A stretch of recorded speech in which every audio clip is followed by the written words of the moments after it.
Boom. Boom, boom, boom. What is going on, my peoples? What is going on? What is going on? We are live. We're live. We're live. We're live. We are live. This is your boy AB coming at you live from the great state of Louisiana, New Orleans, Louisiana, downtown New Orleans, Louisiana, on this Monday night. Martin Luther King Jr. MLK. Martin Luther King. Yeah, never met Dr. Martin Luther King. Let me see. Hold on. Let me see, man. Welcome to the MLK 2026 stream Monday night. Boys, AB coming at you from historic place in American Civil War. No, not Civil War. Civil rights. MLK. New Orleans. Let me see. Is there anything about Martin Luther King coming to America? This is my favorite. This is my favorite scene. Rocks. I'm writing a paper on them. This is the lasting sign between me and...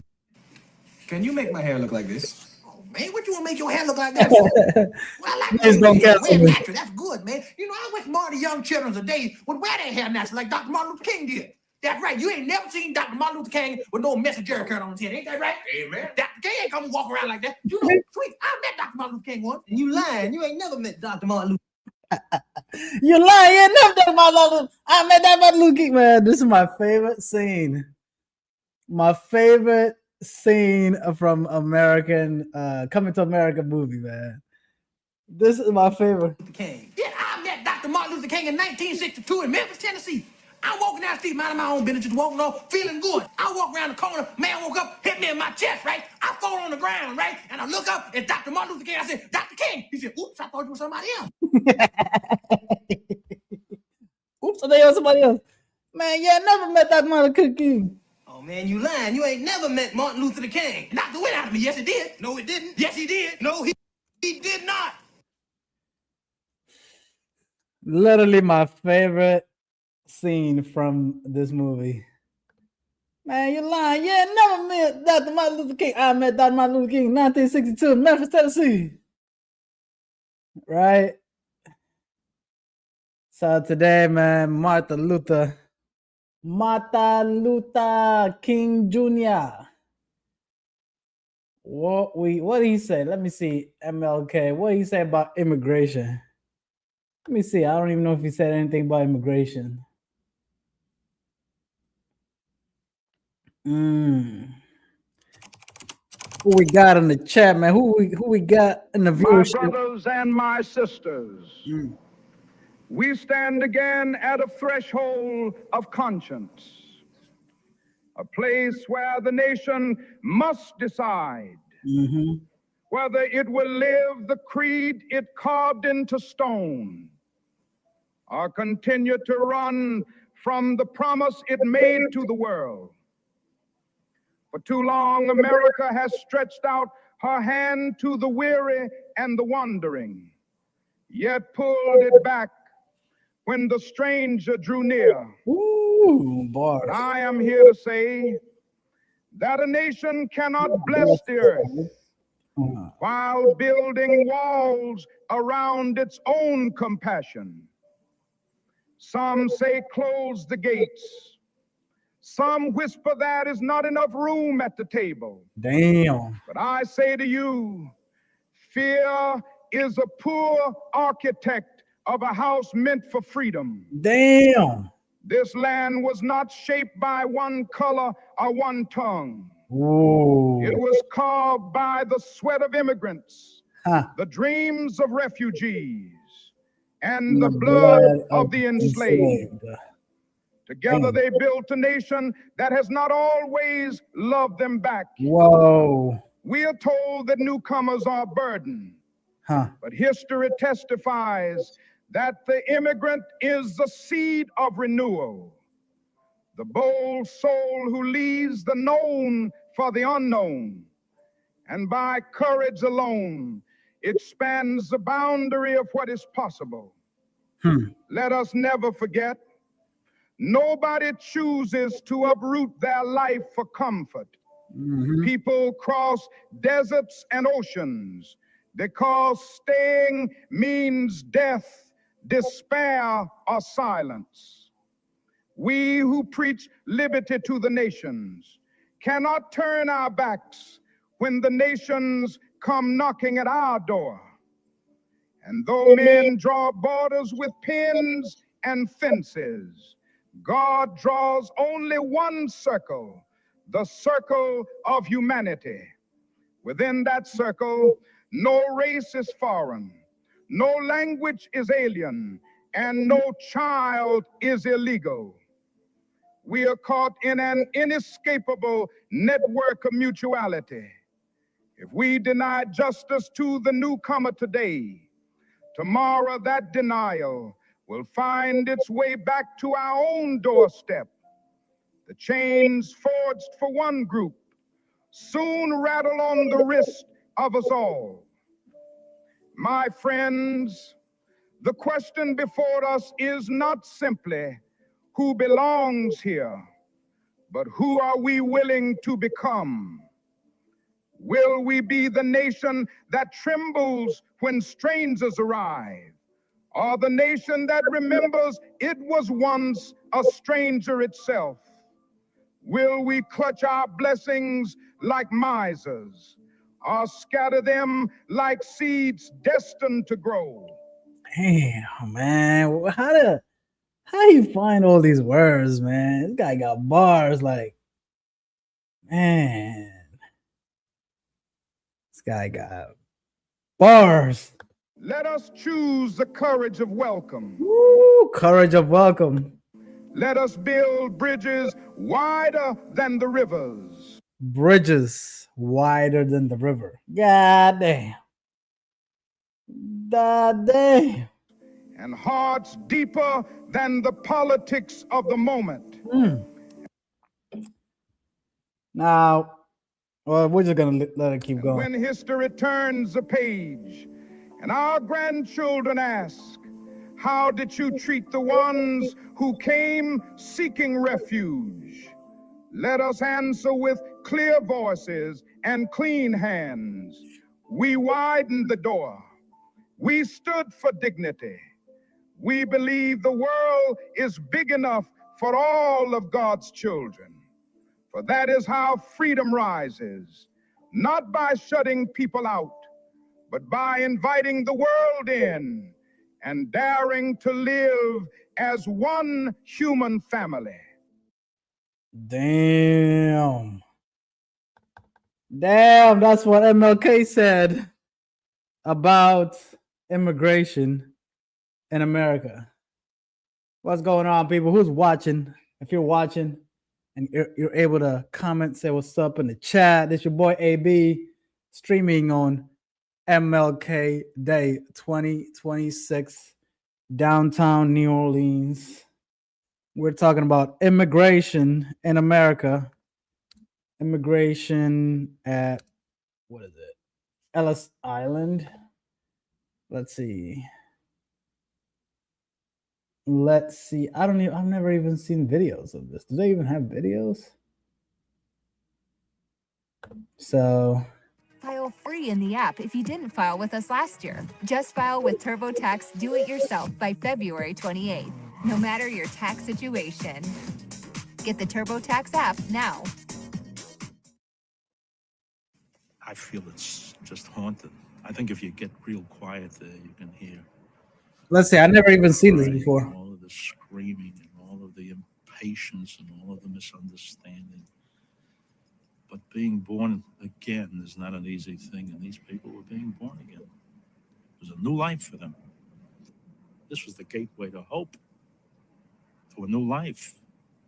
They didn't understand at this point what lay across the bay. Those tall buildings looked fantastic. But right in back of them was the East Side Ghetto. It must have been a terrible time, and I'm very proud of my parents. I'm proud of anybody who came through there. I think they were just the best. We got the best of Europe. It took such courage to make that leap. People jump with parachutes and do other tricks. Nothing matches the tearing up by the root, working your way across Europe, getting onto a ship. I know that my mother told me at one time that, I think it was my father, that 12 days out of Liverpool, all of the people in steerage were convinced that there was no place like America, that they'd all been hijacked, that the ship was going to sink. And they had no choice, they were trapped. Can you imagine what happened when they saw the land? My God. Abe Khan stood at the prow of the ship as it hit the coastline looking for Indians. Thought, ever thing here at Ellis Island, did he ever describe his emotions? I think what happened to An estimated 40% of Americans are descended from immigrants that passed through Ellis Island. Hold on. Wait. 40% of Americans are descendants of immigrants that passed through Ellis Island. 40%. So let's talk about the history of immigration in this country. 40%? 40%. That's damn near half.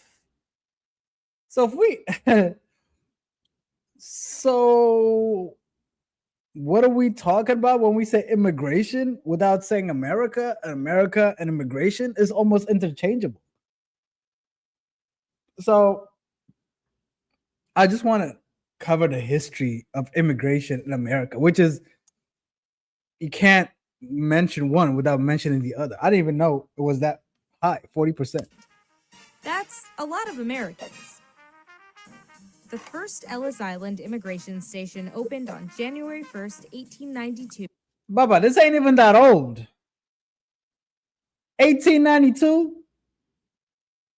That's 100 and something years ago. So it's like a couple of generations we're talking about here. Okay. That was just the first, but it's probably continued until 1920. So we're talking 100 years. Okay. So this is relatively new stuff. And we've had other immigrations since then. But anyways, let's just keep talking. In New York Harbor to manage the increasing number of migrants coming to America. In that first year, a record number of nearly 450,000 people came through in 1892? Wait, that's how many people came recently. Now you say legal, illegal, blah, blah, blah. We're going to get into all that legal, illegal, but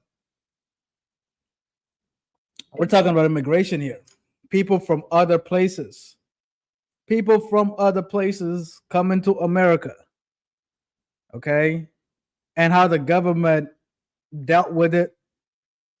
What government did about it. And how the American economy, the American society, you cannot separate immigration and the American economy. You can't do it. There's no other way you could say this. So, obviously I'm covering this because, right now the whole ICE being out in the streets of the United States, getting people and deporting them and all that in a massive way. We'll get into all this deportation and all this other stuff, but I wanted to cover this because people like, oh my God, immigration, build the wall, right? Build the wall, immigration, this and that. But let's really look at the history of immigration in America first. People passed through to enter the United States. By the time Ellis Island closed in 1954, it closed in 1954. That's less than 100 years. That was like 75 years. There's people that were born 1954 that are alive right now. Okay? So we're talking recent American history here. That number had reached 12 million. 12 million people. Although most of those people arrived by 1924. Migrants fleeing poverty and persecution. Poverty and persecution. Poverty and persecution. Sounds very familiar. Poverty and persecution. Really? Duh. Right? We gotta get into all this stuff, but let's really look at the history. Or just looking to start a new life, traveled by private steamship from Eastern and Southern Europe. Voyages could take 1 to 2 weeks. Ships divided passengers by wealth and class. First and second class passengers. Hold on. Take it back. Ships They had a pool on the ship? This was like Carnival Cruise? Whoa.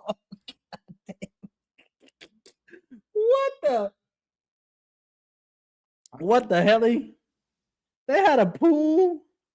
divided passengers by Ain't no way. These people had a pool in the boat coming to America?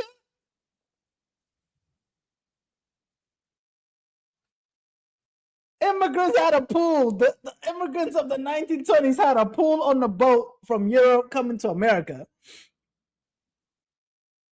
A pool? There was a class? It was Carnival Cruise bringing them out here to America? What's going on, man? Hold on. wealth and class. Here it is. First and second class passengers slept in staterooms and cabins while everyone else stayed in a space at the bottom of the ship called steerage. Steerage passengers paid around $30 per ticket, but steamship companies would sell as many tickets as they could. First and second class passengers paid even more. Because of this, steerage was often overcrowded and unsanitary, with shared sleeping compartments and no privacy. This looks awfully like the immigrants that have been coming to America the last 20 years, 10 years, 15 years, 30 years. Not technically comfy voyage. Again, this is the history of immigration in America. I'm not making this up. Okay. Now, why does the history matter? Whoopie whoop. Okay. I get it. But we're talking 40% of people in America right now can trace their lineage back to this Ellis Island in New York. Right? Right?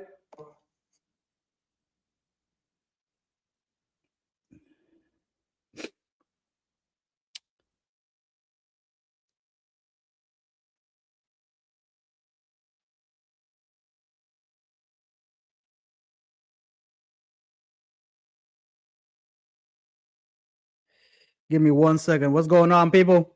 What is going on? We're just warming up. Who's in the house? Say what's up. Give me 1 second. We're getting into immigration tonight. Immigration. Oh, man.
What's going on, people? Anyway, so let's get into this video.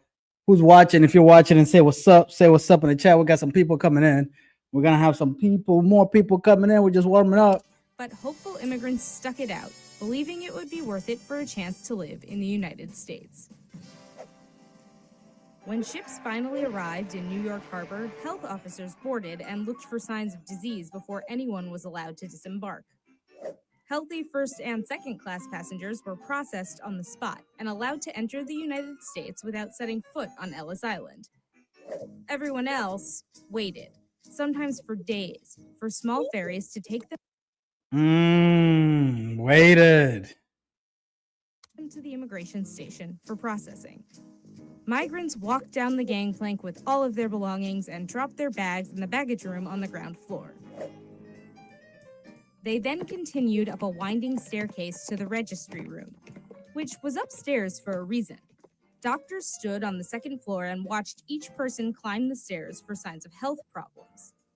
The registry room, nearly 20,000 square feet with 56-foot-tall vaulted ceilings, was nicknamed the Great Hall for its size. It was here that most migrants' fate would be decided.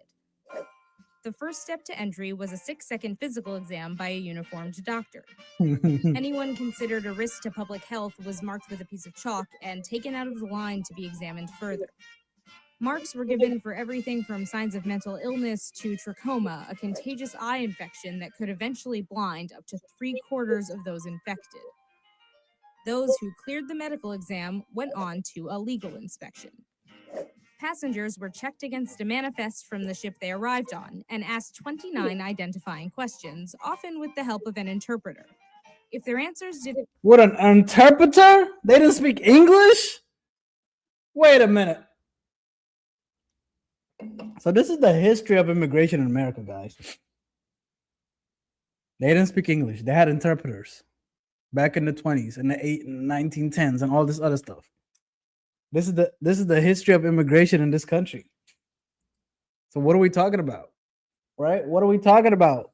What America? What is America without immigration? This is the story of this country. I didn't make this up. This is the story of this country. Look at it. 40% of people living now can trace their lineage to this wave of immigration that came through.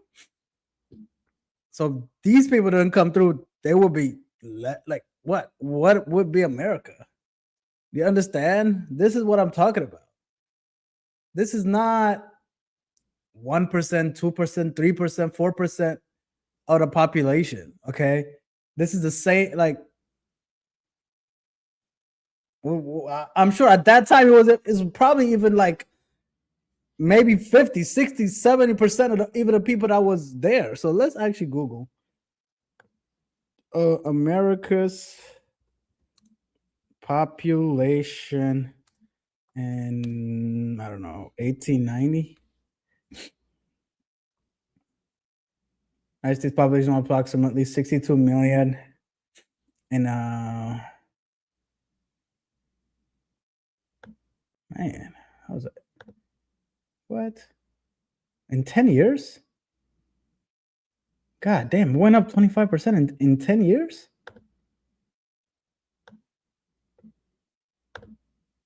That's crazy. How did it go? How did it go growth?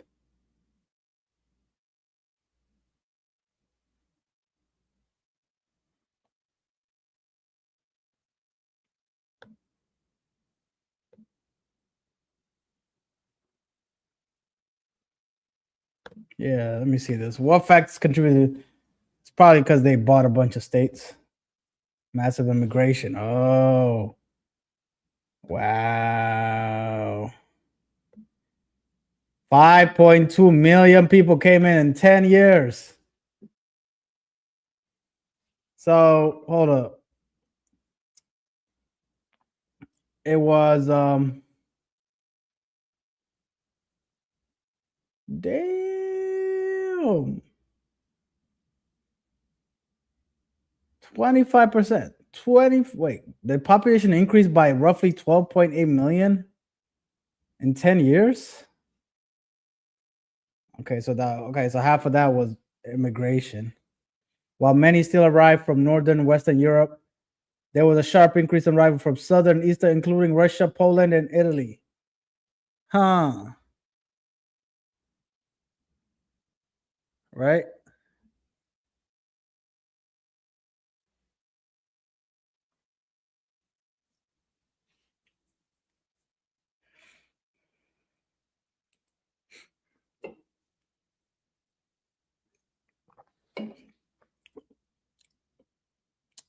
Let's see. Natural birth, foreign birth, mortality. So there was a lot of immigration here. Immigration. Okay. Didn't match the information on the manifest, things like their name, occupation, and country of origin, they could be detained. The legal interviews could take as little as 2 minutes, and the vast majority of people passed through with ease and were allowed to enter the country after being issued landing cards with their name, often misspelled, and destination. For others, the stay on Ellis Island was considerably longer. The few who were detained for either medical or legal reasons could be on the island overnight or for months. Once their records were finally reviewed, they would either be admitted to the U.S. or sent back to the country they came from, free of charge. But only 2% of the 12 million immigrants processed at Ellis Island were deported in this way. 2%? After inspection, everyone continued down a staircase with 3 aisles. Those being detained walked down the center aisle, those entering New York City or headed north walked down the left, and those traveling west or south walked down the right. At the bottom was a post office, a rail ticket office, and a place to change money. For some, family waiting to greet them, and for all, a new life in America.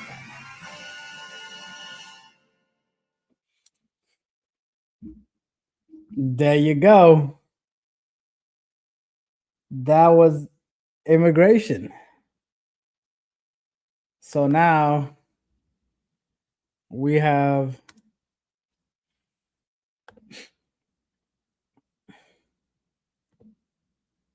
Monday.com, the opposite of any work platform we tried in the past. We tried other work management platforms, not naming names.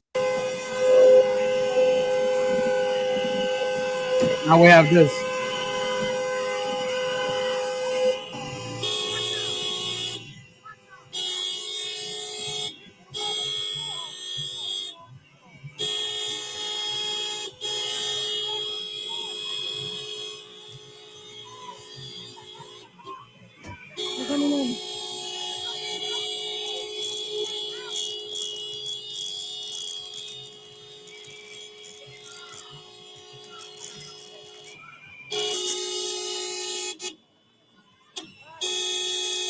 This happened like this week, maybe. Or I don't even know if it's today.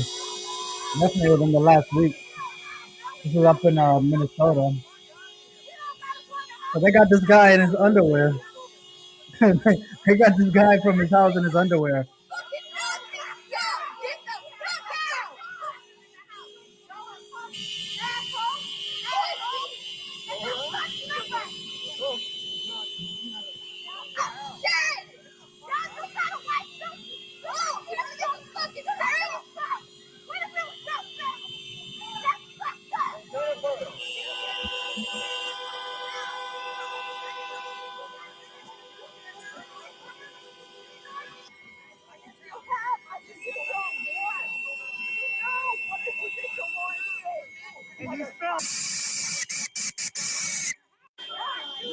Look at this. Look at this craziness.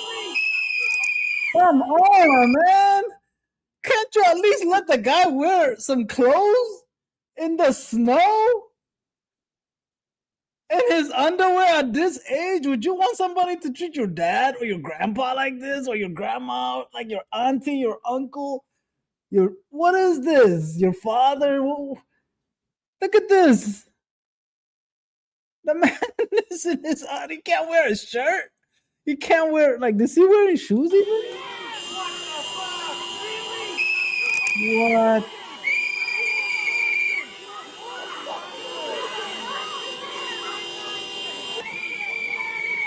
Come on.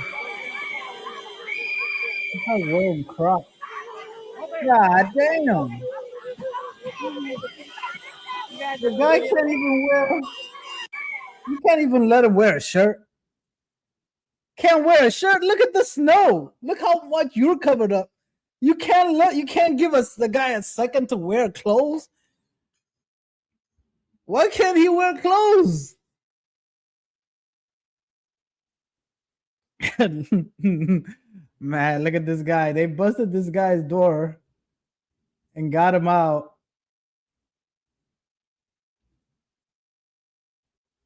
Hold on. Be kind to everybody. Who was that? We got Kia in the house.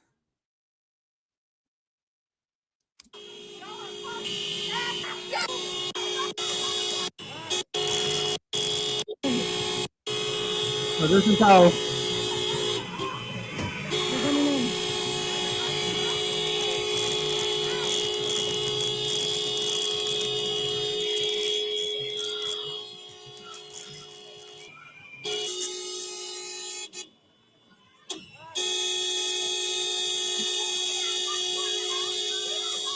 Man, watch this.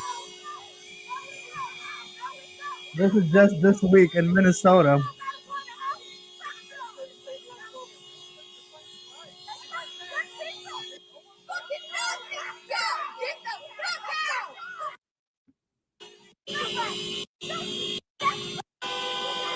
Watch this.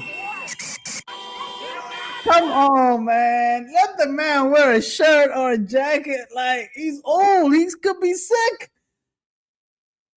You don't have a time to put his clothes on. Is he a danger? Does he have a gun on him? I mean, come on. I don't even know what his crime is, whatever, but okay, you got him. Let him wear clothes, man. Would you want your family member to be treated like this? So this guy, right, he's a member of the American society, whether we like it or not. He's here, he's working, he's doing his thing. But I'm sure, like, look, this guy's been here for decades. So he's part of American society, but then like now he's a criminal. Okay, fine. He broke the law. He's an illegal alien all of a sudden. When he's cooking your food and when he's doing whatever work he did, when he was I don't know what work he's construct, whatever thing he did. When he did what he did, nobody said nothing. Now he's an illegal immigrant, illegal alien, and we gotta arrest him in his underwear. For real? Like, we gotta arrest this guy in his underwear? Why? Would you want your family member to be treated like this in the middle of the snowstorm? Look at the snowstorm. Yeah. They're all bundled up. Can you let the man at least wear a sweater or a jacket? Can you let him wear a damn jacket? Like, come on. Look at this. Look at that. Look at that.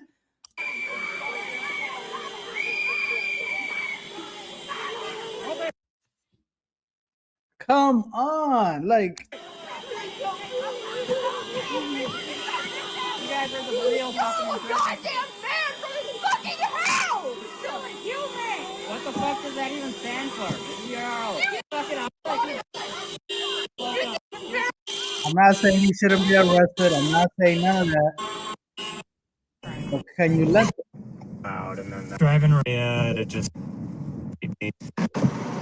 It's just the way they treating some people ain't right.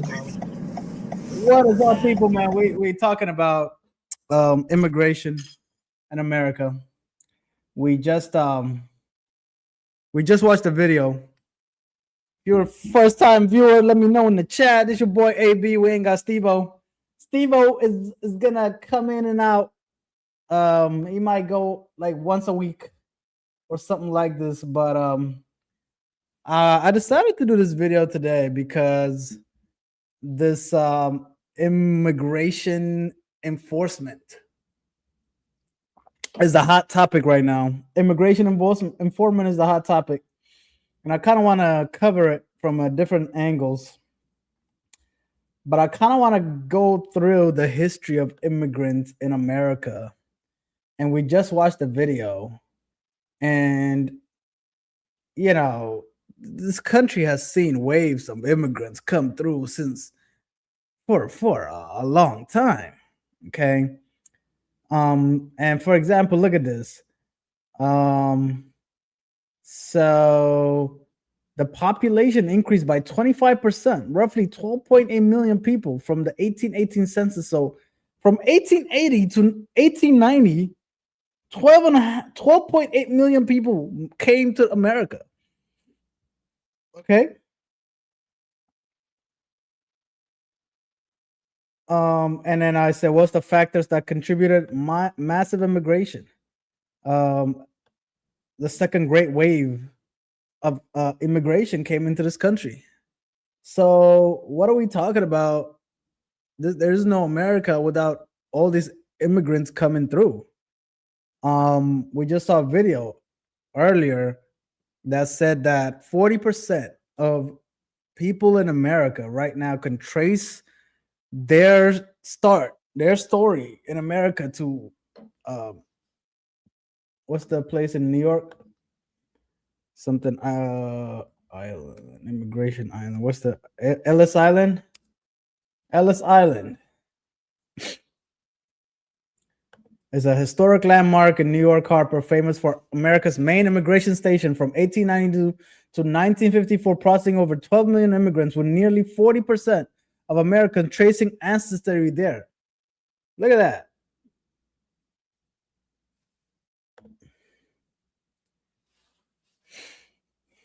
And that's just one place. Look, that's my king. Oh, we got AJ in the building. What it do? AJ, let me know if you want to come in. We got Kia in the house also. I want people to come in and kind of vibe with me. So I'm going to drop the chat.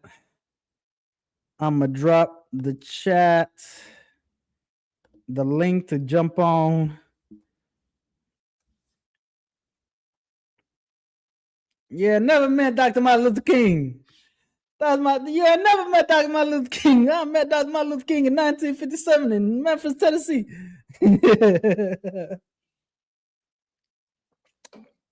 Hey, little known fact, Kia has become a MLK.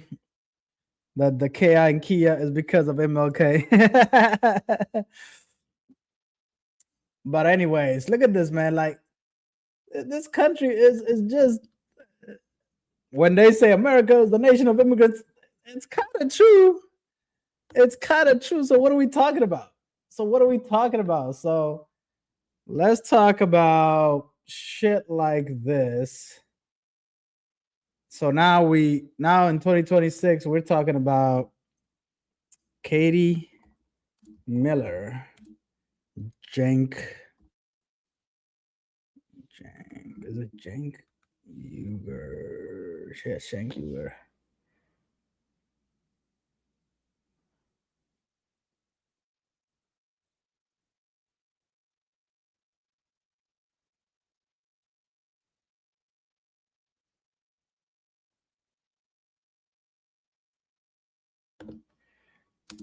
Deport.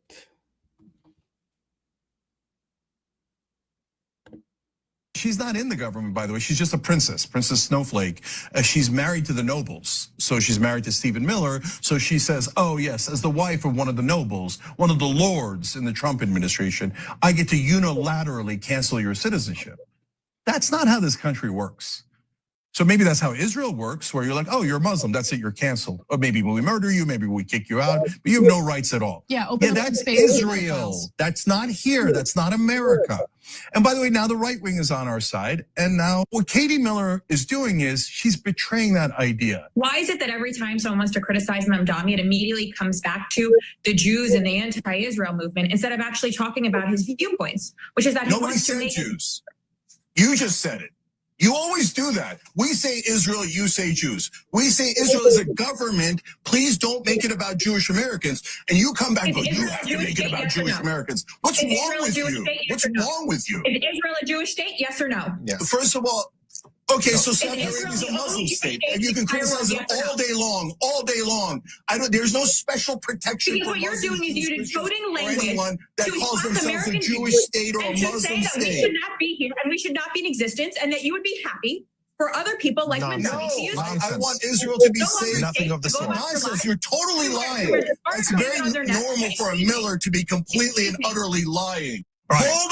Hold on. Raspberry Pi. She's not in the government, by the way. She's just a princess. Oh, man, I gotta find this clip. Oh, I think it's a opening. But this lady is right here is married to Stephen Miller. We'll get into this guy. Right. Hold on. So what happened in the Holocaust? So she just said, you better check your citizenship paperwork. Listen to this. All the pogroms were disgusting. That doesn't mean that. The real question here is, do the Millers have anything else in their toolbox other than threatening citizenship or revoking citizenship when their feelings are hurt? Because that was Katie Miller, Cenk, Stephen Miller's wife, threatening to revoke your citizenship because you were too critical of Israel? And her. So, I mean, like, you know, let's see, how many people in America are foreign born? 52 million people are foreign born in America. 52 million people. So this is, I mean, what percentage is that? 15% of the country is foreign born. 52 million people. So what are we talking about? Okay. Now, you know, a lot of people are going to say, oh, AB, man, you're not covering the real truth, man. We're talking about illegal immigration. Okay, how many illegal immigrants are in the U.S.? Let's see. Estimates for the number of 11 to 14 million people. Let's see what the Office of Homeland Security stats say. This is the official government people's. What did they say? Estimate of unauthorized immigration population residing. This is 2018 report year. They posted. Let's see.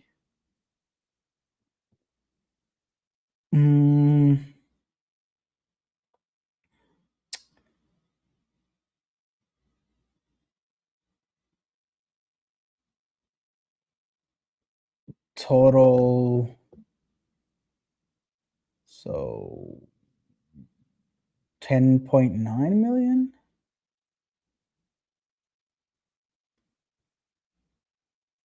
They have it break it down by people, by all. Guatemala, Mexico, El Salvador, Honduras, Philippines, Venezuela, Colombia, Brazil, India, China. Dude, how can we say Made in America test the people who push this are making their stuff in China? Absolutely. About Lady of Publix. I mean, first of all, let's really talk about, okay, let's see. U.S. unauthorized immigrant population reached a record 14 million people in 2023. So let's see. Where did I get this from? So if we trust Pew Research, let's take that number, 14 million people, right? So we have all these people that enter the country. Now, I actually like this one because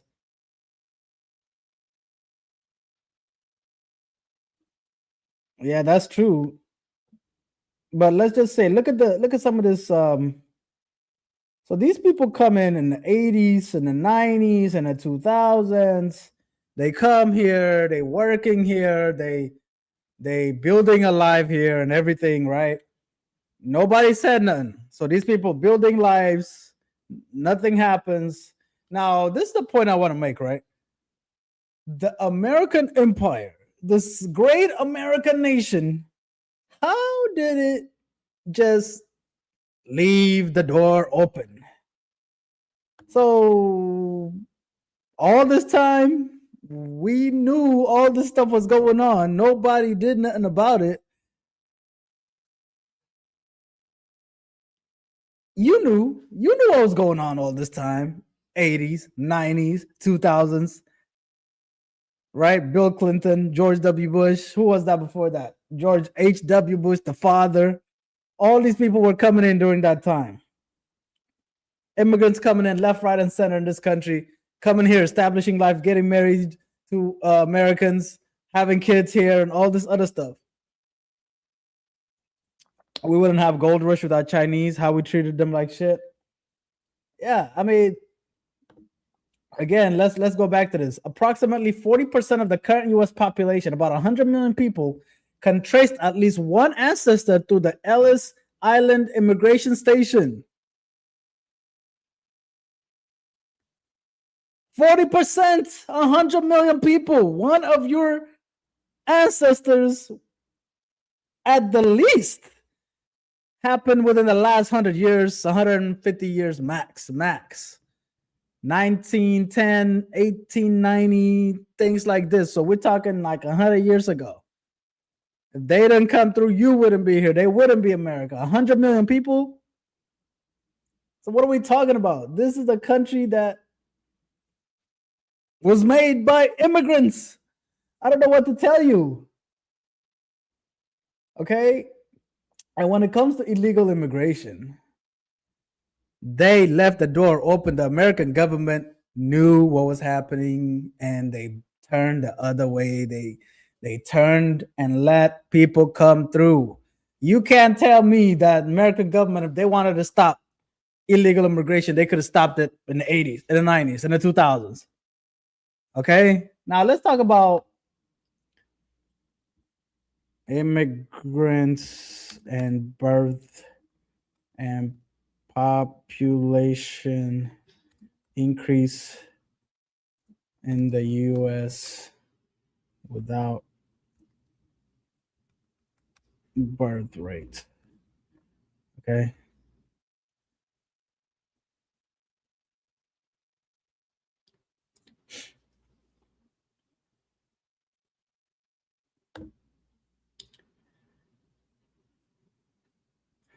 So recent declines in the total fertility rate have pushed it below the population replacement. Hold on. Projected U.S. fertility rate. Oh man, I don't know how to word it. Oh yeah, there we go. Here we go. This is what I was talking about. Immigration accounted for all U.S. population growth in 2022-2023. What does that mean? The U.S. immigrant population grew by 1.6 million people while birth rates dropped. So the share of those who are foreign born is slightly below the share in 1890.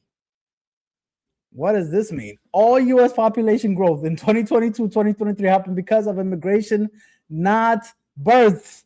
The first time that occurred since 1850, a migration think tank reported Wednesday that immigration growth has happened as U.S. birth rates have fallen. The Migration Policies to report as part of its latest edition of frequently requested stats, The immigration population grew.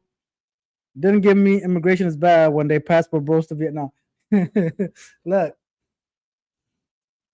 If we did not have immigration, we would have had a negative like population net loss. We would have had a net loss in America because we're not having enough kids for how much death is happening in this country.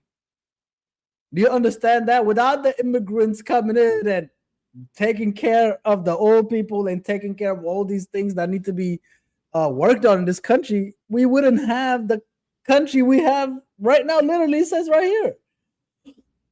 So the immigrant population grew by 1.6 million people between 2022 and 2023, reaching a record high of 47.8 million in 2023, according to the analysis. That's about a 3.6% population increase, the largest annual growth since 2010. However, the foreign-born, okay, nearly 3/4 of immigrants in the U.S. are legally present, and almost half are natural citizens. So look at this. U.S. birth rates reach a historic low in 2023, falling 2% from the previous year. The fertility rate fell to 54.5 birth to 1,000 female, down from 56.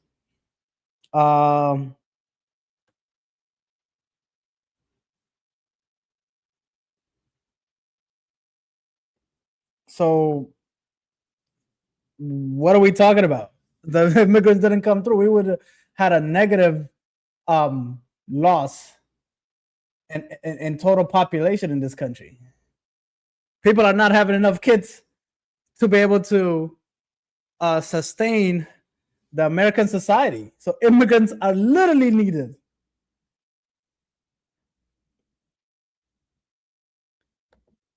I mean, look at this, census.gov. This is a government thing.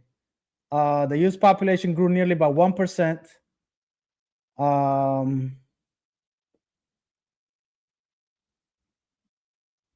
Look at this. The noticeable increase from the record low growth rate. The growth was primarily driven by rising net international migration. So net international migration, which refers to any change of residence across U.S. borders, was the critical demographic component of change-driven growth in the residence population.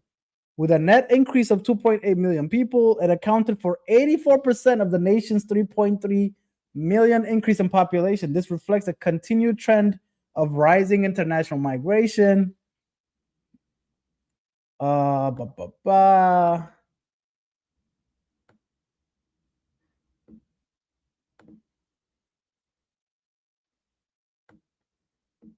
Look at this.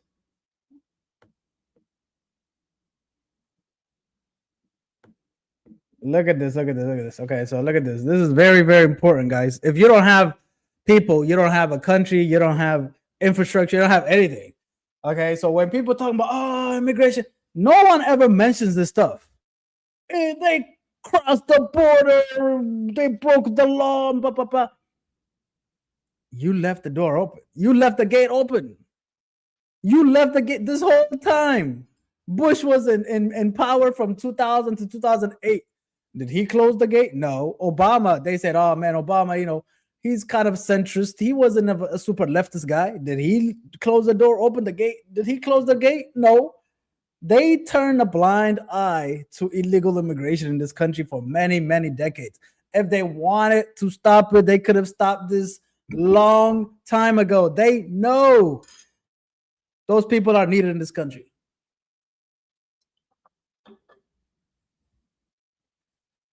Okay, so this is the de facto policy of United States government, leaving the door open, leaving the gate open, turning a blind eye to it, knowing what's going on down there in the southern border. Nobody said anything. Okay, so we can't talk about, oh, they came to this country the illegal way, blah, blah, blah, when you left the door open. Okay, and then you let them stay and build a life. You let them stay and have a kid. You let them stay and build a family. You let them stay and build a business, and all this other stuff got intertwined into the community. And now you're like, oh, no. You did all that? Nope. Get out. We're going to get you out of here. Wait. They were part of American society for decades. They married Americans. They had kids here. Now what? Oh, no, get out. Remember, before there was a path to citizenship talk, right? Let's see if path to citizenship. George Bush, did he ever brought it up?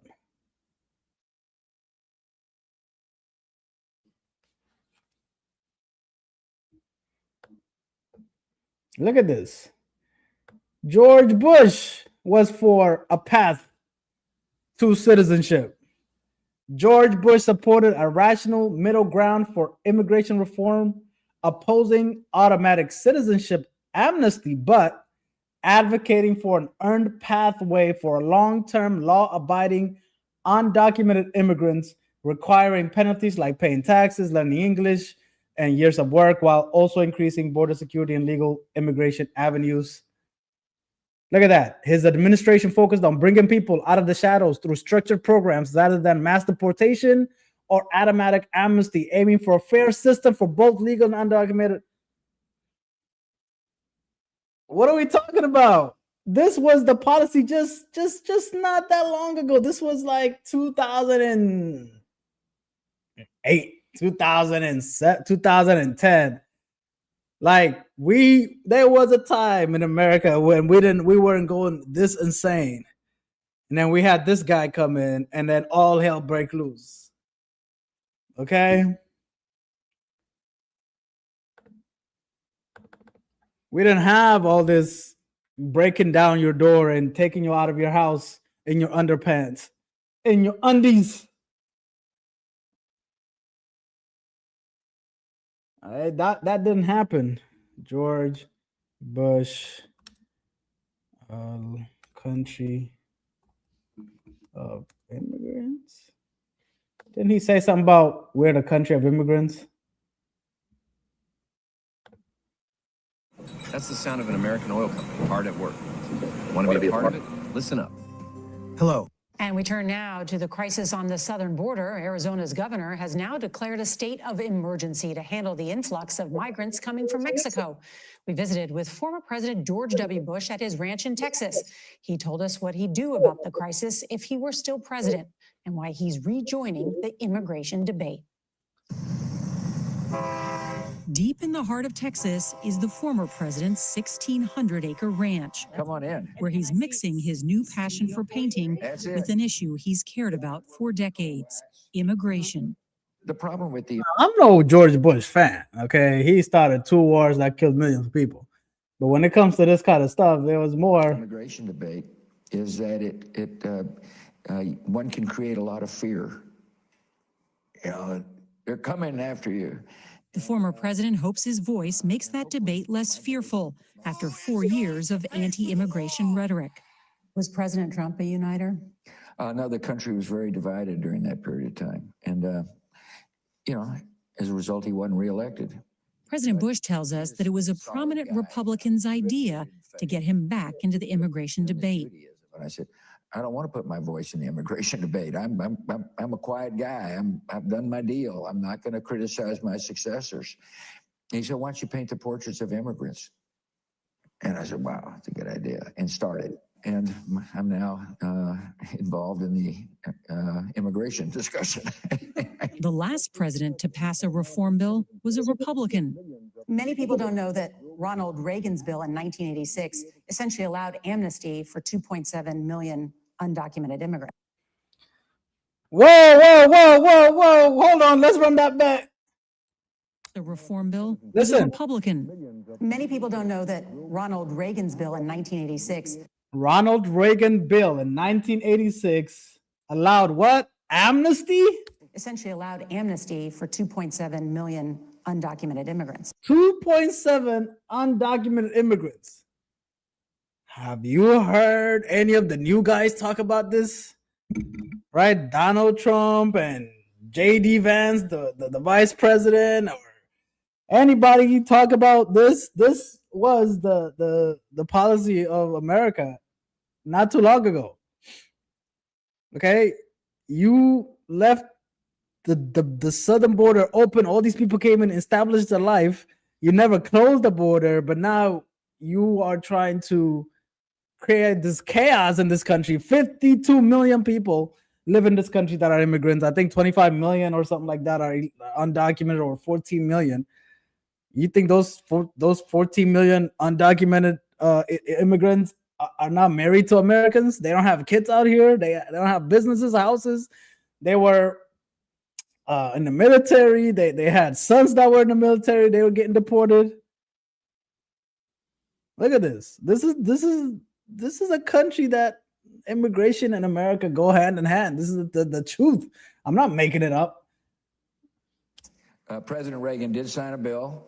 I don't believe it would work in this day and age, providing immediate amnesty. I do, however, believe people who have been here, who paid the law and paid their taxes, ought to be given a chance. Given a chance. We just had this guy, and this was the Iraq war guy. Okay, this guy was crazy. We thought he was crazy when he was in power, right? We thought George Bush, oh my God, no way. And then now we're in the Trump era. Look at this guy. What he say? Hold up. Got some new viewers, man. What's up? What's up, people? Man, we got some new viewers. If you're new, man, say what's up in the chat. This is your boy AB, man. We're covering immigration in America and basically how you can't really separate America and American economy without immigration, and you just can't do it. I mean, that can't do it. So if you're new here, man, say what's up. If you're in the house, say what's up in the chat. Be interactive. But we're watching a video of George Bush talking about immigration. This is like 4 years ago. So he's over here drawing portraits of immigrants. What are we talking about? We were way more sensible on this topic just half a decade ago. We're talking like, 2026. It is 2008, 2010. Obama, Bush, Mitt Romney. Remember Mitt Romney? Remember John McCain? I don't like none of these people, but they were not this crazy about immigration. But you have to understand who was behind Trump's policy. When in 2015, Trump had never really had any standing on this stuff. He had people behind him that would come and tell him things like Roger Stone, like Ann Coulter, okay?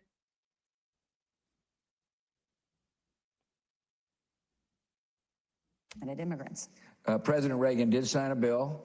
I don't believe it would work in this day and age, providing immediate amnesty. I do, however, believe people who have been here, who paid the law and paid their taxes, ought to be given a chance. A pathway to citizenship. Pathway to citizenship. This was the leader of the Republican Party not too long ago. He had 2 terms. He was reelected. They put him up as their candidate, the Republican Party, 2000, 2004. Okay.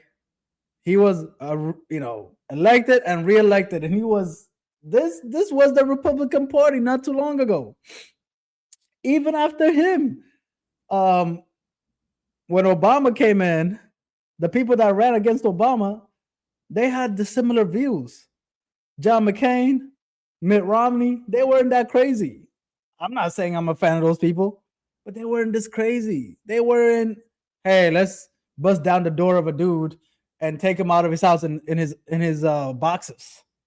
That's what's happening in America right now. We just saw a video earlier where they busted a guy's door down, took him out. This man was 65 years old, took him out from his house. He wasn't imminent danger. It's not like he just committed a murder last week. He just taking him out. Like, they're taking this guy out of his house like he was a homicide or some kind of terrorist. And what? Immigration law? You broke immigration law? This open door that America's had for decades. So nothing, and then bam, we go like this. Come here, establish a life, do all this stuff. Now, bam, we never, like, what? If they pay their taxes. If they pay their taxes and prove to be good citizens. And if that were the proposal by President Biden, would you lobby your own party to support that? I am right now. Holy shit. He's telling his party, yo, let's put together a plan, a pathway to citizenship for these undocumented immigrants. This is George W. Bush, the once leader of the Republican Party, putting this.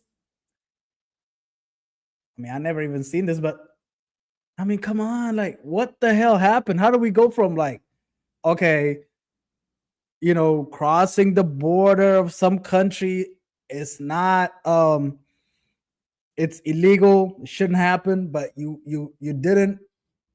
You knew people were coming. Everybody wants to come here. Why didn't you not secure the border? You had all the resources in the world to secure the border. Listen, we went to Iraq and Afghanistan and destroyed them people's countries for 10, 20 years and spent trillions of dollars. They could have taken 1% of that and protected the border the whole time if they wanted to.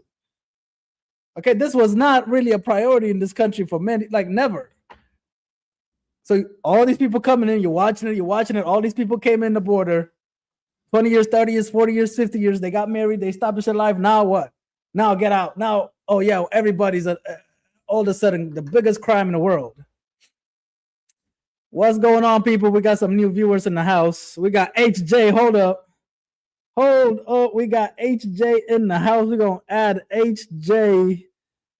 Mr. Jams, I don't see your video. Your video's not on. Mr. J. Oh, hey, there we go. We got Jams. We got HJ in the house. What a dude. We got 2 immigrants. Yeah. Wait. I won't be able. I don't know how long I'll be able to stay on, but I had to be a part of this. Man, you know what? Listen, I'm an immigrant. You are an immigrant junior. You are married. I'm first generation. First generation, that what they call you? That's what they call me, first gen. Oh my God, man. We got HJ in the house, man. What's going down, baby? Hey man, immigrant over here too, Let me tell you, immigrants are the backbone. All right. We are the backbone of this place. 100%. Okay. We literally kicked out American Indians. And then we got all of us over here. And we literally formed this place. Okay. Of like how I wrote in the comments, we got the Chinese, the gold rush, we got the slavery, we got everything that happened was always our people doing the work behind it. It's people from somewhere else. 100%.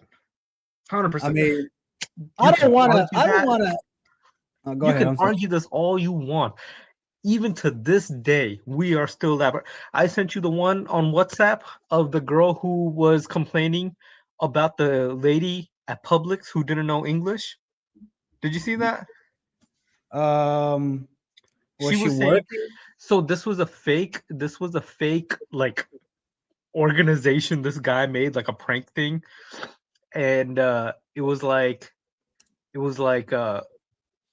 she called the hotline saying, hey, this lady, she asked me I asked her, hey, where's the water at? And she helped me, but she didn't know English. You guys might want to take a look at that. Why would we need to take a look at this? That guy right there. Hey, you. Yes, you. Dude, I was watching a video earlier, right? Mm-hmm. The people that came through Ellis Island, yeah, they had translators. Yeah. So I don't want to address the elephant in the room, which is the whole color. When we say we gotta address we eventually have to get to when we say immigrants. There's the ones that came through Ellis Island were of the European descent. Mm-hmm. And then after that, it was non-European. So these guys, the Stephen Millers of the world, it's not even an undertone. It's really, we don't like Trump have said it. Why can't we get people from Scandinavia? The good ones. What's the good one? He said that. What is a good immigrant? He said that. No, he literally said, why can't we get the good ones? Scandinavia, good. Y'all reading between the lines. I'm not saying it. They're saying it. I don't want to be the one that bring up race. They're bringing it up. I'm just living my life. Just can't hear you.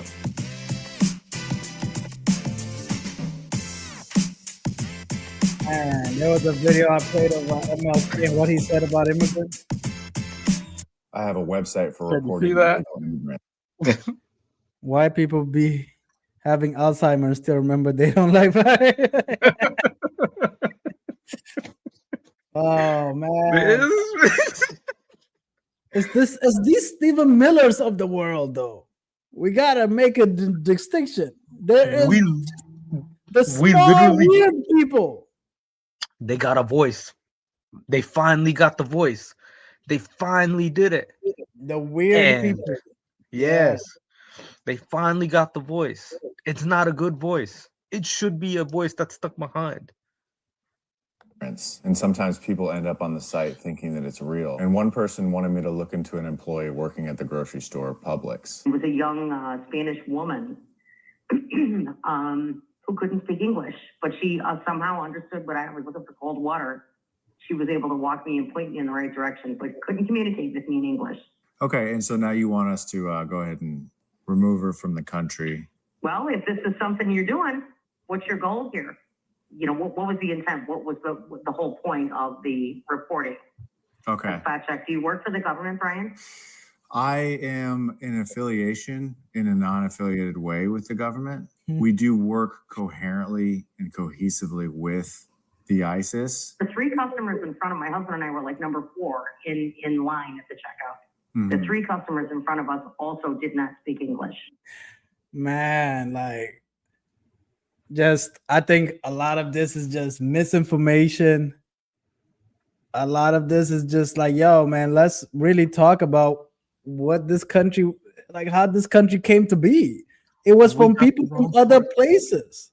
They got the wrong target. They're targeting the wrong problem.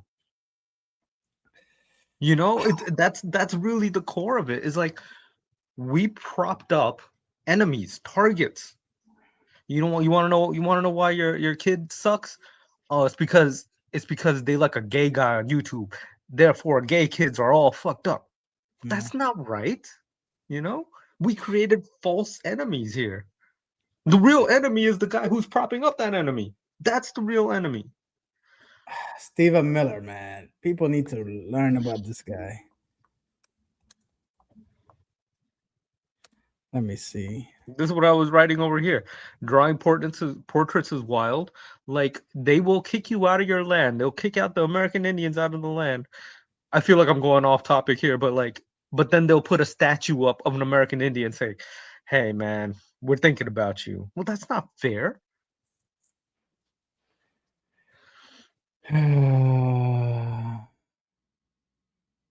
This is the guy, bro.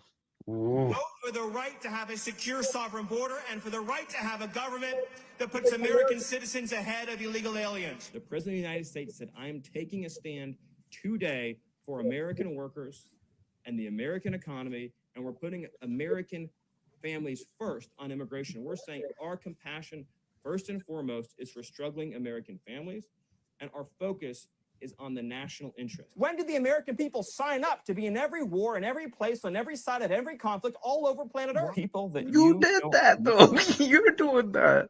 Whose manufacturing jobs have left, who've been besieged by high crime communities, and who've been affected by a policy of uncontrolled immigration. Those voices, You know how old he is? He's like 40. He's not even that old. No, Google it. Yeah. Do you know? I don't think he's 40. He's like 38 something. Yeah. Oh, he's 40. He is. I thought he was 30 something. Oh, Just made wow. 40. That's a hard 40. That's a hard 40, bro.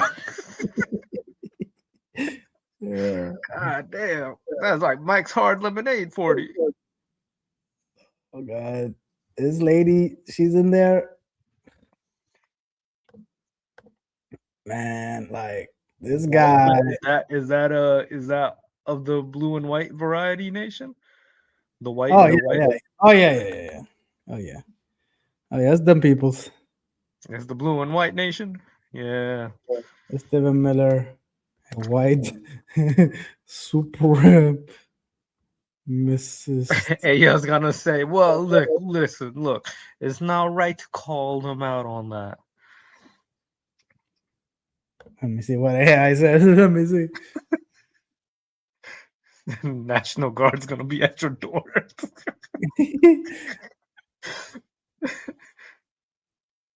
Look at this guy. So the Southern Poverty Law Center published more than 900 emails sent by Miller to Breitbart News between 2015 and 2016. The emails showed Miller citing and promoting ideas from white nationalist websites like VDAR and American Renaissance. He referenced white genocide theories, touted the 1924 Immigration Act, which was rooted in eugenics and restricted on non-white immigration. So this guy, guys, I want y'all to know this guy is a deputy. He's an advisor to the president right now. He's in the White House. He's not some guy. He's got a voice.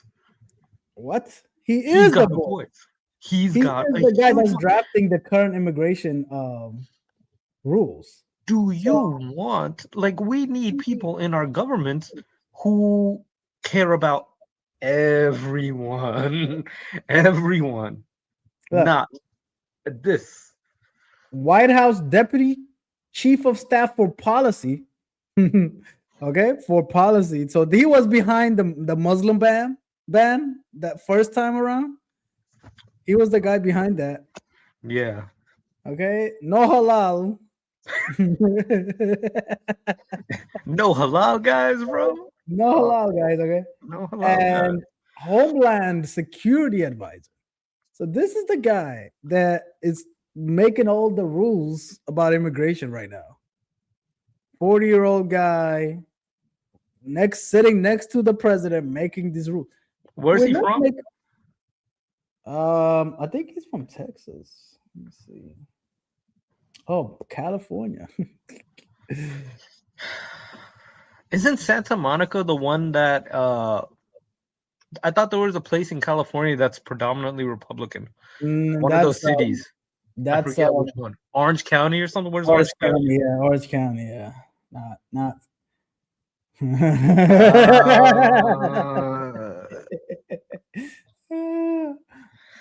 Like, does this all, like, isn't this terrifying to you? Like, I mean, so like, we've been compromised. Do you know about eugenics? This is the whole thing about, like, the genes and kind of making it perfect, right? Yep. He was a travel ban on several Muslim majority countries and the family separation policy organizations, the NCAA, anti over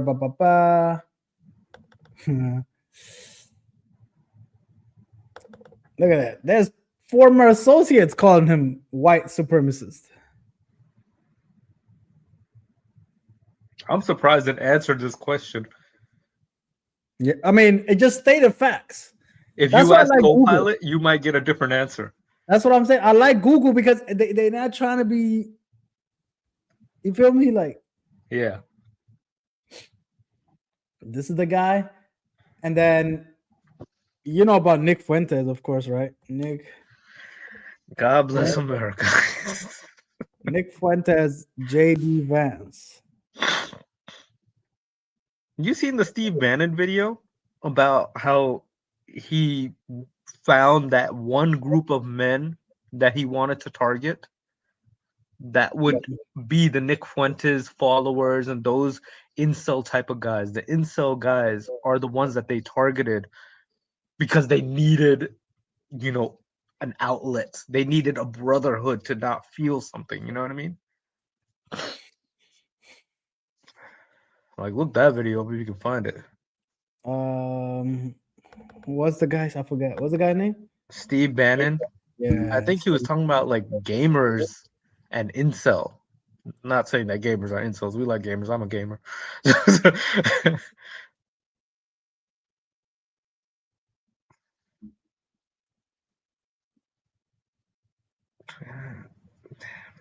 It was something that I saw, bro. But he noticed a certain pocket. Maybe it's gamers. or something.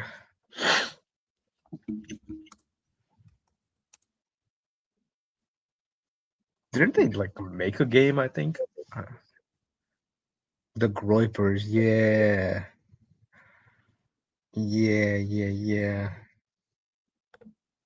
Bannon gets up there and says, I think Trump's going to run in 28.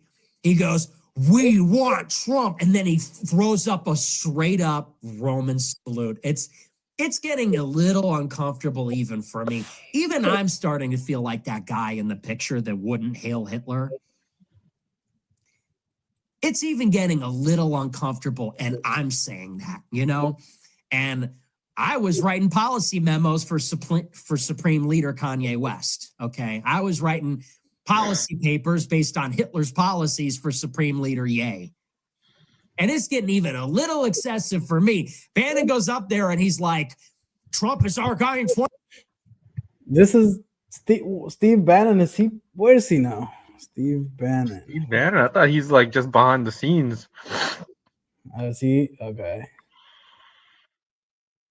Damn, he looks like a certain someone we know.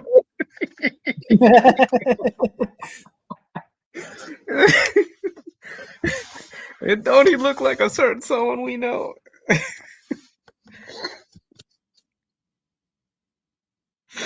Work abroad, blah blah blah. But he still supports him, I think. Oh yeah, I think he still does support him. Didn't they say something recently like, yo, we need to win the next election because they're gonna get us impeached and we'll all go to jail and stuff like? There was an interview with that. He's Lebanese American? This is the current White House. This is the current government. Okay? Like, you want to deport every illegal immigrant? How are you going to do that? How? So we are literally, if you do this, do you know how detrimental this is almost as good as like Texas needs to secede from the union, right? How are you going to implement that? You're going to have to create a whole new structure, a whole new government, whole new tax. Okay, so look, we're going to control, cut, paste an immigrant to a different place. So you know your economy will practically collapse at that point, right? You're not going to have taxes coming in. You're not going to have anything. They're not thinking this through. What about the kids that these people had? What about the wives? The ones who, like, let's say a guy in ICE who married a Hispanic lady, let's say. Yeah. You're talking about that guy. Yeah, like an illegal immigrant who married like an American citizen. Mm-hmm. Okay, what about that? What about the kids they had? What about the business? So now he has to sell his business? What? Do you even give him a chance to sell his business? Oh. What do you do? Yeah, it's such an emotional choice of words. You know, we can't operate off of these emotions like this. This is an emotionally charged thing to say. We got to get you out. And then this is why you see so much heat coming from this. You know? Oh, God. Vitaly. Freaking blank. Oh, let me see this.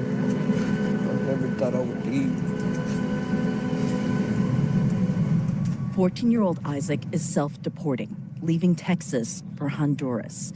We traveled with him as he joined his mother, who was recently deported. Flight attendants just on doors for arrival. House check, please stand by for the all call.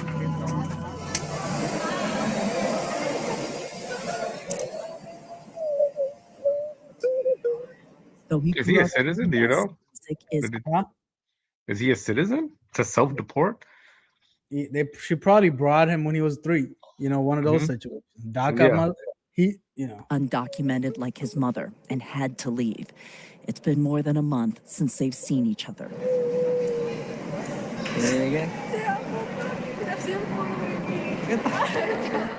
I am happy, but not complete. You're not complete. No, I need my 2 kids. Kenya Perez had no criminal record, paid taxes, and never missed a nice check-in. She had a legal U.S. work permit and worked at a local hospital in Galveston. Work permit. She's as good as they come. That's solid. This is a solid person working at UTMB. Hospital in Galveston. She was part of the community. No, we just lost a nurse. Like, come on. UTMB she worked at. Chances are. In the 10 years she lived in Texas, she had 2 children, 6-year-old Febe and 9-year-old Angela. You see what I mean? Now these kids are American. Yes. They're American, so we're going to separate them from the parents? no, they would have to go back because they got nobody that's going to take care of them. What?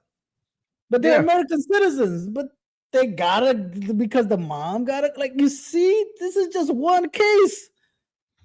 And literally a random case that you just popped up on YouTube. They're now stranded in the U.S. They're among the more than 100 U.S.-born citizen children CNN found, left behind after ICE arrested their undocumented parents. Where's Mommy? In Honduras. Do you miss Mommy? Yes. I met with all 3 kids the day before Isaac left. Angelo and Febe need U.S. passports in order to travel legally, and since they don't have them yet, they're stuck in the U.S., while their brother begins his new life with their mother in Honduras. They live in San Pedro Sula, a city in the northern part of Honduras. Very dangerous city. This country tops Central America in its murder rate.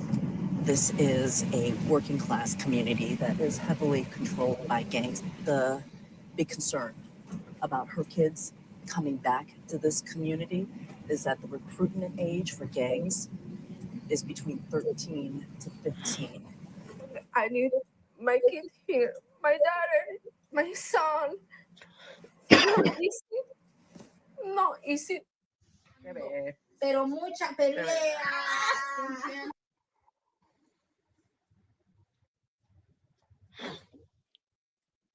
Damn, they were born in America. Now they can't live in their own country they were born at. You literally turned your back on your own rules. Yeah. It's not like they were doing anything like in a shady way. They literally were born here and they stayed here. It wasn't like, oh, let me get the citizenship and run back to my own. No. Now a local tax expert. They don't talk about this though. It's all about you broke the law. She didn't even have any criminal record. So She you was planning employed, on, bro. She was Huh? working. She was working at a good hospital. Expert will do your taxes for $150 all in.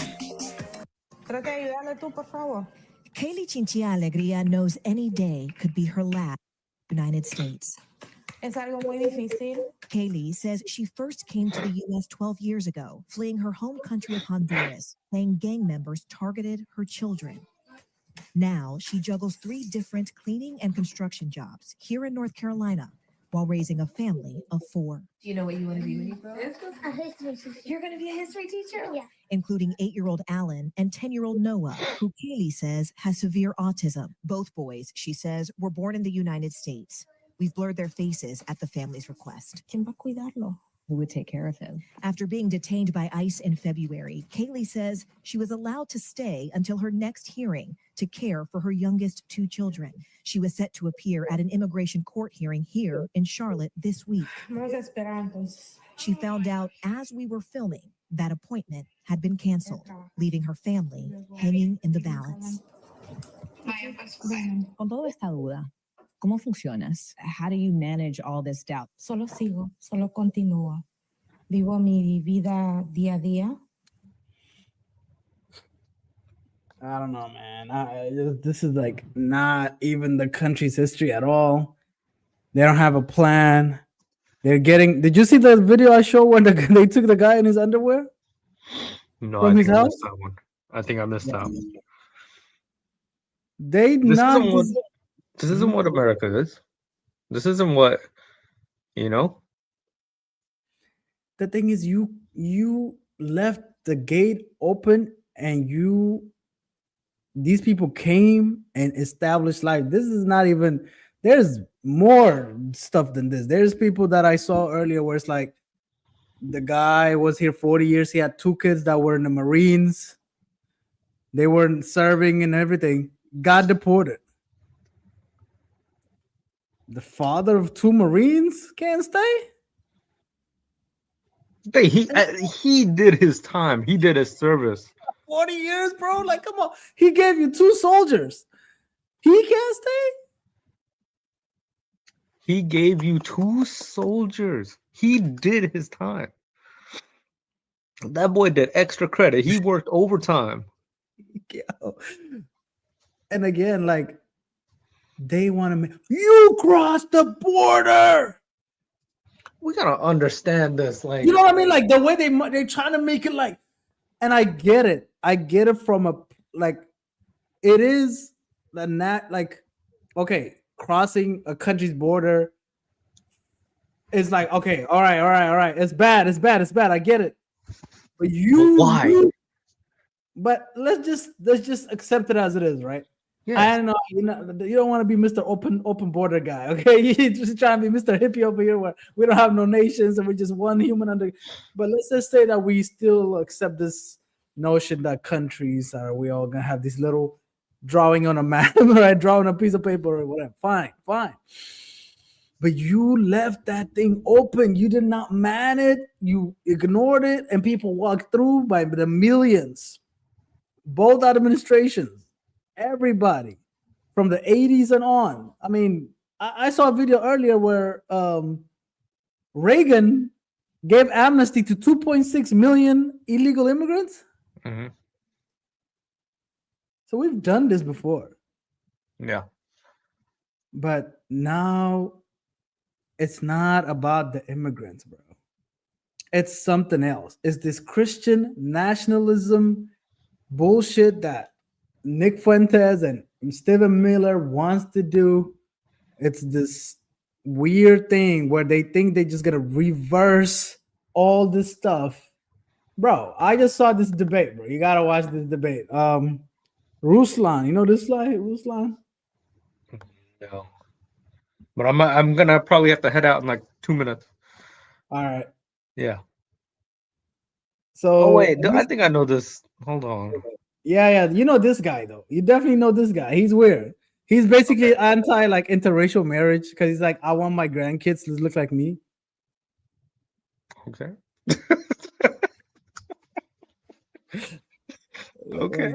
You guys familiar when the word race even made it into the English language, approximately? 16th century. Yeah, 16th century. That's relatively modern, right? So if we're going to rail against the leftists and the liberals for their definitions of gender and and all this nonsense that we're seeing from the left, this is a relatively modern innovation for this broad cast of, hey, there's blacks and there's whites and there's Asians and then maybe a couple of others, but we don't know. Again, it falls apart because it's way more based on ethnicity. This is why we see tribes warring in parts of Africa. This is why you tell a Persian they're Arab, and they're gonna be very upset. I can't find this clip, but anyways, you gotta watch this debate where this guy's like, they tell him, hey, if there's a black guy and he meets all the requirements, like Christian and just the way you want it, and he's like, would you discourage your daughter from marrying? This guy is in Austin, but this pastor is in Austin.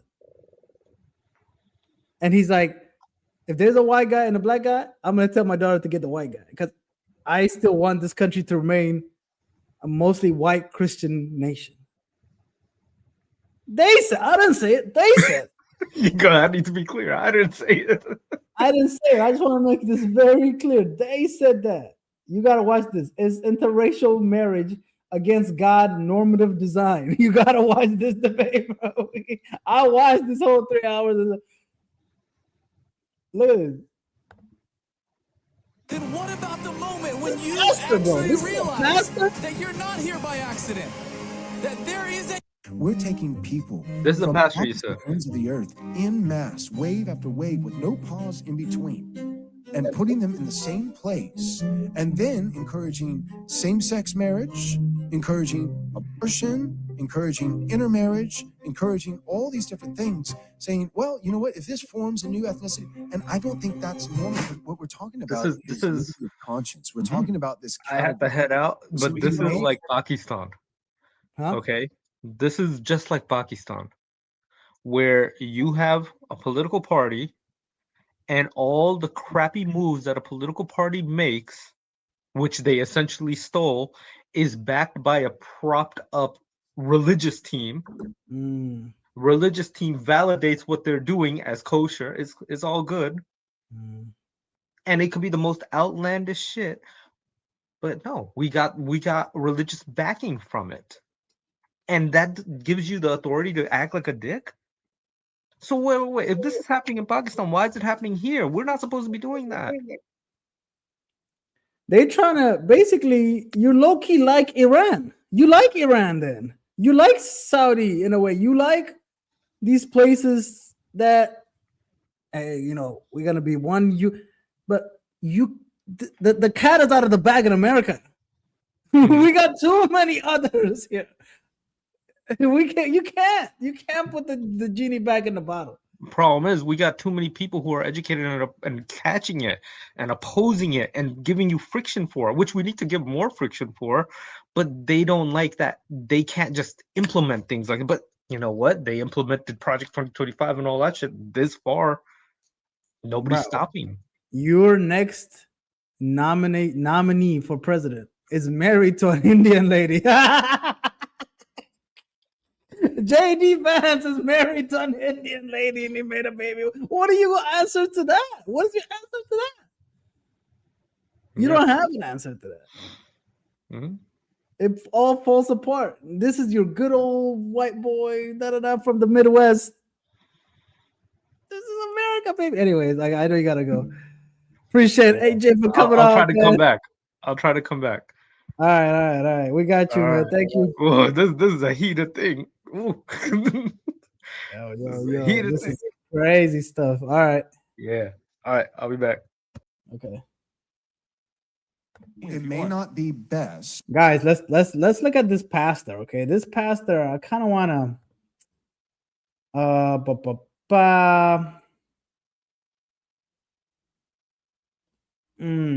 What is this pastor's name? Pastor from Georgetown, Texas.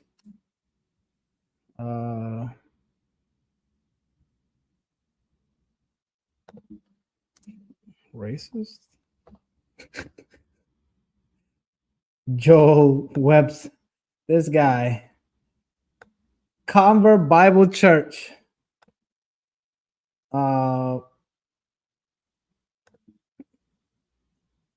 So this guy, the head pastor of this church in Georgetown, Texas, which is like a suburb of Austin. God damn, this is like in the middle of nowhere. Let me see. Jesus, this thing does not even exist. What the? Oh shit! What is this? God, dog! I thought this was a big church or something. Hold up.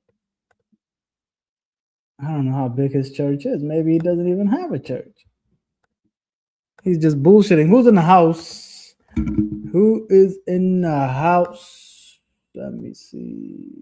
Georgetown. What is this? Out in the boonies. I don't even know. Anyways, so guys, we're talking about this guy. And he's a pastor. And the title of this video is this pastor thinks my marriage goes against God's design. Interracial debate. So we're talking about a pastor that believes, interracial marriage is not God's design.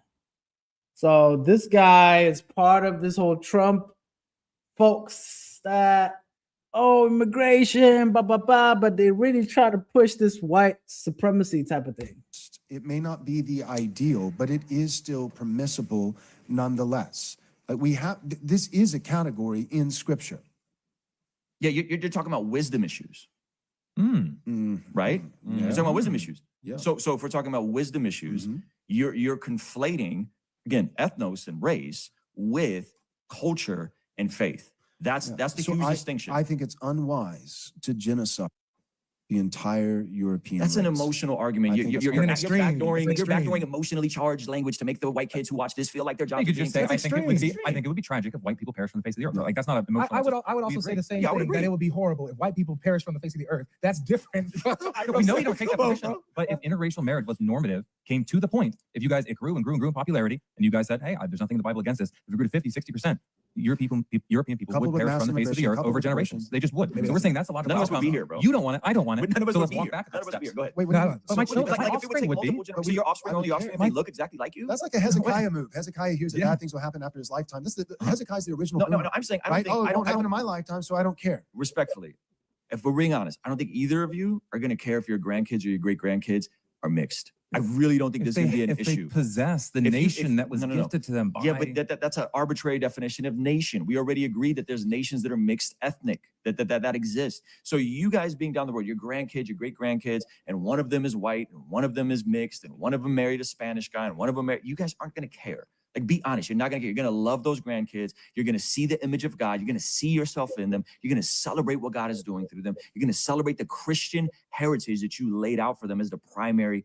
identity markers. This stuff's not going to matter in generations and generations. Yeah. So one of these new ethnicities, whether it's the American ethnicity, this is what Teddy Roosevelt said about 1900 to 1910, 1920.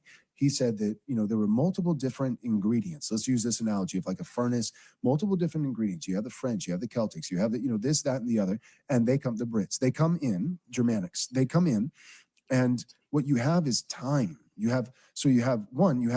What's up, people? We're covering this video, this pastor talking about, immigration and how he doesn't want his bloodline to be mixed.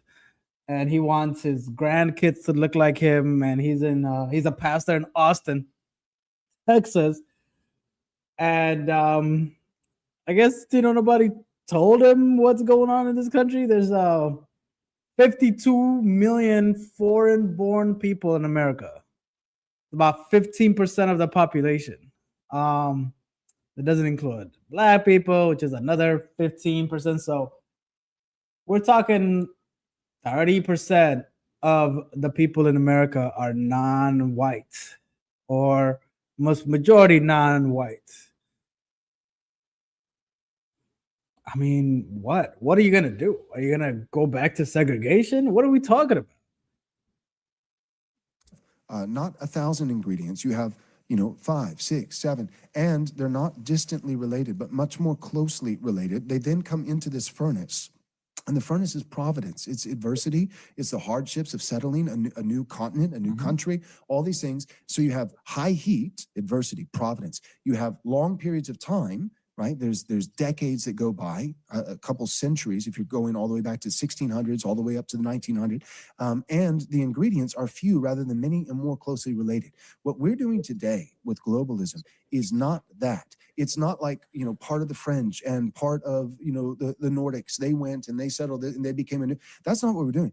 We're taking people from opposite ends of the earth in mass, wave after wave, with no pause in between, and putting them in the same place, and then encouraging. This is just fear-based.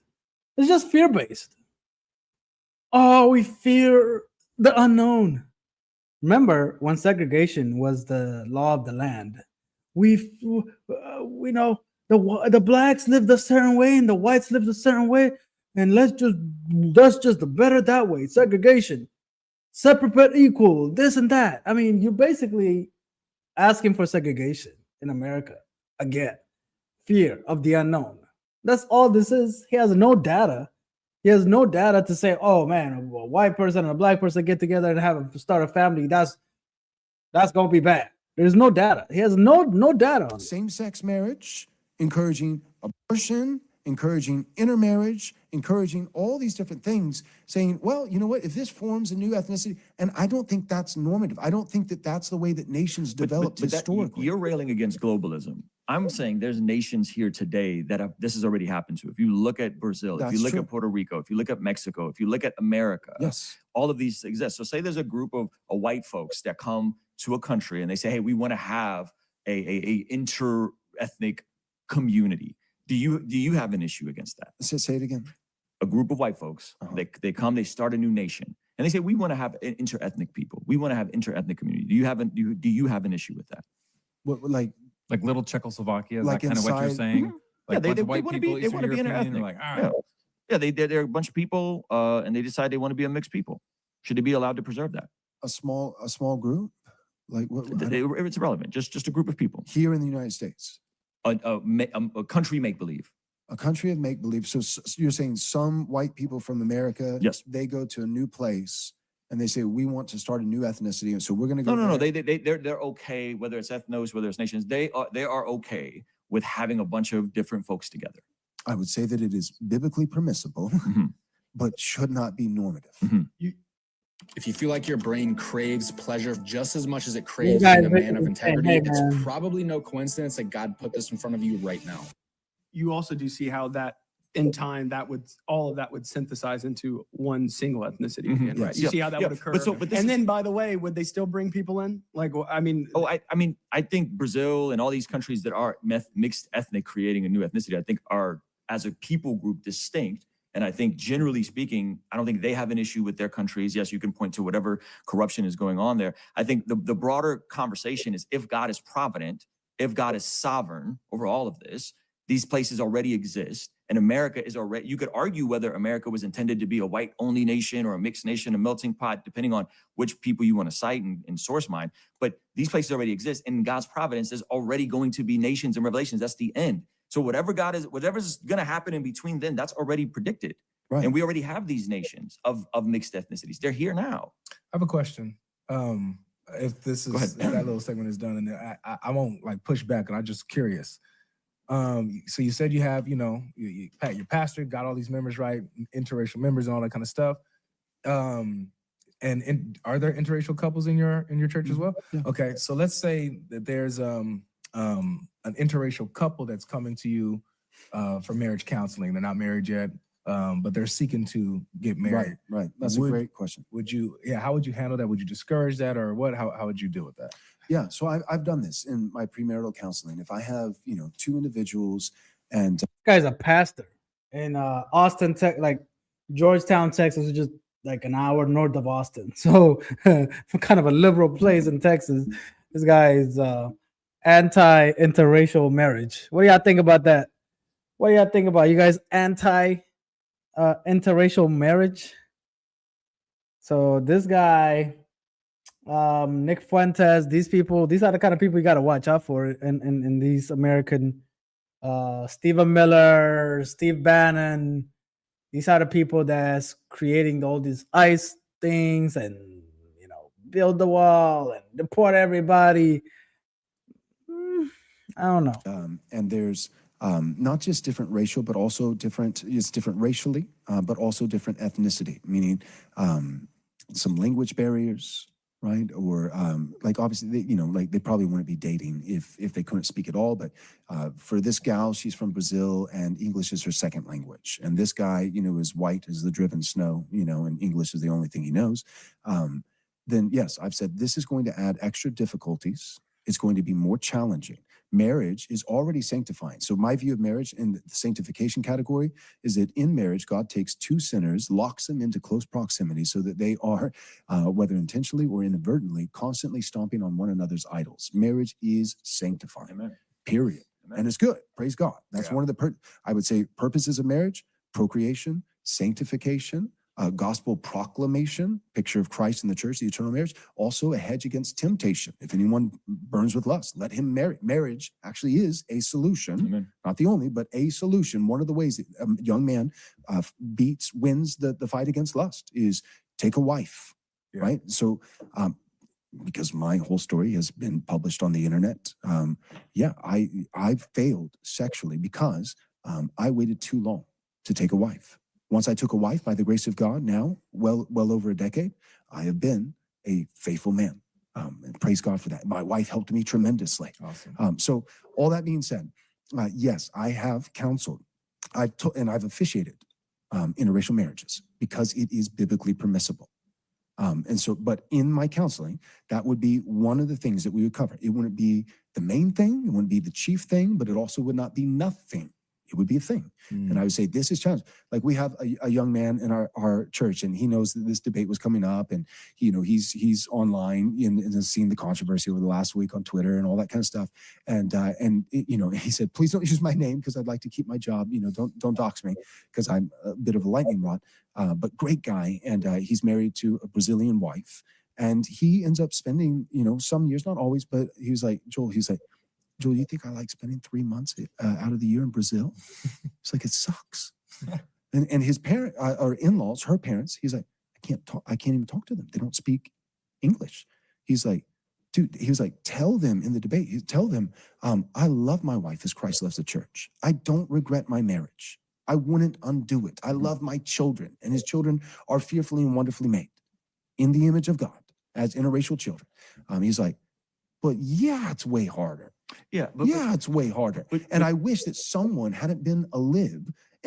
I wish I had had a pastor like you are now, because I didn't always think this way. You're right, Ruslan.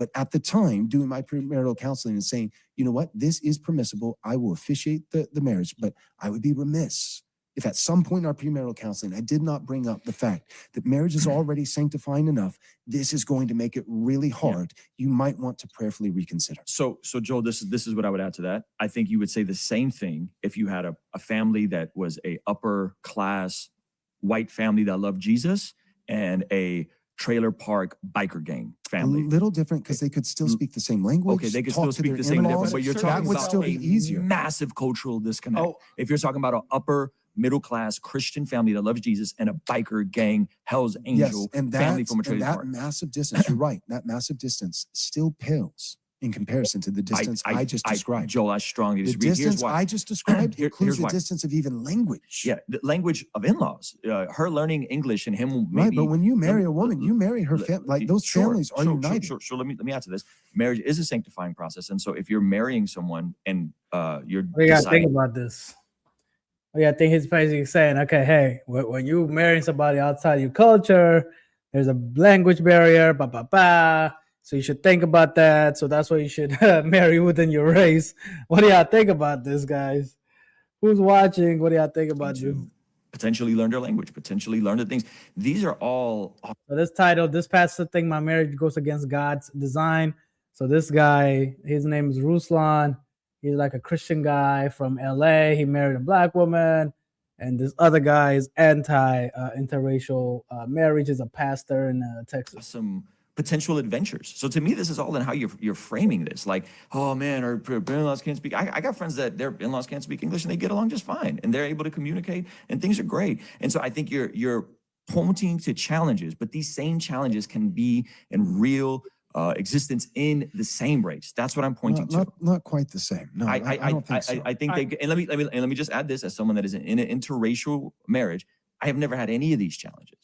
I've never had, like, literally my challenges in my marriage have so little to do with culture. Why? Because my wife is black. She grew up in the same city, going to the same type of church, holding the same type of theology, and I also grew around a bunch of black people. So I'm Armenian. I was going to say. But let me just finish. The biggest identity issues I had, Joel, was not in my interracial marriage. The biggest identity issues I had was being Armenian from Azerbaijan, hanging with a bunch of Glendales, and being super confused. And I'm white, but I'm Armenian, and ethnically, that was a way bigger identity issue than my black wife and her amazing family and my beautiful mixed kids. So I'm just laying that out for you. Like you're talking about an example, and that's a fair example. I'm saying I've seen the same thing with white couples that are coming from massive disparity in upbringing. This dude's dad is a hell angel. He gets drunk and smashes beers. They come from an amazing family that loves Jesus. That creates just as much tension. So So I understand. I think this is the problem, though. I think what we have done, especially as Westerners and especially as Americans, is we continue to point out that there are exceptions, and there are exceptions, but we point them out ad nauseum and we elevate them as though they're the norm. There are some, let me finish. There are certainly plenty of cases where two white individuals would still have culturally enough differences that there would be challenges in the marriage. But if we emphasize that as so it exists everywhere, the impression that we give people who, like me, who would have made those arguments, one race, the human race, the impression that we're giving people is that, so because that exists, two white individuals with cultural differences and it produces challenges in the marriage, because of that, there's really no difference if you marry a Haitian. No, there really is a difference. Well, it depends on how many generations has she been here. Do her parents love Jesus? All Haitians aren't monolithic, Joel. Well, if we're You've never talking met about, any Christian. if we're talking about Haitians, yeah, are we talking about Christian? Then we know Haitians? how many generations they've been Hold here. on, slow down, slow down. If we're talking about Christian Haitians that love Jesus and are evangelical, post-mill, we'll just say your camp, those do exist, and they're not all monolithic. And there are Christian Haitians. Do you know some? Yeah, yes, I do. One of my closest friends is Haitian. Yes, And I know. He's post-mill. No, Reformed? I'm messing with you and Okay, giving you all right, your all right. theology. I'm saying he's an evangelical, second, third generation Haitian. We It's all very know different. on average what the typical Haitian culture is like. They I think you congregate guys around should really meet restaurants. more Haitians, brother. Like I know, respectfully, bro, man. our Haitians are last not a church, monolith. One of They're my not wife's a best monolith. friend was Haitian. Yeah, That came okay. in early on. Uh-huh. I know these people, and I know Okay. also they congregate around the food and the culture. They maintain that sense of identity. Yeah. We know 90% of Haitians generally identify not with American culture like we're talking about. They identify with parts of Haiti, and that actually is good and natural. I identify People with parts should of love- Armenia. Yeah, that's awesome. People should love their fatherland, Yes. love where they came Yes. from, And assimilate into So America. patriotic And assimilate into fatherland. America. And assimilate into Christian When you heritage. assimilate like Ruth, you do leave behind. And there is, and I've talked to the people, some of them coming from Ukraine. There's a painful process where they're leaving behind the language, they're leaving behind the customs to become American. So you actually don't get both ways. Oh, we're honoring Haiti and we love the food and we fly the flag and we watch the World Cup. And also we're completely American Ruth ethnicity. forsook her fathers, her people, and her false Moabite gods, and like that's what people keep pointing to Ruth. This is so crap. This is so crap. Italian Americans, eat pasta and they have their Sunday dinner and stuff, and the Germans don't do that. They don't eat pasta. They eat sausages and stuff. Like, oh, she's Italian. She's the white girl from the southern blah, blah, blah. So they eat fried chicken. Is it that different? Is it that different? Come on, man. There is differences between white culture too. Right? Go look at Sebastian Maniscalco. He's like a comedian, and his father was from Italy. He's first generation Italian American. He married, like he said, a white girl from, I don't know, the South or Midwest or something.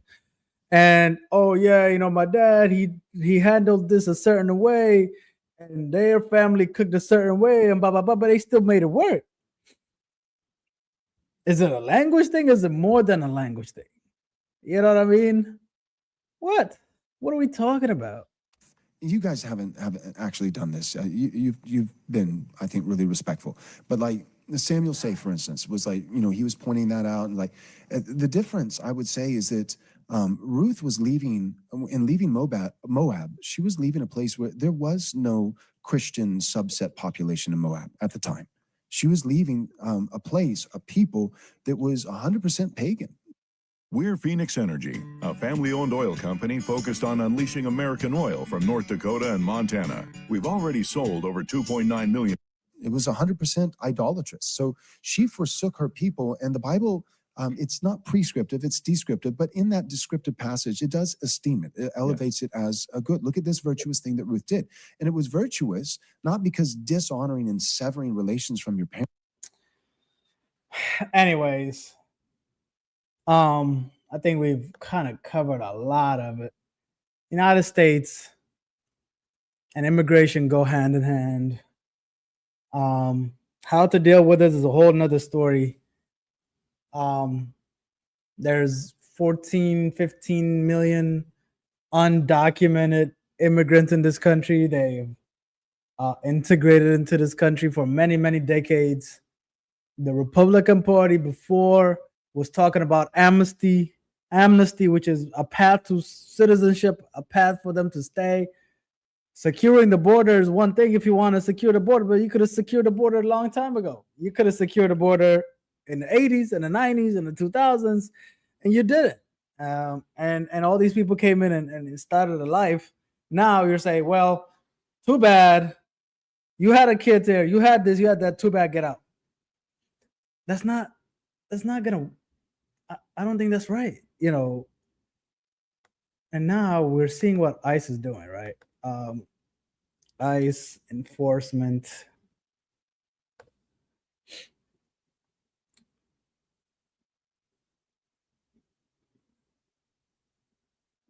Let's see. We got all. A new investigative report by 404 Media says ICE agents have a new high-tech way to zero in on neighborhoods to raid.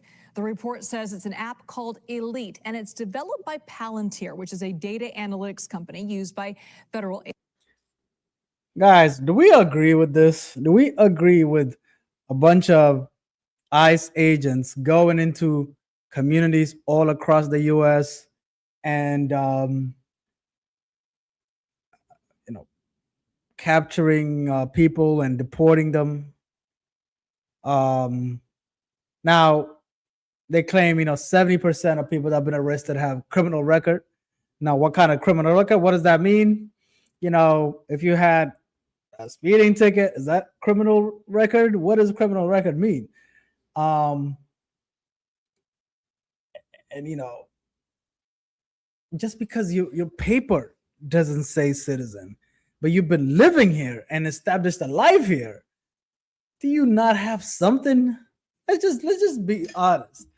You might not have papers, but if you have a life here, if you've established a life here, don't you have something in America? If you go to anywhere in the world and you establish a life, you buy a house, you get married, you have kids, you start a business, you have coworkers, you have neighbors, you establish a life anywhere in the world, you have a little something. It might not be official legal paperwork, but you have something. Even if you were there as a quote unquote tourist visa and you just overstayed and built a life there, you got something now. You put work into a place. You lived majority of your life. I mean, there's people called DACA. There's kids DACA. You guys know about DACA, right? So are they targeting DACA people too? DACA.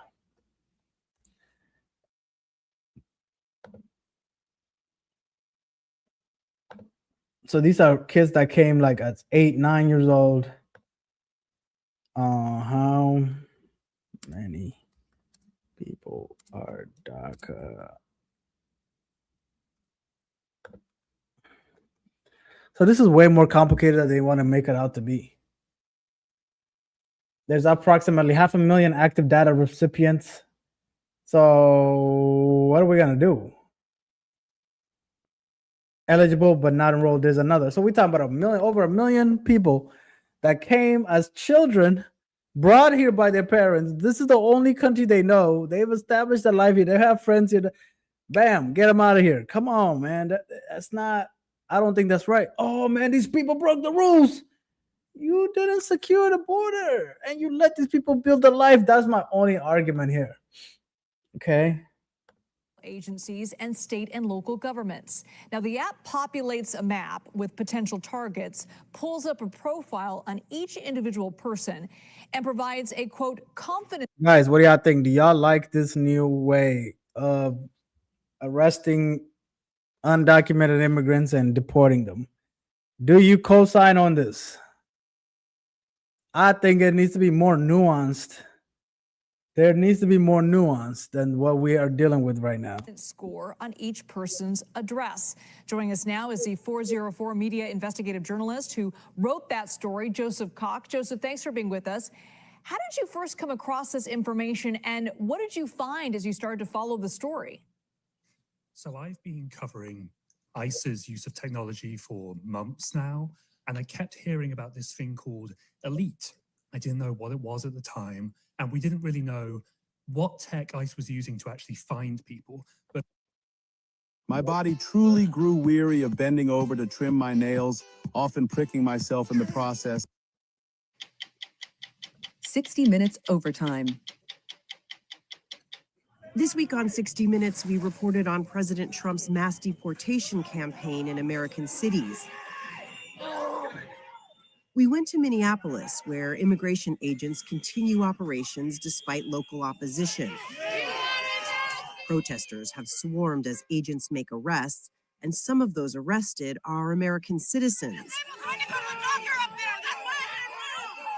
1 week after ICE officer Jonathan Ross shot and killed Renee Good, tensions remain high. But Good is not the only person to have been shot by federal agents during this nationwide immigration crackdown. I just looked down and I looked at my hand, it was full of blood. That's when I realized, like, I actually got shot. And I just went like that, and like I saw like blood gushing out like a fountain. I'm just like, oh my God, like I got shot. You like the green ones, right? Marimar Martinez is a teacher's assistant at a Montessori school in Chicago. I'll put it in my desk. Last October, Martinez, a U.S. citizen, was driving to her church when she came upon immigration agents on patrol as part of Operation Midway Blitz. She began broadcasting on Facebook Live, warning in Spanish that immigration agents were in the neighborhood. For 20 minutes, she says she honked her horn and tailed them.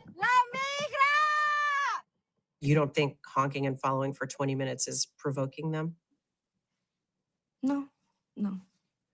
The Department of Homeland Security says Martinez rammed the agent's SUV, but Martinez says they rammed her. In this surveillance footage, you can see Martinez's gray Nissan Rogue.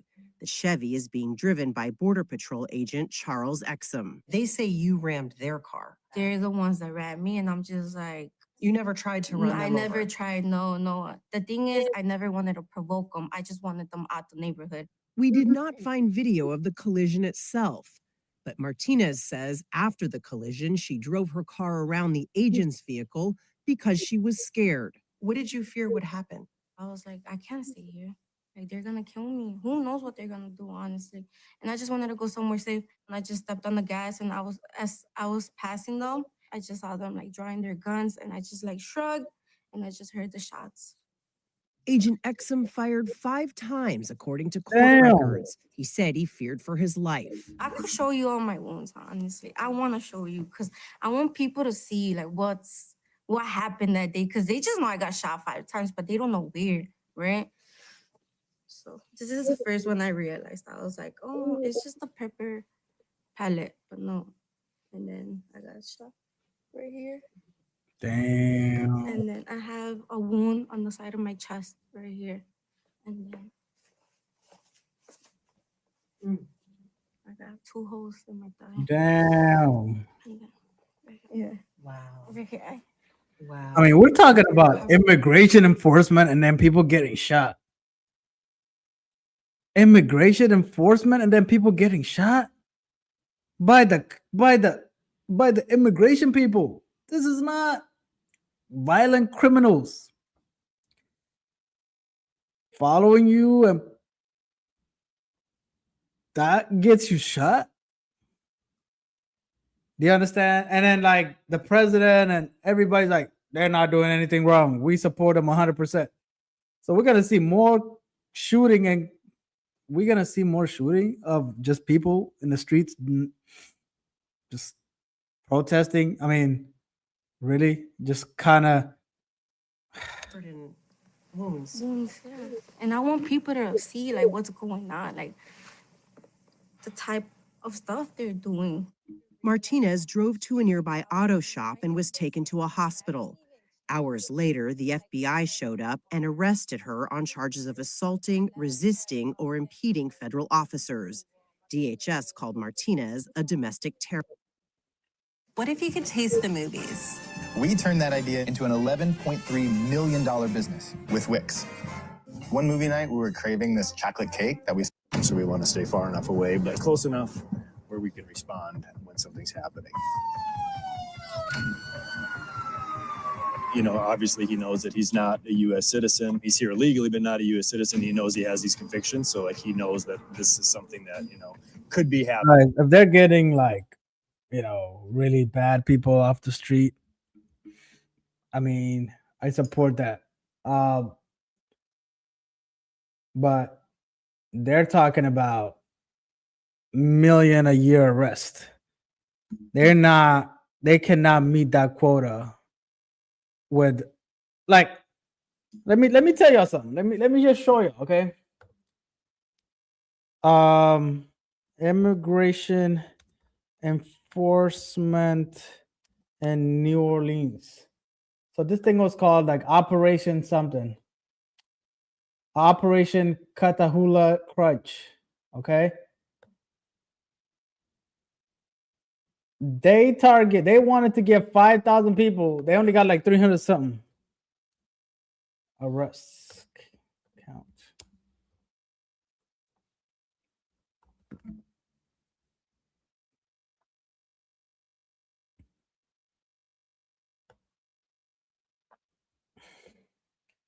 Look at that, guys. So they had aimed for 5,000 arrests, but had detained around 370 people. So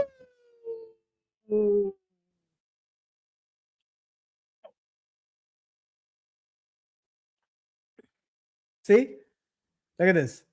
Though most were not serious criminals, leading to a shift in strategy and federal agent redeployment suggesting the operation would down. Look at that. They only got a few.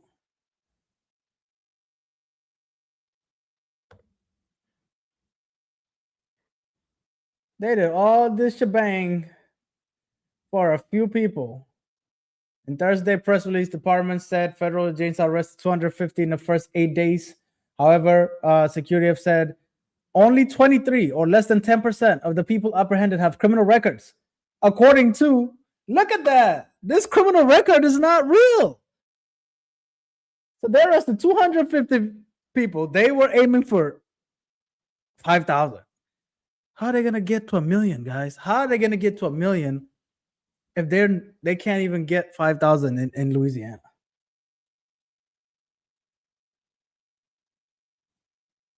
So now they left. They've already left NOLA. So they didn't even hit their number.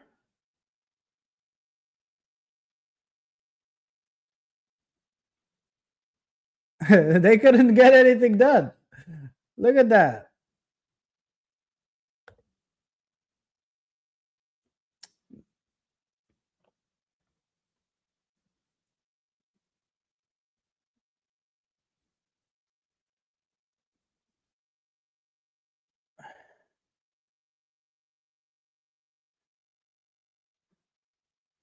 It's overblown. This reporting is overblown. Immigrants, oh, it's so bad. It's so bad. They got 370 people. 370 people in a city of 1 million people. So we're doing all this shebang to get 370 people. Do you see this? So people are getting shot to get 300 people, 400 people. Come on. What are we talking about? How many people ICE have arrested in the recent immigration enforcement exercise? Let's see.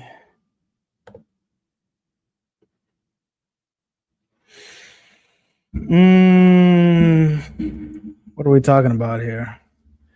Tracereports.org. 65,000 people?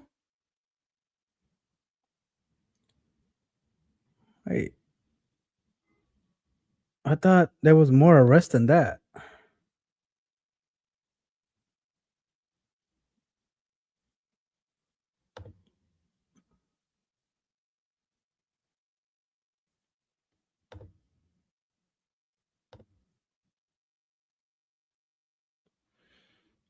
In January 2026, ICE has conducted several enforcement operations with arrest numbers varying by specific initiative and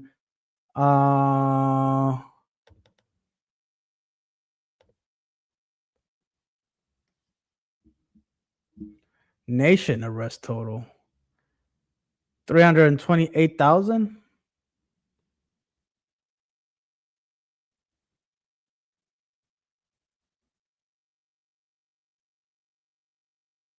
As of mid-January, total ICE detainee population has reached a record high of 73,000.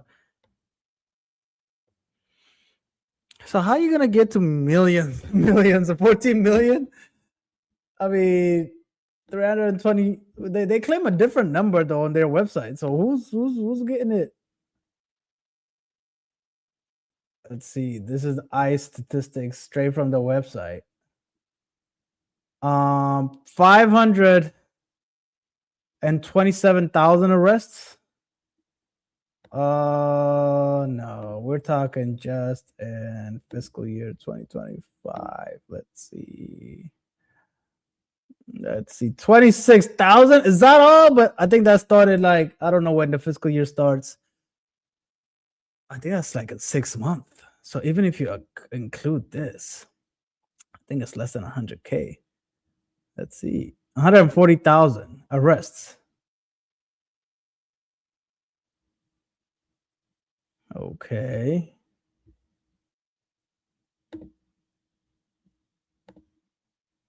Criminality. How many of those are criminals out of 140,000? 104. Okay.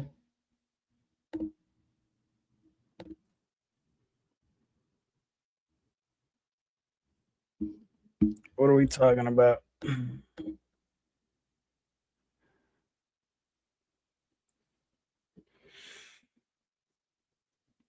They're not even hitting their numbers. They're not even hitting the numbers. So this is going to get worse. President Trump, all people booked into ICE custody this fiscal year, nearly 73% had no criminal conviction. Nearly half had no criminal conviction or even any pending criminal charges. Only 8% had a violent or property criminal conviction. Only 5% had a criminal. 5%. What are we talking about?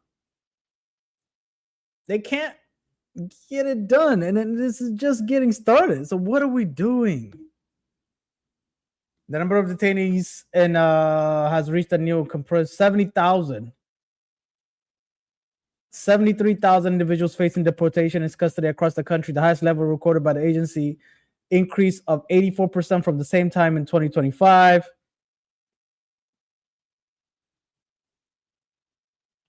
So we got 73,000 people holed up right now to be deported, but they can't meet this number. Like they had a quota of 3,000 a day.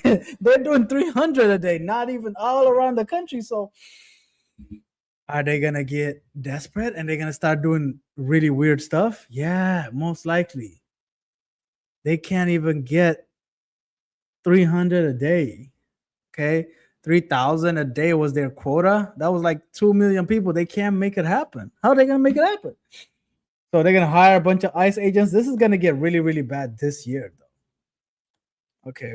When does ICE get its new budget?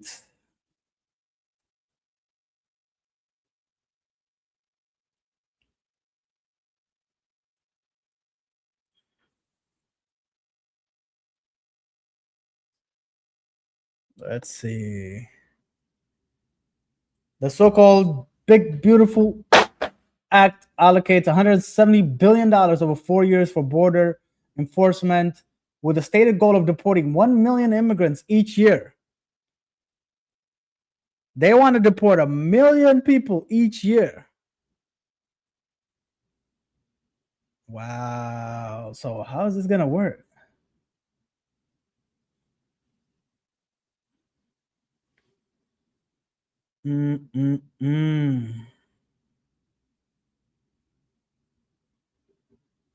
$75 billion over 4 years, approximately $18.7 billion each year, added to the $10 billion already appropriated for ICE. ICE now has $28.7 billion this year. This is a triple, nearly triple entire budget from last year. 2/3 of ICE funding will be used to detain immigrants, potentially more than 100,000 per year. Look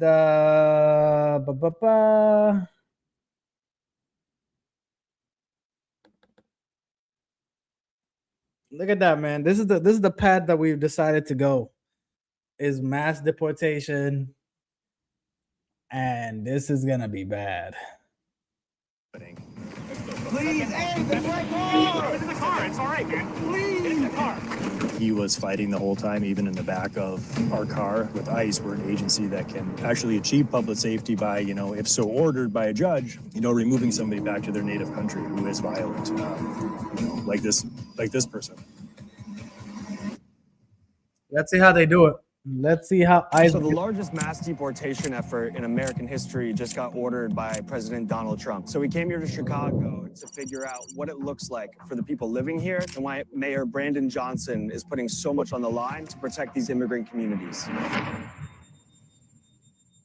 That's our target for today.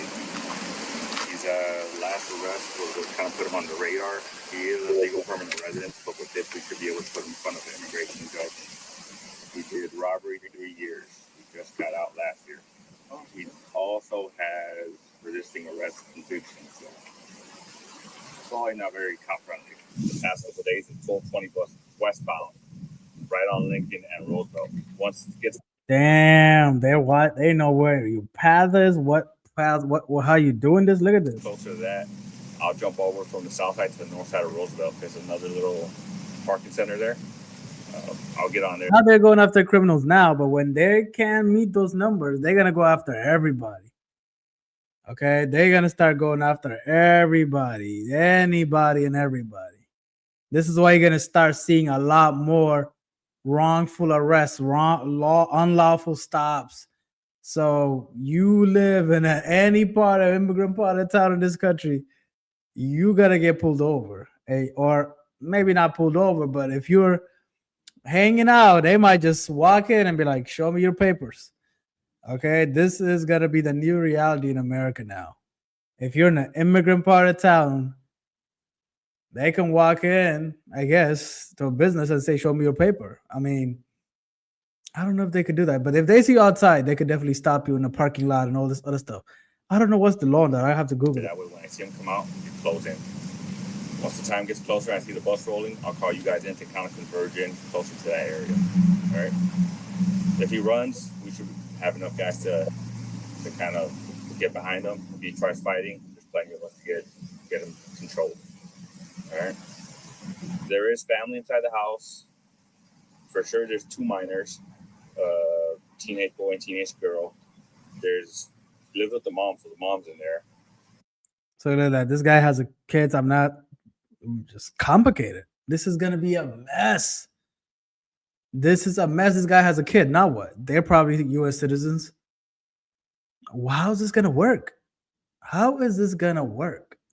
So you can't see your dad,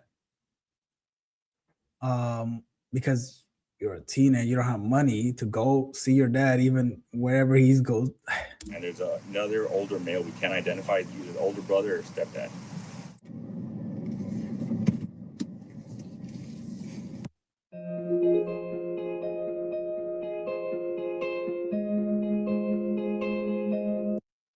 So where are we heading now? We're gonna head to just stage up near the address. So there's like signs like Wilson Avenue, a strip South mall, Main Street, Lombard. a strip mall, and some grocery stores. So we'll stage up. We'll be able to get eyes on the house first, but we're gonna try to get him as he gets off a bus before the house. Like, what does staging up mean when you have different vehicles? Staging up is just Turn left on East Wilson Avenue. that we'll have somebody that's kind of closer to the house that has like actually eyes on, that can kind of monitor the house and monitor the bus stop.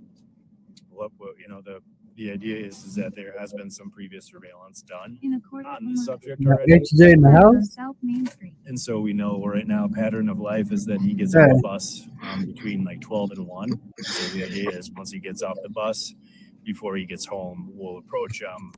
This is gonna be the news of the year, bro. ICE. Yeah. It's gonna be a historical moment. Yeah. Imagine how our history books are gonna look like. If unchanged, if you and I, the regular person, wrote a history book, ICE is a huge chapter.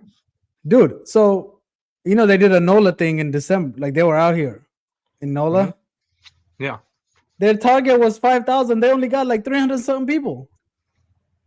First off, how can you put a target of 5,000? You know what I mean? That's a quota. Dude, Miller gave them 3,000 a day, and they're doing 300 a day all around the country. So imagine when they can't meet these numbers, they're gonna start doing some weird stuff to meet those numbers. You and I, we hang out on Hillcroft, and you coming out of a Yemeni coffee shop. Hey, can I see your pepper? That's what's gonna happen. They're gonna go to the immigrant part of town and just sort of ask everybody for their paper. They already did that at the.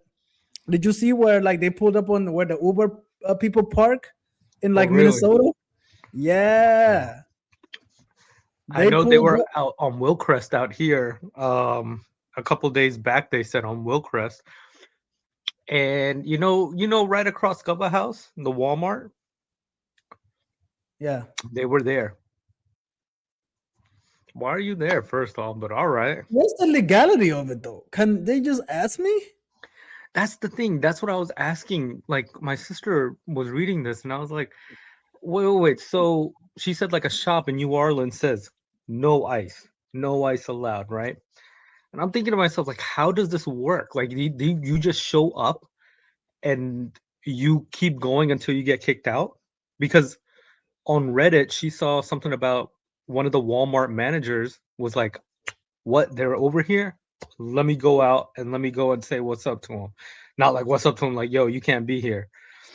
And someone in the comment was like, yo, I'm a lawyer, employment lawyer, whatever. Like, talk to me, give me your info before you go out. Hopefully that happened, whatever.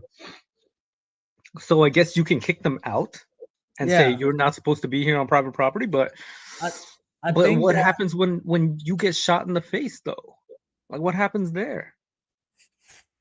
I think that if you're in somebody's house, for sure they can't come in without a warrant. But without a warrant. So they can't just without a warrant they cannot come into your house. How many warrants are they going to try to get? No, that's what I'm saying. Like, but I think even in your car, though, it should be you can't, like, a cop can't search my car without suspicious. Bro, you gotta watch this video of the Somali guy on Minnesota where he's like, where were you born? That's their question. Where are you born? That's their question. And the guy's like, what do you mean, blah blah blah? And he's like, you got an accent. Oh, we're going off by accents now. So they don't even have a game plan, really. It's any kind of suspicion of anything. Wait. You ate with your hands? Hey, we don't do that shit. Well, wait, you sound funny. And they're gonna hire a bunch of new guys this year, bro. They just tripled their budget. Yeah. 28 billion this year they have. We're gonna be hyper vigilant. Like, if somebody does one of these moves here, well, wait, that ain't American. Yes, it's straight up like that, bro. It's gonna be straight up like that. That's the only way they can hit these numbers, because they're talking about 1 million a year. Bro, god damn. This is real. This is real. We haven't even seen the real shit yet. We just saw. I just saw videos that the lady got shot in Chicago. She didn't die, but they shot her 5 times. Why? She was following them and blah blah blah, and she said they bumped into her. I didn't really get the story, but it was on the road. They weren't even arresting her. She's a citizen. She was warning the neighborhood, like, yo, ICE is here, ICE is here. Like something happened, shot her. They bump into her, and they say, "Oh, she bumped into me. This was self-defense." Yes, I Same fear thing, for like my life. with the I car, like, fear "Oh, for my life." Shit. Yes. this was South Park, bro. Have you watched South Park? Mm-mm. Okay, I remember they've been talking about this stuff for years. I used to watch South Park all the time, and I remember one quote again years ago. The police, he was coming right for us. Mm-hmm. That's the reason. No, he was coming right for us, and that's what you see now. Like they bumped into her. No, she was coming at me. I bumped her accidentally. No, she was coming right for me. And did you, bro? I just watched an interview with that Holman guy. He's like the czar, the czar guy for Trump. And they asked him, "Hey, do you think what happened to that love lady? Any issues there?" Well, I can't speak on it because I can't speak on it. But and the guy was like, "Hey, do you have Ice done anything wrong?" He's like, "No." Huh? Trump said, "Hey, keep going." So they're gonna keep going. This is gonna get a mess. This is gonna get out of hand, and bro, the detention centers, they say it's so bad. They got 73,000 people right now. They built a big one in El Paso. Some people there's people that's passed away under Obama, but there's people that's passing away now because of all kinds of stuff. Yeah, Obama wasn't a saint. No, let's be real about it. We had Guantanamo. It's the same thing. But we did not have this. This is on our own people in the country, bro. We never had motherfuckers running around. This is. Oh, do you know about slave catcher? Slave catcher? Yeah, you know about those back in the day. You ever look this up? If you escape to the north and it's you now you became free because remember the South was. Oh, they would take you back. They are people in New York City looking for you, and they can because remember you're property, so they will take you back to the South and find your owner. That was their gig. I mean, makes sense. This is essentially like a person who claims worker comp, and they got that one person's fine. Like, yes. Yeah. I saw him mowing his lawn the other day. I thought his back hurt. Do you know the story of 12 Years a Slave? You seen that movie? I haven't seen the movie, bro. It happened right here in NOLA, bro. I'll show you the plaque on Esplanade Street. Yeah, bro. This guy was a free guy in New York City or Washington D.C. Right? A black guy, free. He was free. They tricked him, hey, we have a job for you down in South, whatever. Kidnapped him and got him to NOLA, and he was a slave for 12 years. He had to show proof that he was not a slave. He was a free man, so he can be freed. So now, you see, you gotta show papers. This is the kind of world we want to live in. Where I gotta walk around with my passport now. Legit. This is weird. Legit. Your dad have to walk around with a passport now because you don't look American. You're not white or you're not Black American. You don't look like Shaquille O'Neal or Larry Bird. Okay. I remember way back my sister's high school teacher. She was doing roll call or something. Whoever it was, I don't know. What's up? Why don't you? What happened to all the good names? Whatever happened to the names? The Henrys,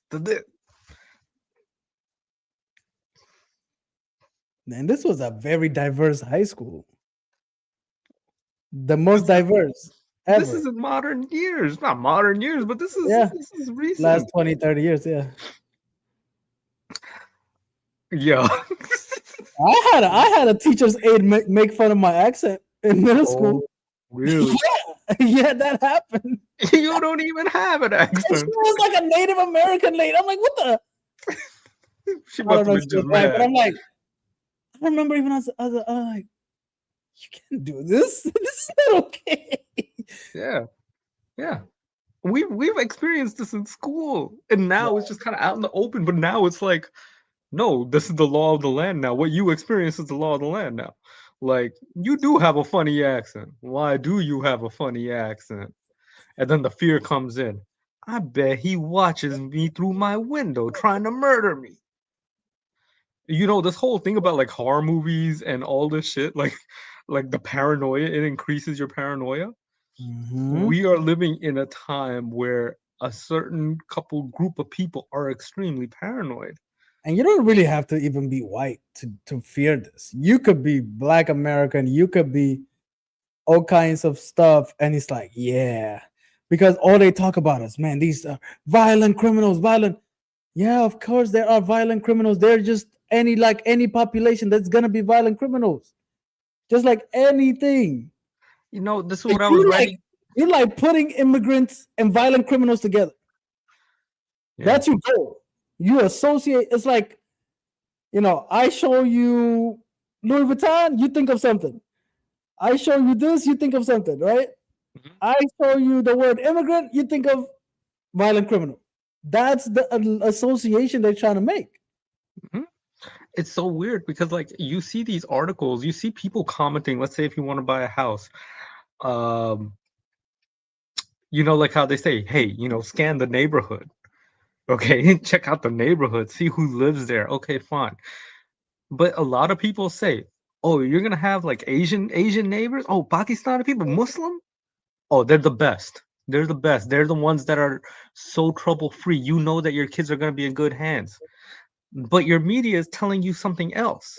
Your media is telling you fear these people.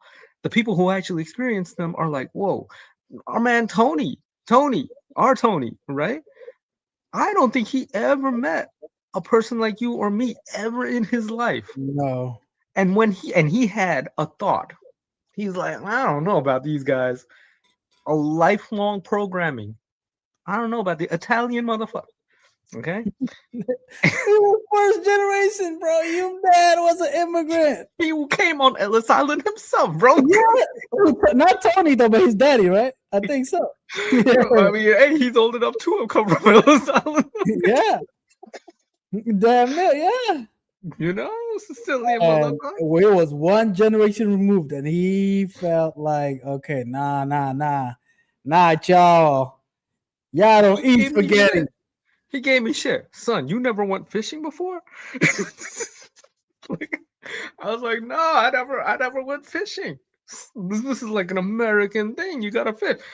Could you imagine that would be a reason to kick me out of the country? Like, wait, he never went fishing, dog. But look, he This is never why met one of us. They don't assimilate. What are we talking about? First of all, how many percentage of white Americans go to fishing? 10%? 90% don't go fish. Bro, when you talk about American, what are we really talking about? I love how we're putting fishing with racism and immigration. Bro, first of all, let's really talk about what is American. Diabetes. What is an American? McDonald's, bad car loan, and student loans. That's American as anything. Everybody got that. Let's be fucking honest, man. That's really what makes America America. Bad car loan, bad student loan, bad credit card debt. I think what is an American is like what would not make you an outsider. I think let's broaden this up. What would make you feel like, oh yeah, he's one of us? Yes, McDonald's. Ford, Chevy product. I don't know. Having a relative who's in the force. Everybody's driving a Toyota now. If you go around Houston, half of them cowboys are driving Toyota Tundras. They make them right there in San Antonio, Texas. Stop it.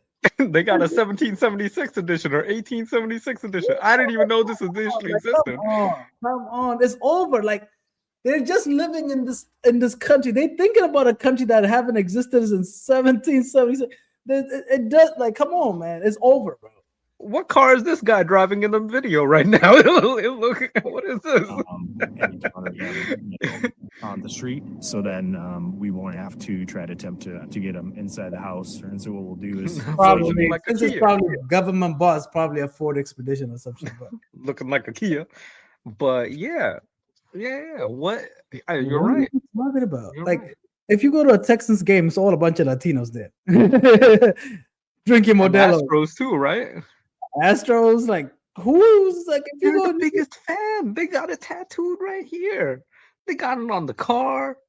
They got it everywhere. they got the flag in their garage. Proud AF. They love it. Texan us. What are we talking about? What are we talking about with assimilation? So I gotta be 100%. Like I can't keep a little bit just because they listen to bachata or whatever and eat tacos. The white people love tacos. Tex-Mex is the most loved restaurant in Houston, Austin, Dallas, San Antonio by far. No, not even close. That shit slaps. Queso good. I mean, it's good. Tex-Mex, that's your shit. White people, what are we talking about? This guy that we saw with the whole interracial marriage, I bet you after that interview, he went and got a taco. Isn't that crazy? Do you not like see the disconnect here? Like, oh man, fuck people, fuck South Asians and Pakistanis, Indians, whatever. Hey man, I feel like going to Aga's tonight. You feel like getting chicken tikka masala? Bro, don't you get Lord help me, bro. They don't Lord have help me. no idea what they're talking about. They have no idea what they're talking about. They don't even have any facts about what they're talking about. It's just all fear in your head. There's nothing. Yeah. All fear. So this goes back to Tony. Lifetime of programming. And he met two people of color from the other side of the world.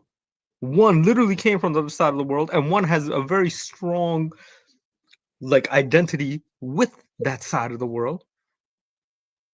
And you know what? All his fears squished, right? Or maybe it's still there.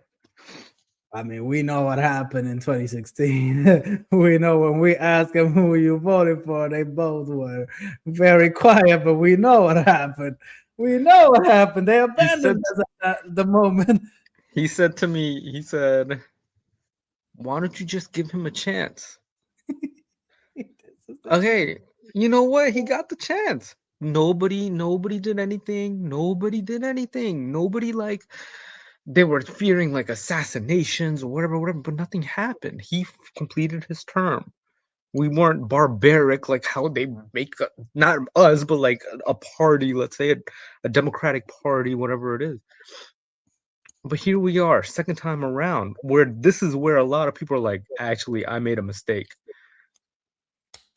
So I hope they are. I hope they are saying it. We'll see what the midterms is all about. We got midterms this year. We'll see. That's what Trump and Steve Bannon were like, yo, we got to win this or else they're going to throw us in jail. They're going to impeach us. They're saying this publicly, but they're saying it honestly, but they're saying, no, that side is too strong, too rebellious. The swamp. They're the bad ones. But I don't know. It's a fascinating time. What do we write about in history books on this, bro?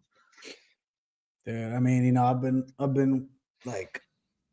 trying to watch I've been trying to understand more about American history and segregation and all that stuff. Man, dude, even after the Civil War, just the way things went down was so bad, bro. And we did not get proper history class, bro.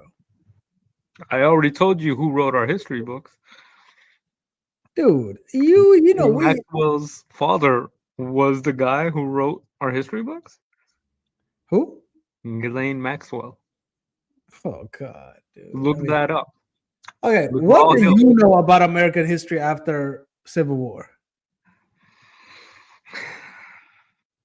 Yeah. Do you know much? No, this is the problem. This is the problem. We glossed over a lot of the history that we needed to know. How people were lynched and hung and you think like a law comes out and says, all right, look, slavery is done. All right, we're cool. All right, you guys, you're free to go. No, there's gonna be a rebellion. Like what you see right now, you see rebellion. You see the ICE people like fighting back. Like I mean, not ICE people, the protesters of ICE, Like, yo, we're pushing back. There has to be a pushback. Has to be. Any decision that's a polarizing decision has to have a pushback. Slavery was a polarizing decision. What state still has the Confederate like vibes in their flags? Is that gone, or we still have those? I think we just got rid of those like 10 years ago, right? Like finally Mississippi Where gave was it up. Smokey and the Bandit? Where were those guys at? Atlanta? 50 states flags. Let's see.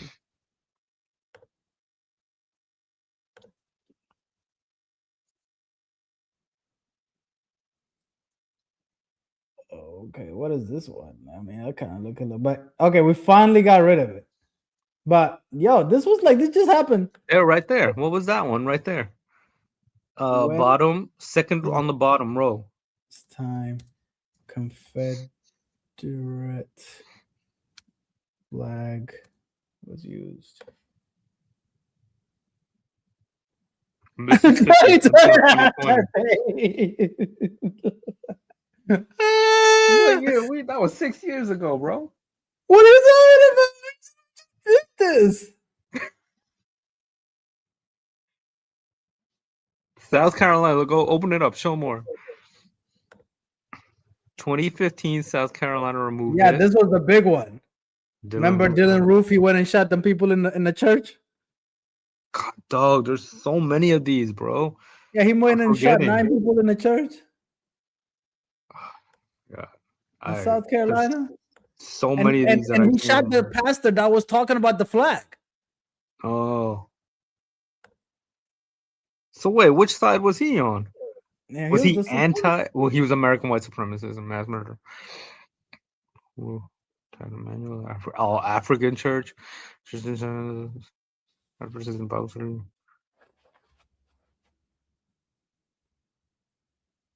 Dude, have you ever seen the guy who went into one of the mosques and literally pretended to be like, hey, I wanna convert to Islam. And you know how we bow down to pray? When the bow down happened, he pulled a knife out and went pow right into the guy's neck. Okay. This is where we're living in, bro. This is what we're doing. Bro, that's like, okay, that made South Carolina take it down. Finally change it. You don't want to be associated, but now 10 years later, it's like we did a full 180.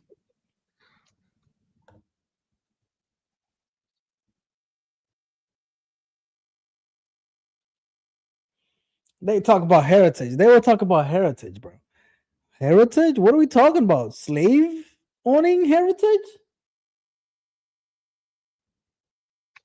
Like good, like is there a good or a bad history to this? Oh, look at this, man. Yo, like we still got people that feel this way. Remember, like all the schools in Houston, they changed their names finally. Oh yeah, Robert E. Lee, right? Yeah. Yeah, But that Robert was E. a while. Yeah. When did HISD changed lots of school names? I think it might have been 2020 or something. 2016. It's following intense community debate and a board vote. Look at that, man. Only 10 years ago, we got rid of Lee, which was like what was this? Just an anti-American slave guy. Bro. When was that school made? That's a good question, actually. So Lee. Like, how was it before or was it after? Like, I went to we were even like Westbury rebels. We were the rebels. Now we're something else. Shit like that. You can understand how the other party is like, why are you erasing this?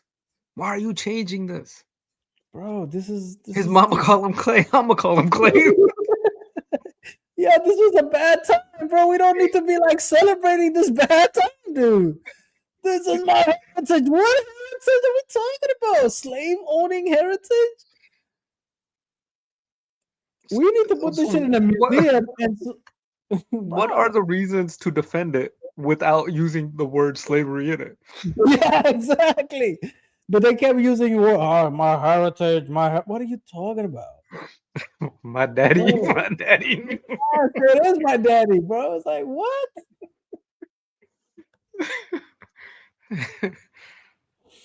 But this is a continuous of all this stuff, man. These are the same people. Did you see yesterday in Minnesota? The guy from January 6th was in Minnesota.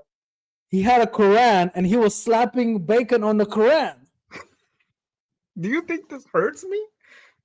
Do you think we're like And hurting? they kicked the shit out of. They kicked his ass, and he had to get the fuck out of there. It was like 7 people that showed up, but those are the J6 people. January 6th, pardoned by the president. You have to understand. That's a clear bro. message. That's a clear sign.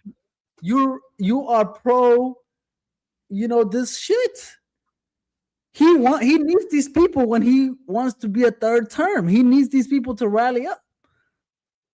Guys, we gotta understand, man. Like this is a setup. This is all a setup for 2028. He wants to run again. Not run. He basically wants to be a dictator. He needs the J6 people. He needs the Nick Fuentes of the world, the white supremacists, all this stuff.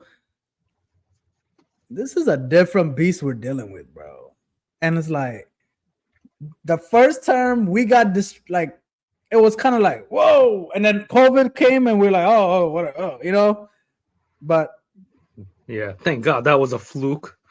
You know what I mean? Right. That was a fluke, but no. I kind of like didn't even get a chance for us to kind of see his presidency because COVID, we were so distracted for 2 years with COVID. It's like we couldn't even really think about what, but he was trying so many different stuff. Muslim ban immediately, like that what you just said, he was trying different things. I think I think I heard this too or read it somewhere. He tried to do the government shutdown because when that time comes, you shut down the government and you cancel all the elections. We don't have the capacity to do this. Yeah. So what happens then? We literally need bro, J6 was an appetizer. What's about to come in 2028? What is up with Greenland? Why are we going after Greenland, bro? What is this? I'm telling you, 2028 is about to go crazy. January 6th was a teaser about what's coming. Do you think that I question this because I'm really curious with the amount of people who are still like MAGA, still all that, has the numbers dwindled? I don't know. That's a good question. Is it still, we don't know the answer to that. Yeah, I don't know what his approval rating is. But the approval rating is possibly faked, whatever it is, right? I don't know if these people are around here like that or if it's in hiding. Let's see.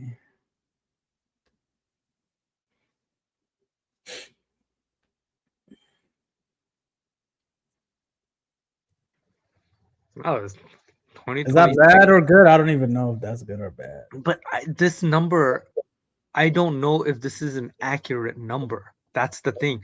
Because I remember seeing that this is a very easy number to mess around with. 46.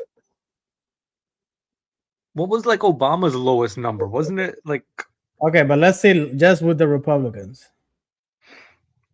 President maintains a high but slightly declining approval rate with approximately 84 to 90%. They still 90% with him. That's party. That's all party support. So that's all he really needs to win, to win again or whatever, that. That's all he needs. Yeah.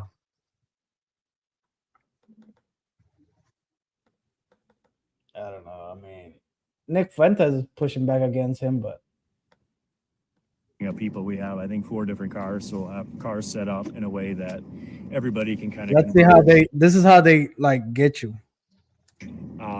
the target when he gets off the bus. And how does it work? They already know what bus he rides, bro. So you spending all this effort to find one guy? Bro, there was like 7 people talking about this guy. Oh, they like congregating like in a parking lot somewhere. Well, okay, he rides the bus. We're gonna get him over here. You doing all this to get one guy? This ain't gonna hit you numbers. If this is the way you're gonna do it, well, they need mass arrest. That's why they're gonna go to meat packing plants and But you see how they're not touching agriculture though? Yeah. Dumb agriculture people say, yo, don't touch my peoples. Because we all know where these people are at. If they wanted, you know what I mean? If they want the numbers, we know where to go. Oh, we gotta go to California and get them strawberry motherfuckers. We know where they're at. Come on now. Let's not bullshit now. But Go to Mar-a-Lago. They're right there. Yeah, exactly. Florida. Go get them orange people. Mm-hmm. Right? But the owners called and said, yo, leave my people alone. I need them. Yo, don't touch that, man. The economy, like, yo, the groceries are gonna be up if you touch them people. So this is not even a genuine thing. This is just a promise, like to get the people riled up and stuff. There's no plan here. And now, poor lady got shot. Collateral damage, is that what it is? If he gets home first. If he does get home first, it sounds like there's a couple different options that we. Okay, this guy, they say like he has bad record, like robbery, whatever. Fine. Okay. It's the way they're doing it that I'm not. This ain't gonna work. And once they run out of the criminals, now it's gonna be next level. They're gonna go after everybody after that. Like green card holders, they finna start canceling your shit. Could you imagine? They do. Wait. You were a minority. Why'd you work in healthcare? What were you trying to learn something about our health? What are you trying to do? Oh, you worked at Exxon? You worked at a chemical plant? Why were you working at a chemical plant for?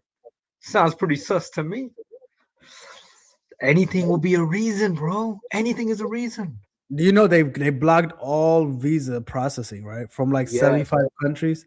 Yes. So if you married a girl from Vietnam and you're trying to bring her whatever, can't. Okay, so that's stopped. Close the door on that. If you're a green card holder in this country, they can take that away. They can cancel your green card. They have no issue. They could do that. The citizenship is much harder to cancel, naturalize people, but they could also denaturalize is a thing. They're trying to do that with Elon Omar. What'd she do? She a nice lady. She's nice. Well, why are you gonna do that? Come on, man. A hijab wearing lady, that ain't a good optics. That ain't the America we want. You know what I'm saying? So. Of course. But like still, like you don't like somebody denaturalized. Okay, if that's the precedent, no one is safe. At that point, no one is safe. Then it goes into saying, oh wait, you from Somalia? We like Somaliland. Somalians. You're all garbage. He did say that. Garbage. Call garbage, he said. Right? He said that word. He literally did. Garbage. So garbage out. Take out the trash. What? Crazy. Oh my we God. Literally have become more isolated than ever before. We are like North Korea. We're going towards North Korea. Yes, we had this singer, right? He came to Minnesota to perform. Just how it happened, you know. Yeah, it's like a funny. He's like, man, I heard there's ice. There's ice, but then there's other ice because it was cold. He's like, I heard about this thing called ice. Because he has no idea, right? He's coming from back home. Those are the back home jokes. Yeah. Those back home. That's the joke that an uncle says at a family get together. Yeah, yeah. Yeah, we could, knock on the door and see if patterns of mows try to get a sense of history. Heightens up the level that, if he's fought the police once, that there's a chance that he'll want to fight again. So at least in this case, I think we have 7 or 8. Like 7 guys trying to get one guy. Like, how are you gonna do this? How many people do you need to get like thousands of people? In business term, in accounting term, you've been there, I've been there, we've been there. The dollar amount that you need to check is $3.99. Wait, why do we have $3.98 recorded? We gotta find that 1 cent to make it whole. And you're like, just take the penny. We're using all these resources to find the penny. Right? Officers. So we're Shout out to the one viewer. I don't know who that to do one it. So viewer again, is. our just show Shout out to the one viewer. Man, that's an ominous sign. I hope he ain't nobody. Oh, that's on go Twitch. after that. They have this laundry list of It's not even a YouTube view. previous activity. Yeah. First is this, but this could point to a bit of a better numbers. We just want to say thank you, Martin Luther King. You did a great job. We appreciate MLK. Places are. We love MLK. To see Who what we we got need on to see, but YouTube? yeah, Is that you that logged back in? Hey, not be seen. Could be. I'm right here, but I don't have YouTube on. Oh, okay. A new Aldi just opened near you. Whoever's watching, please, we're chill. We chill, people.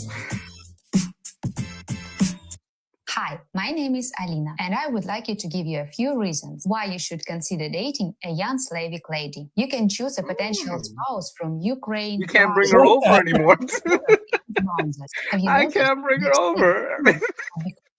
Is she on the too bad list? Yugoslavia? Kind of in. Bro, that's a Nissan. That was a Nissan. That was? That was a Nissan. Bro, look at this. Halal Eats. Oh my God. Halal Eats. What did the halal food do to you? Man. Be good.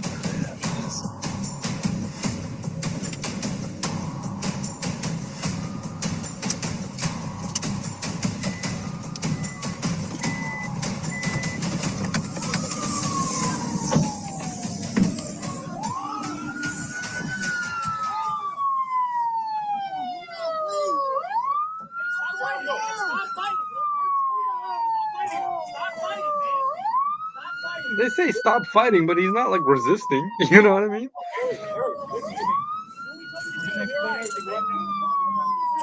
We're gonna do 1 million of these this year.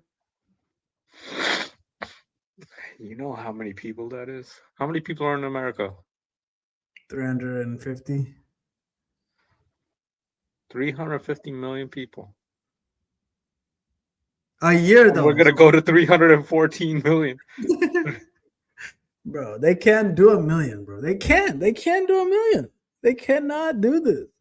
It's So then you know what happens?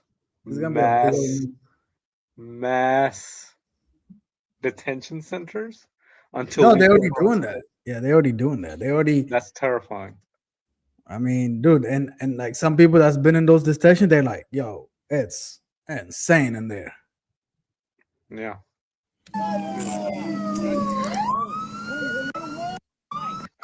Passport. Just my ID, my social. You got medication? Yes. Where's it at? It's in the room.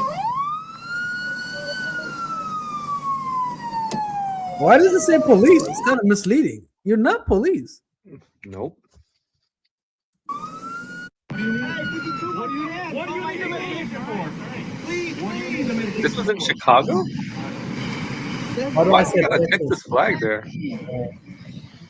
FBI? What's FBI doing? Oh, remember, they didn't have enough ICE agents, so they got people from other departments to come do this. Wow. So risking people's lives because FBI is supposed to handle other things. Yeah. Alien abductions and shit. It's gonna be a wrap. Maybe a phone call. You have all the chance, right? Huh? No, I said FBI handles alien abductions, not like this.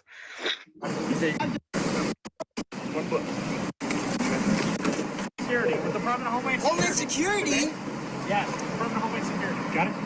It's gonna be okay, man. We get a phone call. It's fine. All right? Work with us. Don't fight us. It's okay. Okay? Promise. Man, bro. You know, like if you get arrested, they'll tell you got a warrant for your arrest and blah blah blah. You're just kind of getting kidnapped off the street. This is the concept of, what they say, shoot first, ask questions later. Arrest first, ask questions later, right? Get That's your so guy, crazy. and then we question him. You're kidnapping. This You is liquid allowed shit. these Catch people release. to live here for decades and decades and decades. Now, boom. This is a night and day change. You're right. Good? No, what is this for? I'm a fucking U.S. What is this for, please? We have a warrant with your arrest. For what? What does that mean? I'm not in the country illegally. How am I in the country illegally? Hang tight. I'm Eric Granillo. Just answer his questions. Yes.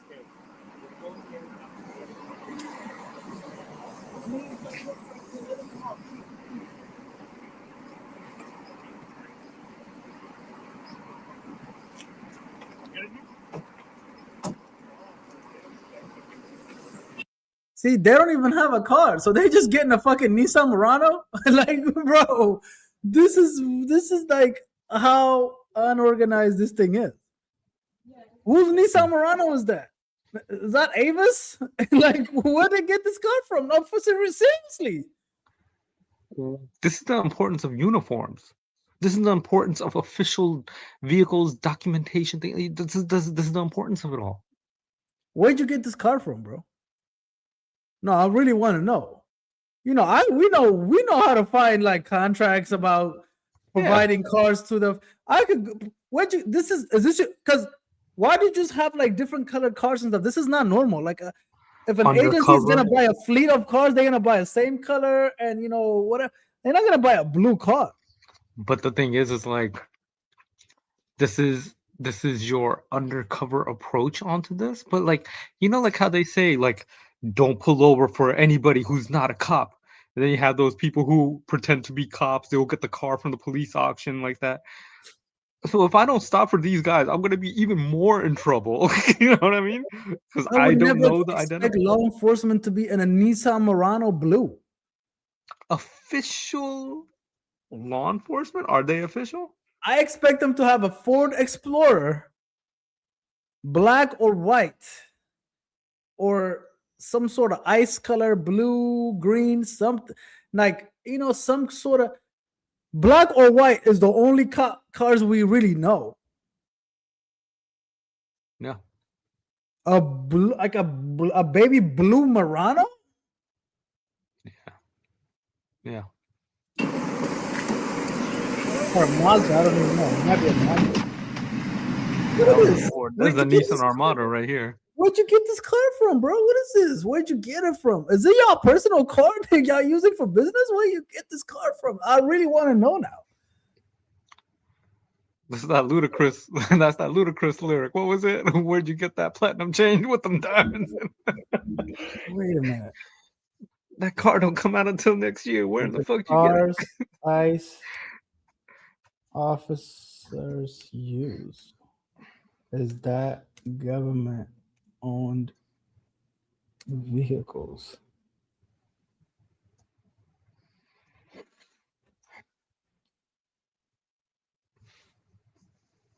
Unmarked cars. It's not unmarked. I mean, it is unmarked, but it's like they're not Chevys. Know what is there to look for on an ICE vehicle though?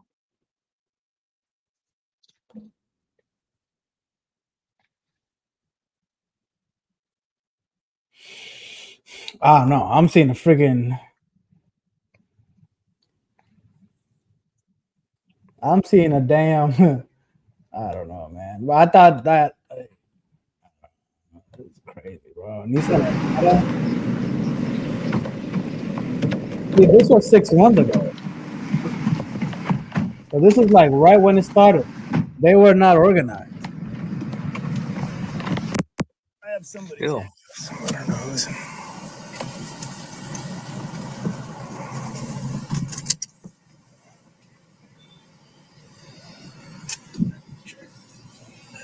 Hey, we're going to the house. We're going to get the medication.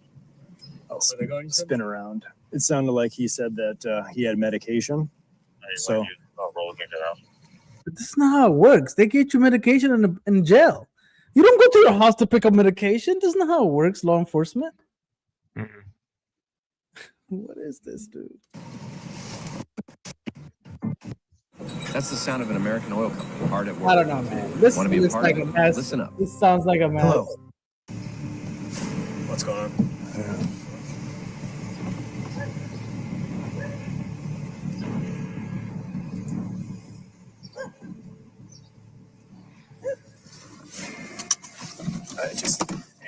Maybe hang tight here.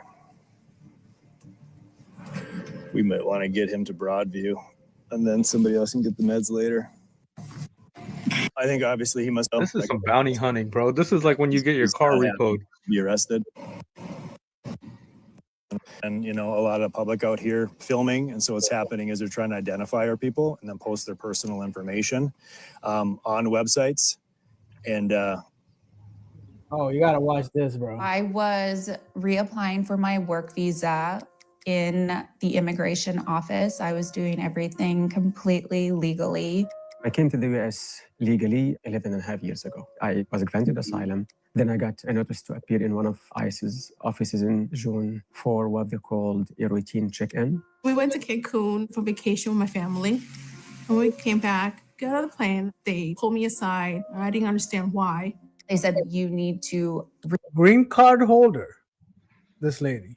reapply through the consulate and we need to send you back to Canada. And in my head, I thought that meant, okay, I'm just getting on a plane and going home. I was never concerned. I had a green card. I traveled multiple times before out of the country. I was sitting there looking for flights to go home and I was taken. They were like, we have to detain you. I was under arrest. With no explanation. It felt like I'd been kidnapped. You're kidnapping me. They said they are detaining and deporting people who are here illegally and criminals.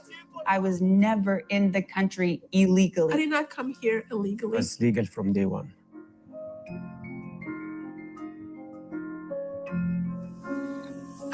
Look at that, by the way. You know, having a mother taken away from the kids, I felt like a Say knife. 70% were okay. That's what that sign. That's what that screenshot No, they said, don't right? have criminal convictions. Convictions. Criminal convict. Okay. Still, isn't besides- that quite a bad like rate? You know what I mean? That's 70%. You're basically picking up. Okay, they might be undocumented, but they don't have nothing else. 70%. So really, the effectiveness of this is 30%. If we were to apply, they're saying, but they're letting you know this is about, you know, anybody. It's not about the violent criminals. We're getting them out of here first. Bullshit. Like stabbing. Well, this is even worse because they were people, legal people. They just got arrested because they were not. They're for it, basically. They got arrested because they're for it. yeah, That's all. yeah. My heart. I never expect this in America. I would. Mr. Seaman, he gets nervous when he comes down here, right? I can imagine. I always wanted to ask. Yeah. I always wanted to ask, like, what is that like? Yeah, he's like, oh, how was it? He asked me, how was it down there? I was in Houston when they were down here. He's like, well, I was like, I don't know. I'm not here. But he was like, oh, you know. Was taken to the first Rightfully detention center. so. Huh? Rightfully so. Yeah, I always exactly. was curious. I was always wondering about that. And he has a work permit, but that doesn't matter these days. That's less than being a citizen. Yeah, What is a work permit? nothing. Look, bro, they shackle you. What do you get shackled for? in chains. When I got there, I was like, where am I? It looks like a prison. They took us to the booking. We're asked to strip naked in front of each other. There were If me and you get hung up in this is what we gotta go through. But I want people to watching to understand that if you're like Black American or white or something, you don't have to worry about it. But there's 52 million foreign-born people in America, plus people like Hassan that unfortunately is descendant of one of these. Even though he American as apple pie, you know what I mean? You don't look like Tom Brady. I am American as apple pie. That's the wild thing. I am. But you I don't was look like born Tom Brady. Huh? You don't look like Tom Brady. You don't smoke though.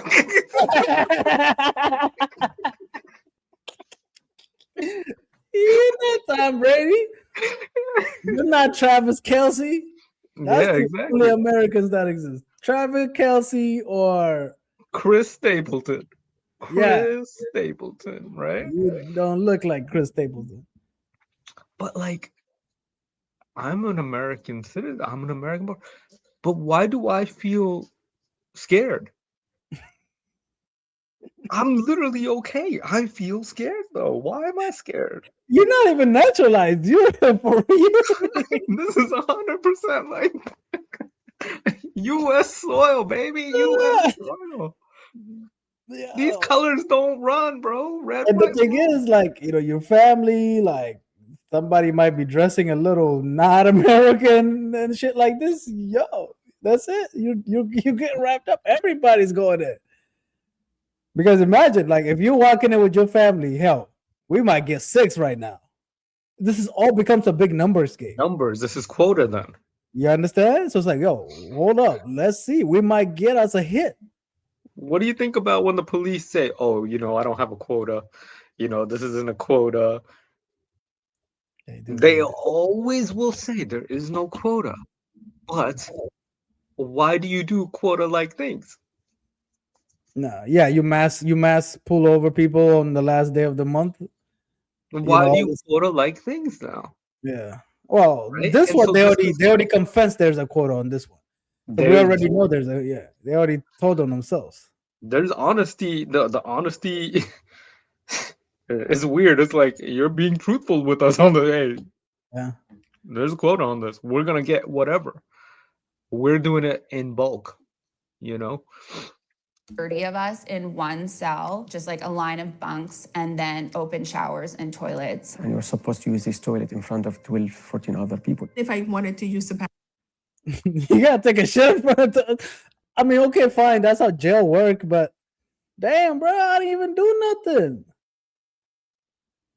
It's almost like a reminder, like, don't fuck up. It's like a threat, like, don't fuck up. Because this is it. This is kind of like what they should have showed people so that they didn't become criminals. Like, yo, this is life in jail. Yeah, they do have those jail shows, which I watch, and I'm like, damn, I don't never want to go to jail. Yo. But this is really telling you, yo, you are not. There is levels to the citizenship shit too. Yes. There's white citizen, black citizen, and then there's, you know, naturalized motherfuckers. We got Yes. tiers in this. Yeah, there's tiers, you know. There are What is the tiers. chance that Tom Brady looking motherfucker is gonna get this treatment? Yeah. I felt violated. What did we do to be treated this way? That is inhumane. I was treated like a criminal, like I killed somebody. And every single time I asked a question, it was, I'm not your case officer. I don't know. I'm just doing my What is job. she gonna do, bro? Like, look at her. Look at him. What are they gonna do? Canadian. You see, she's even a white Canadian. She's getting this. She's Canadian, bro. That's Look, American what is this Junior. guy gonna do? Look at him. Max, this guy does is go drink coffee and read the newspaper. Yeah, I mean, Canada's like, you know, it's like Whopper Junior. You know what I'm saying? You're right. Whopper Junior. It's like the same, man. Like, come on. It's just a smaller version of the same thing. That's all Canada is. A lot of you will say, I left my kids at home with no one to take care of them. I don't care. You will say that you haven't eaten anything all day long. I don't care. You say that you're terrified, you are here unjustly. I don't care. It was super cold. Freezing.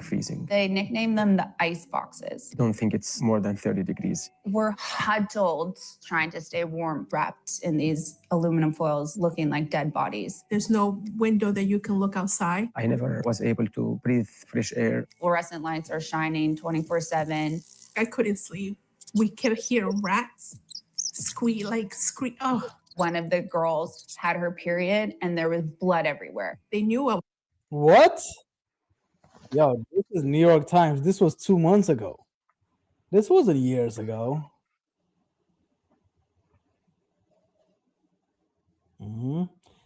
So people watching this, man, this is what's happening. This is what's going down. It was a menstrual cycle, but it was not offered to shower for 5 days. This nurse comes in and she's like, pregnancy test. She made us pee in front of each other into That's these weird. Dixie Pregnancy cups. test? We're all just standing there in a circle.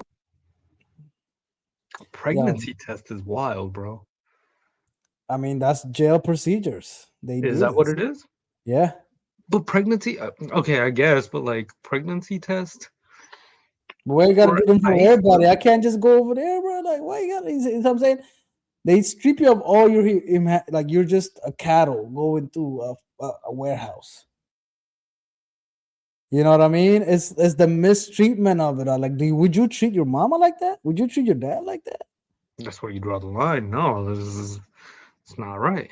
But I don't think they have that, thought of like, wait, what if this was my own? You other. You see, you're other. You ain't white folks. You other. You are separate. We got a group of people who identify differently than the mass population. And when we say this, they say, "Oh my God, here we go again! You with the racist accusation! Oh my God, you guys with the racist! Oh, look at you!" It's like, yo, this is like facts, son. Imagine living your life. Let's say you were a celebrity, and truly believing, I'm a celebrity though. I am better. I deserve better. I am better. That's what we're dealing with. It's about ownership too. It's also ownership. Like, yo, we own this country. Yeah. Okay. Yeah. We can do what we want with you. No matter how much naturalized American I am, we granted you that. We own that. That thing that I can take away from you. Yeah. You see what I'm saying? It's all about like who grants it. Like, you see, is the vibe of it all. Yeah. Holding our open They urine. want to cancel birthright citizenship. That's a whole nother thing. What being born in America. Yeah, like that ain't the only way. Like, oh, anchor baby. They're calling Vivek an anchor baby. Who? Vivek. Oh. Where's he from? He's born in America. An anchor baby? Yeah. What did he do? Bro, he's like you. A son of immigrants. What? Born in Cincinnati, Ohio. You can't get more American than Cincinnati, Ohio, bro. Like, Ohio. You seen Dave Chappelle over here? He's talking about, I live in Ohio. I'm snatching up that town. I'm buying. He goes, they put a fire station. What did he say? They put like a fire station up for sale, but he had insiders out there who told him, "Hey, there's a fire station for sale." yeah, I'm not a big fan of Dave these days. He's a little sellout. You know, he went and did that Saudi shit. Oh yeah. Yeah. He justified that. He ain't as real as it. Mm-hmm. Anchor baby. Hindu, Kerala, his father. Engineer for General Electric. So his grandfather was even. I mean, sorry, his father was General Electric, good old American company, right? Mom, Merck. Hold on, Anchor. Look at this. What does Anchor Baby even mean? What is that? Yeah. This is hint of indignation. Oh yeah, Nick Fuentes. The Americanism is a scalar quality that is either you're American, you're not. You are an American if you believe in the rule of law and the freedom of. Oh, this is Ram. Oh, okay. Reminder that Vivek is an actual anchor baby, so everything he says can be completely discarded. Foreigners who have no right to be here don't get to lecture me about what is to be American. Foreign? You see, you gotta be white to be American under Nick Fuentes. Yes. That's what binary. Yes or no. I hate yes or no. What is this? Anchor baby is a term used to refer to a baby born to undocumented mother in a country where the baby said.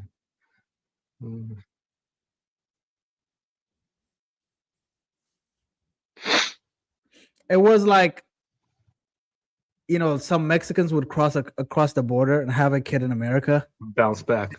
Yeah. And then like use that baby to get citizenship. Mhm. You know what I mean? So I think that's what it is. Like you anchored yourself to America using a baby, anchor baby. I think. But anger baby, bro, like this guy. Can we deport him back? What the hell he go? Because of Alabama Gazette, bro. Not should, but could we? Sure, no, not as things stand. But as a child of H-1B parents, looking at his situation, can have this as whether or not we should deport. That's what on his first day signed it, protected him in the butt. Yeah, this is a big thing. This is another big part of this, Hassan. I don't think the birthright citizenship thing. There are people saying, yo, that ain't. Yo, you are, I'm telling you, big dog. Bro, you gotta read up on this. This is a whole thing where it's like, wait, being born ain't enough. What? Yeah.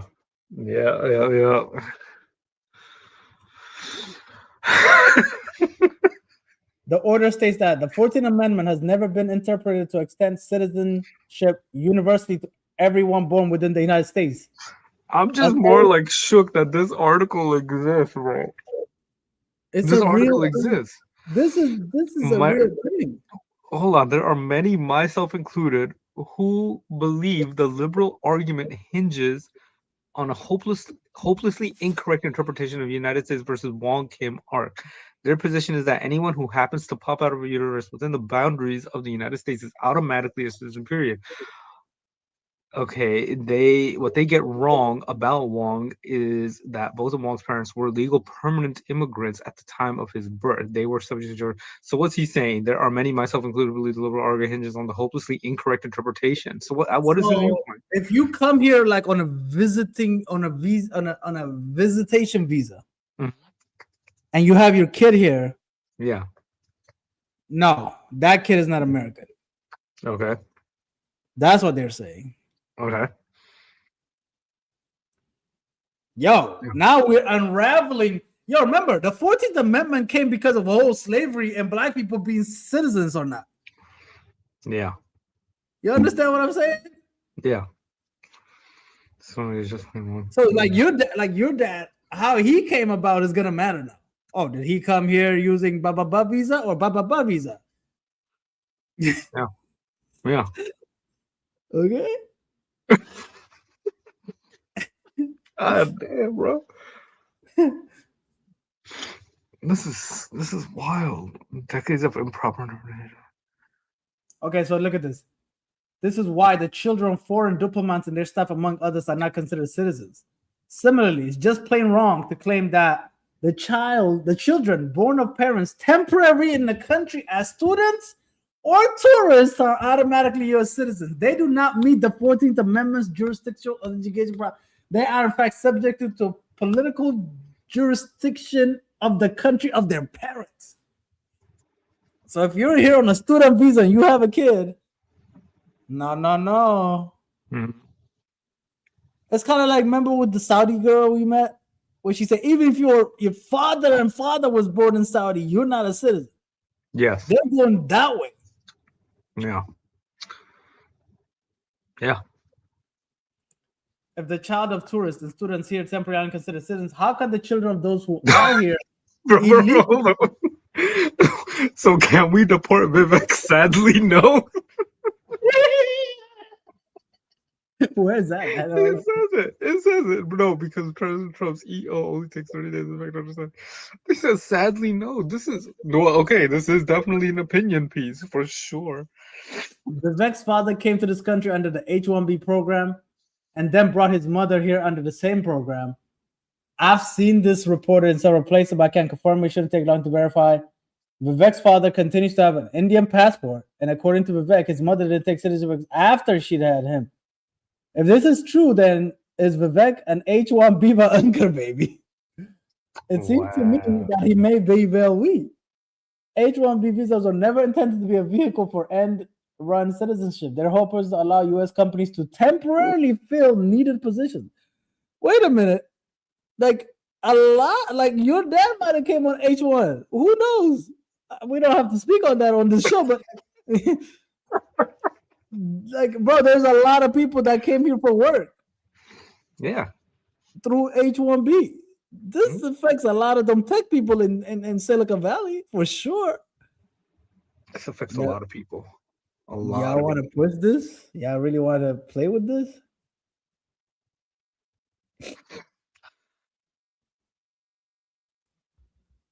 Bro, the thing is, like, even those Mexican workers, they would come here like temporarily to work and like do farming and stuff. They had a kid here. That kid was American, but now they like want to cancel that too.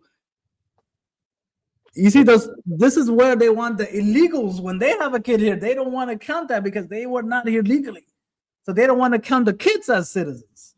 Look at this. And as for Vivek, while he was campaigning for president, he reportedly favored stripping citizens from the children of illegals, the dreamers, and deporting them. If we can strip and ship the dreamers, why can't we do that for H-1Bers? Back to India, Vivek. Have fun and watch where you step on certain streets.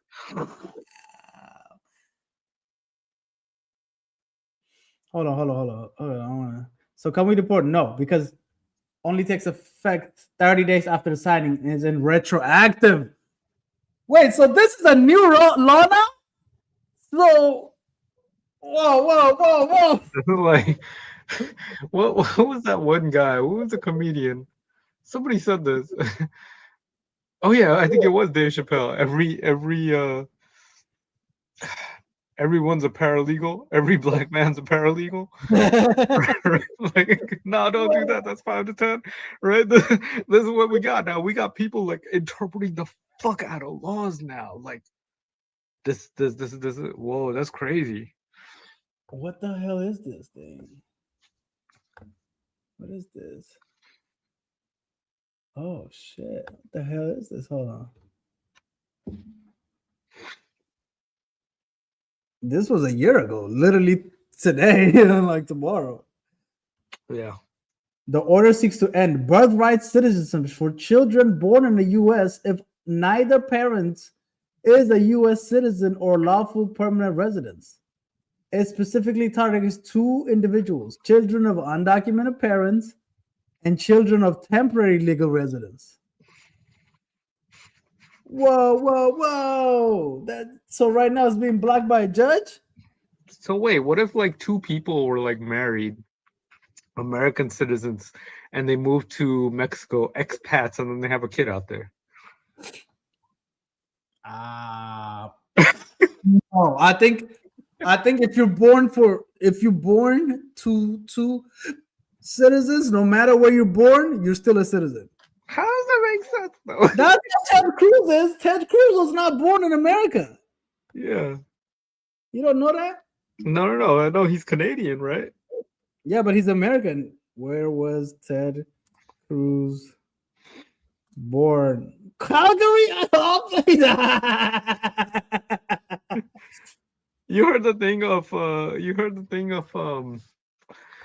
God, who's the Canadian guy? The PM out there. What was his name? Trudeau? No, Yeah, yeah. how his dad is actually what's that guy? Fidel Castro. Oh, Have you seen that? Bro, they look exactly alike, bro. They look exactly alike. You gotta look this up. Wait, so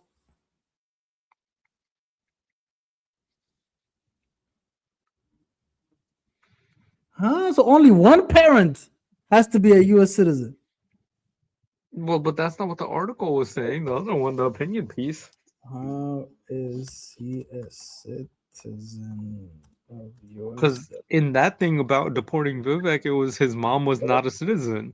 So No, both his parents. His dad never. Oh, they were on the work visa. That's right. You have to be a citizen, period, before having a kid out in America. Then look at this. Right of blood?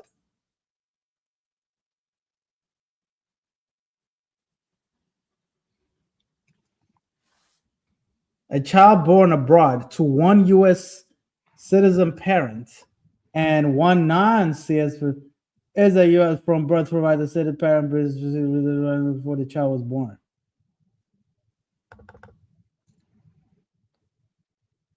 You see this shit? Yeah.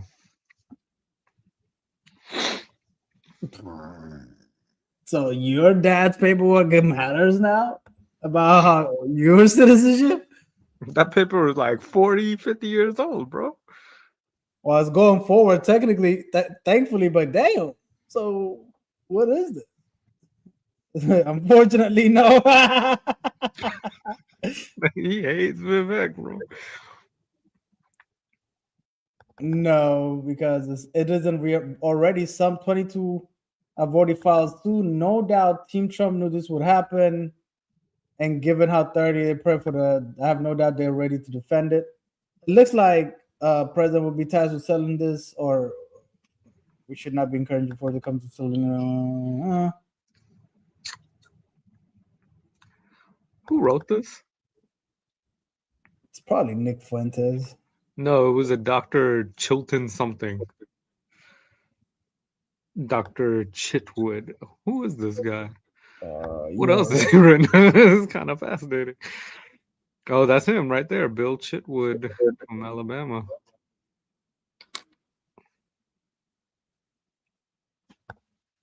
This? Right there. That's his LinkedIn, the first one. Oh, God. He's a Christian guy? Oh, never mind. Hold up. The first one. That's him? Yeah, that's him. Oh my God. Looks a little Asian to me, bro. He look like Newman.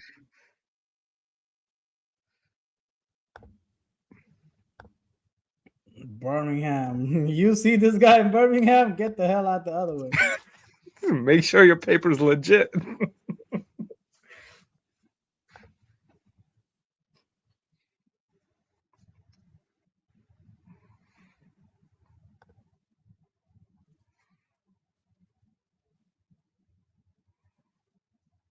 Political writer for Ale Politics. Published articles on politics. That boy said, unfortunately. This is like, damn, Vivek, you kind of feel bad for Vivek. Man born in Ohio, bro. They want to get him out of here. Yo, Nick Fuentes, right? This guy, he's like, oh, he's not American. He's still he's Hindu. He's not a Christian. And you saw how slimy Vivek was when he was campaigning. He's like, I believe in God. And he tried to fucking, you're such a fucking slimy little fuck. You deserve everything you get, bro. You can't even have a backbone and be like, yeah, I'm Hindu. What's up? You know what I mean? Because you know they're finna cancel your ass. You changed who you are, like, to be liked. Yeah, bro. And now he's running for Ohio governor. You know that, right? Oh, is he? Yeah. God, hey, you know what? I wish him all the best.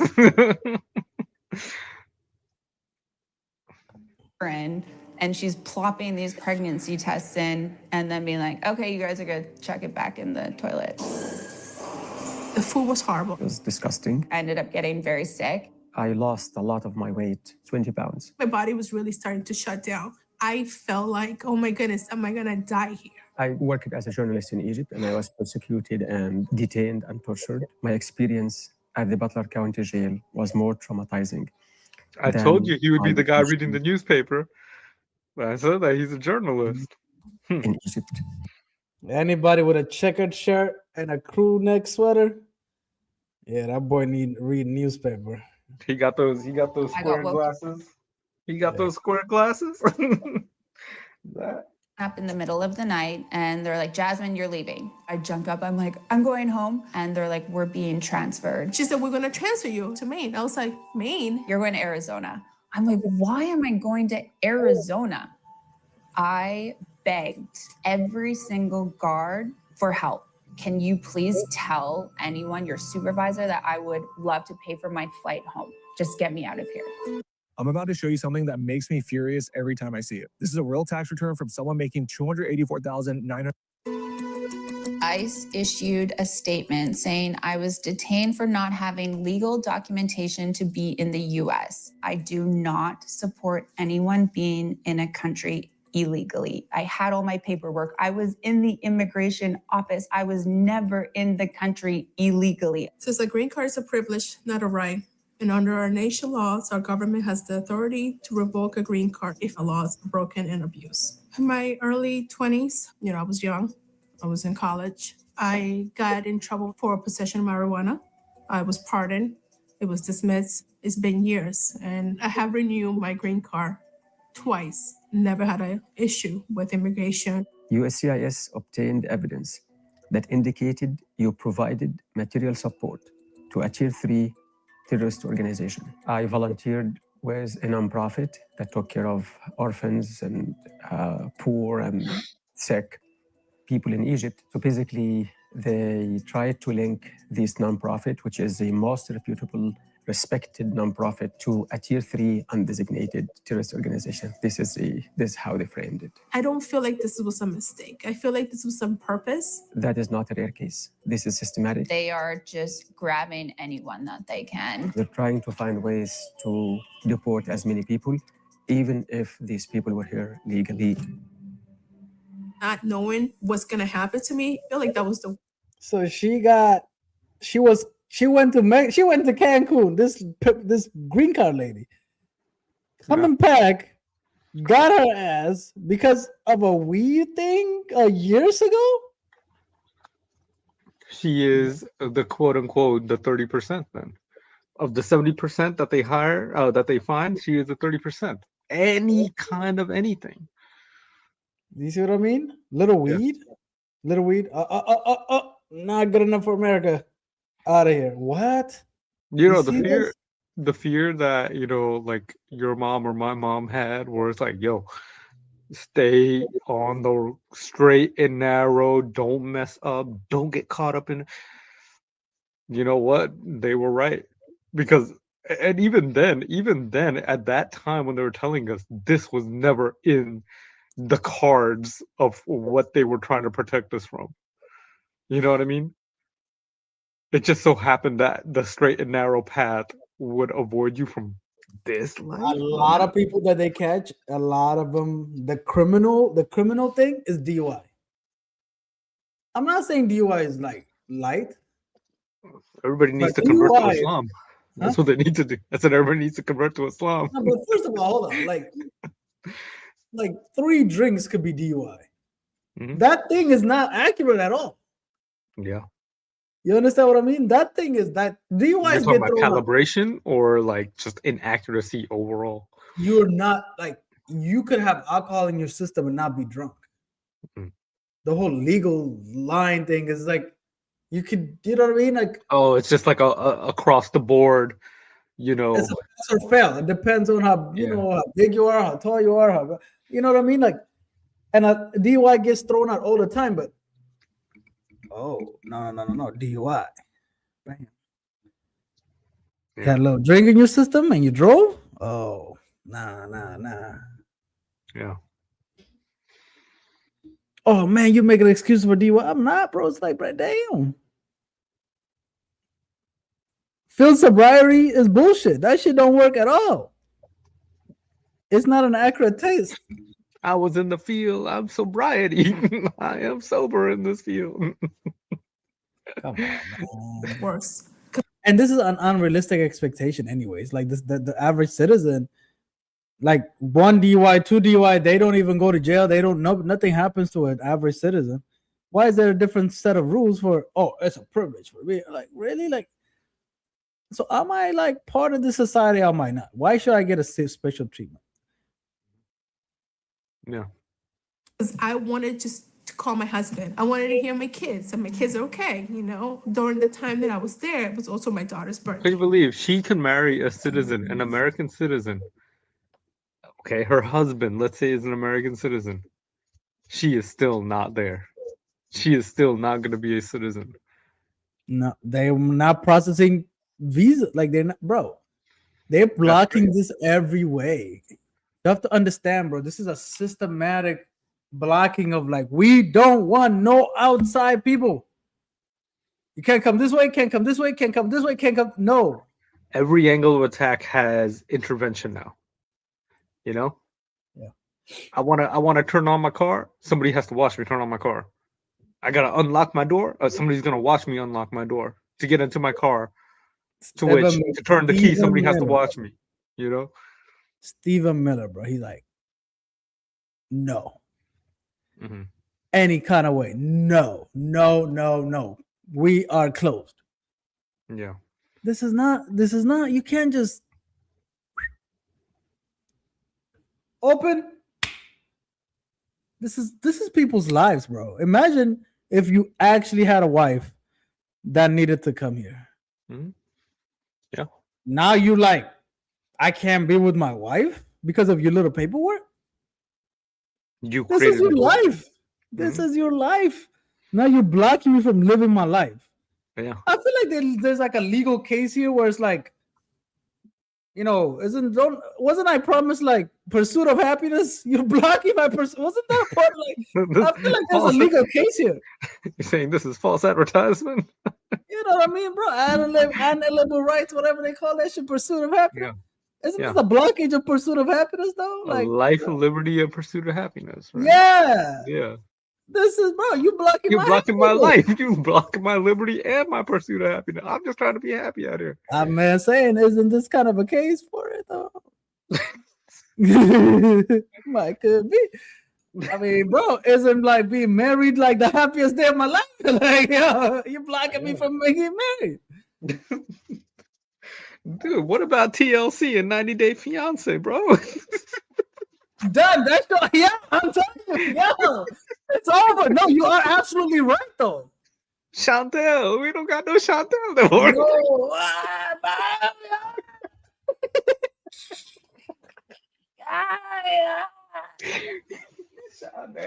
Chantel.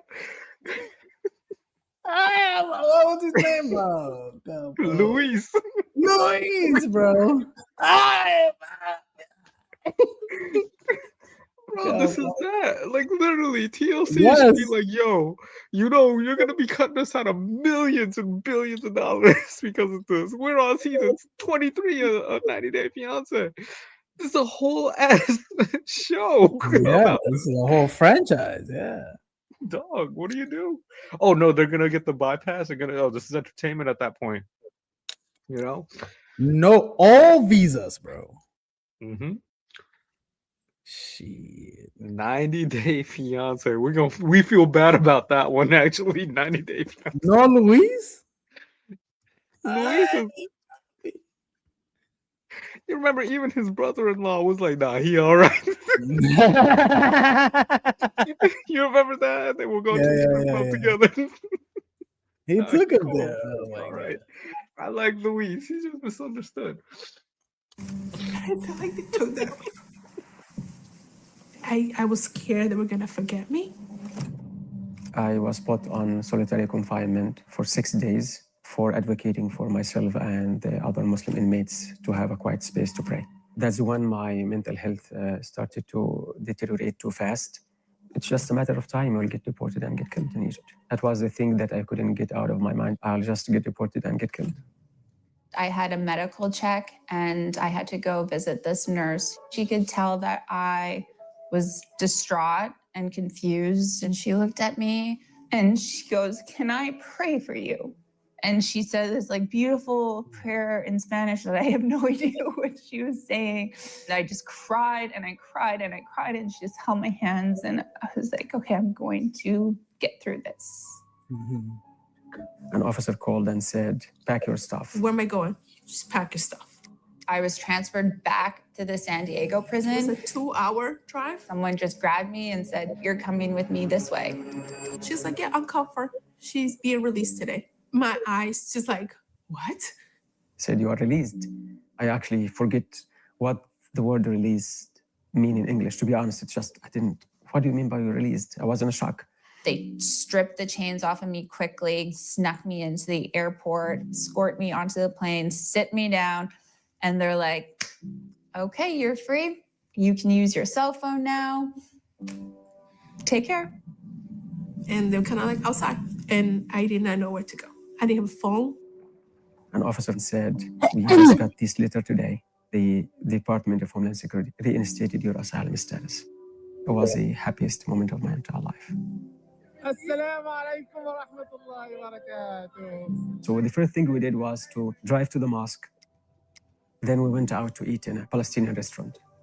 I ate a lot. I was happy to see my husband. I was more happy to see my girls. No offense. The youngest one was. That's a separate episode. I caught that. I was like, oh god, here we go. That's how you look at me. I looked at you. I said, oh. Why did he hit any Instagram pictures, huh? Oh god. Green line test. Oh, we got Asa Mao. Asa.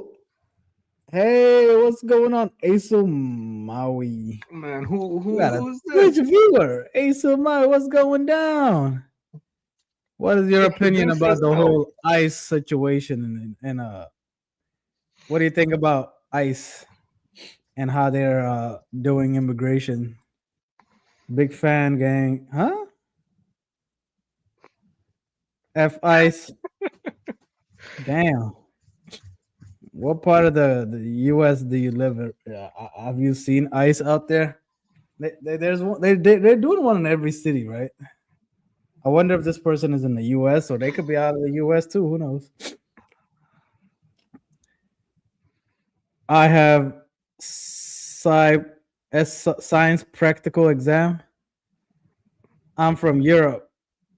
What part of Europe? What time is it over there? It should be like, damn, this is late. Oh, maybe it's in the morning. Wait, hold on. You're from Europe, so what do you see about ICE over there in Poland? Oh, Poland.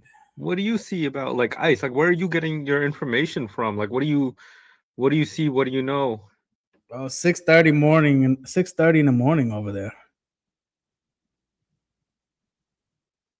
Insta. Why? You know, I was talking to one of my friends in Australia, and he goes and asked me, "Is it really like that? Is that how it looks like in America?" I was like, I mean, you know, this is happening. This is what's going on.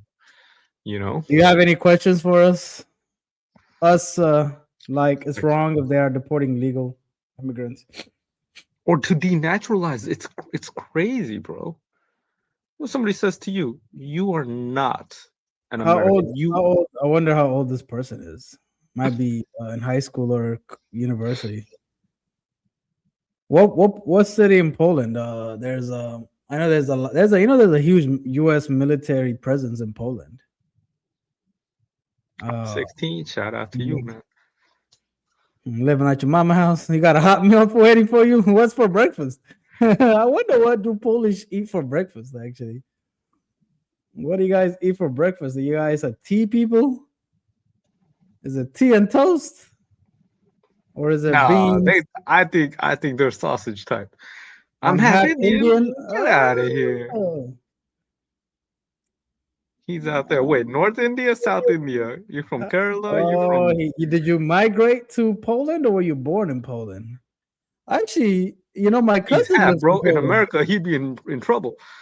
My cousin lives in He Poland. has chane patura and all that stuff. He's one of mine.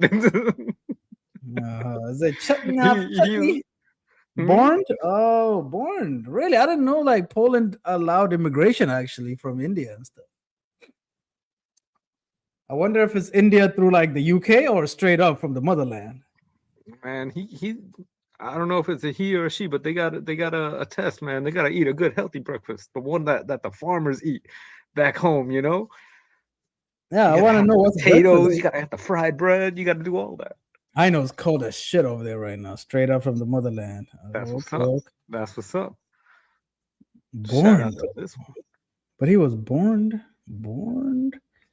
So what's for breakfast over there? Do you guys eat like sauce like egg and cheese? He ain't eating Polish food. My grandfather was from Bihar. Where's Bihar at? Hold on one second. Bihar. That sounds Google it. Put it on the map, bro. Let's see Bihar.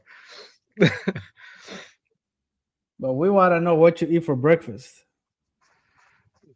Dude, they're having like booties and stuff like that. That's what they're doing in North India. I want to know what this person is. Oh, this is in Nepal. This is the other side. Kathmandu. They on the border of Bangladesh. Chicken kadai. Yeah, bro. You've had chicken kadai. That's what you're eating for breakfast? Ain't no way. Yeah, that's what we do. We eat the heavy stuff. Try once. GNG. Gang, bro. He already has. I've given you this food. I'm too old for all this internet stuff. He's saying try once, gang. He calling you gang, bro. You've had chicken. Yeah, you know that for him with unks. Or for God, her. you want to go there? Yeah, man. We old, man. 60 years old. God, dog. I mean, oh my God. Jesus. Cut the stream. Chicken. No, what's your name though? What's your name? You've had this food before with me. Yeah. I mean, they all taste the same. Akshat, yeah, that's what's up. Man, this ain't nothing but a chicken tikka masala.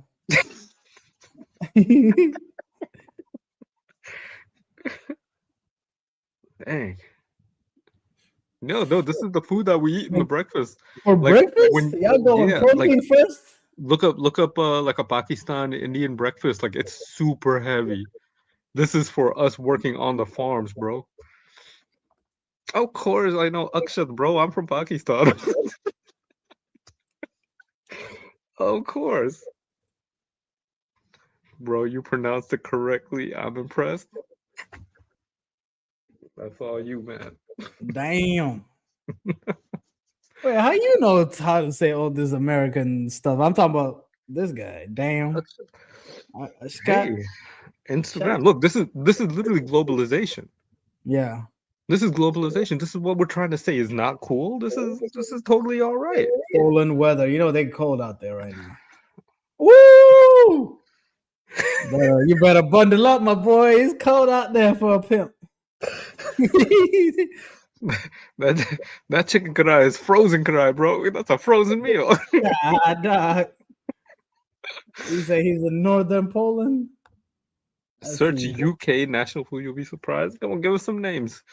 Yeah, we know it's all Indian food. That's what he's trying to say.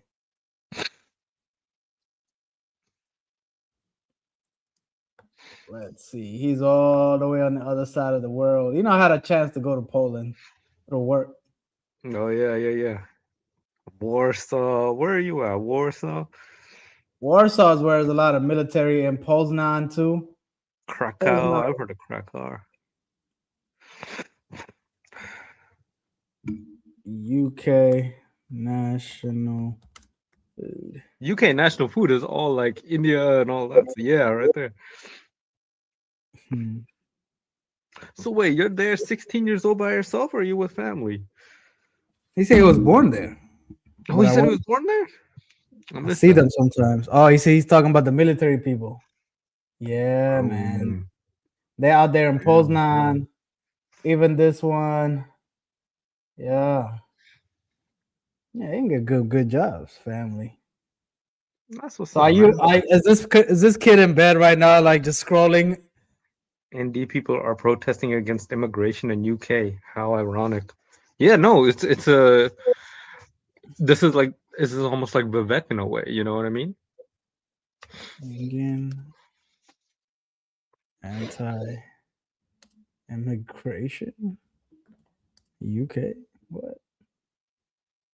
The UK the world.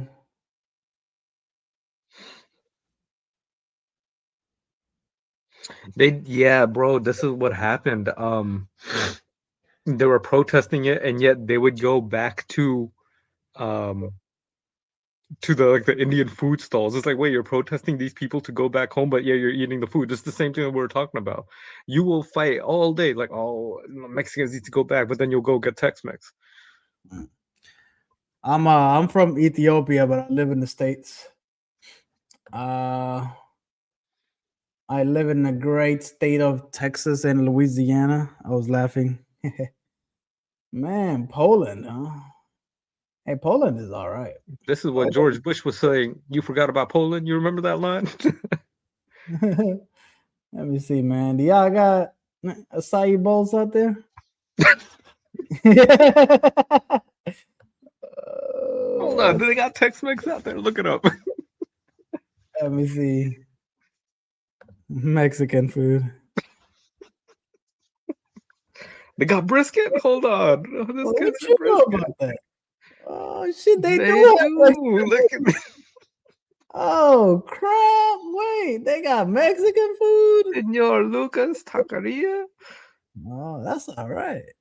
It looks about right. It looks good.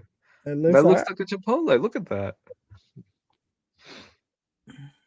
Damn, in Poland, huh? Out of all places. George Bush was right. You forgot about Poland, like how you forgot about Dre. You see, he said brisket. I have watched 3 Mexican shows. Let me see if they got any brisket. Oh man, they got a Philly cheesesteak. Yo. Look at that, bro. Look at that. Look at this. I mean, looks like Texas barbecue to me. The burgers.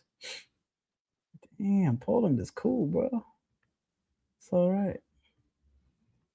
That is all right.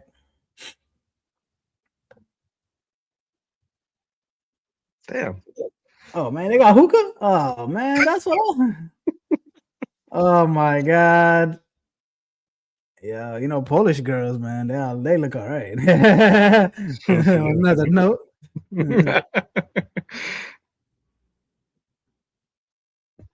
Poland. How is Poland though? How's their attitude towards immigrants and non-Polish people, you know?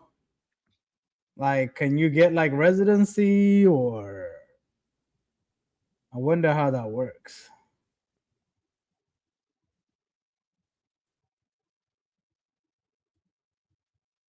We might have lost him.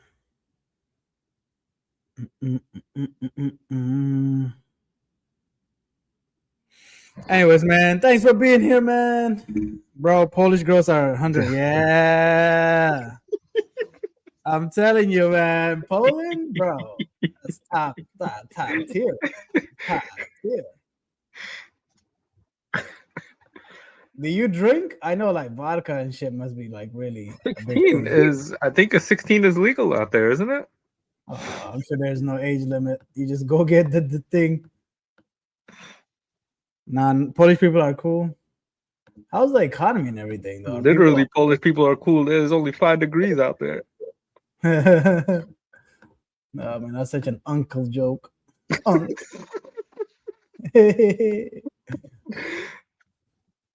Anything you want to know about the Louisiana or Texas? Have you ever been to the States before?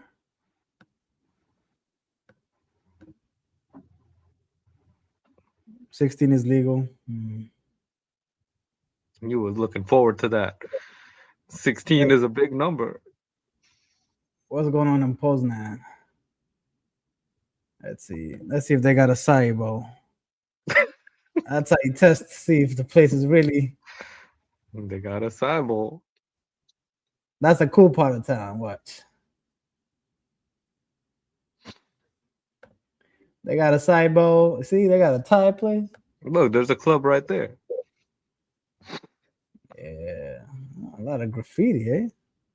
I do crypto trading too. Oh, oh my goodness! Are you day trading crypto or just what? No, he's not trading. Man, I'm not a big fan of crypto trading. What do you use though? Like, can't you do that? Can you do that over there? Man, what's up with it's our little alleys? The buildings are so different. Mm-hmm. Why not day trade stocks instead of crypto? Maybe I think if you live in Poland, I just put in coin which is growing. Okay, you're not day trading, you're just degenerate gambler. Binance. Binance. I mean, what crypto coins are popular these days? Is it just Bitcoin or there's other ones? No, it's not Bitcoin, but there's billions of others. That's the problem, and then you do the little micro transactions and stuff like that. Ethereum. Like Ethereum, Solana, XRP, all those were like yeah, I'm buying it. All those things were supposed to be like the ones, but they're all down in value, right? Trump was talking about like how he was going to be super supportive of like Bitcoin, but or crypto, but like did the crypto prices go up or down afterwards?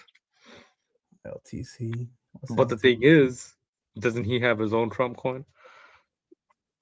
What's this LTC Litecoin? Oh, let's see how you're doing. Oh, not good. Flat. Oh, that's the thing. You just hold on until it goes up like that, and then you sell. But crashed.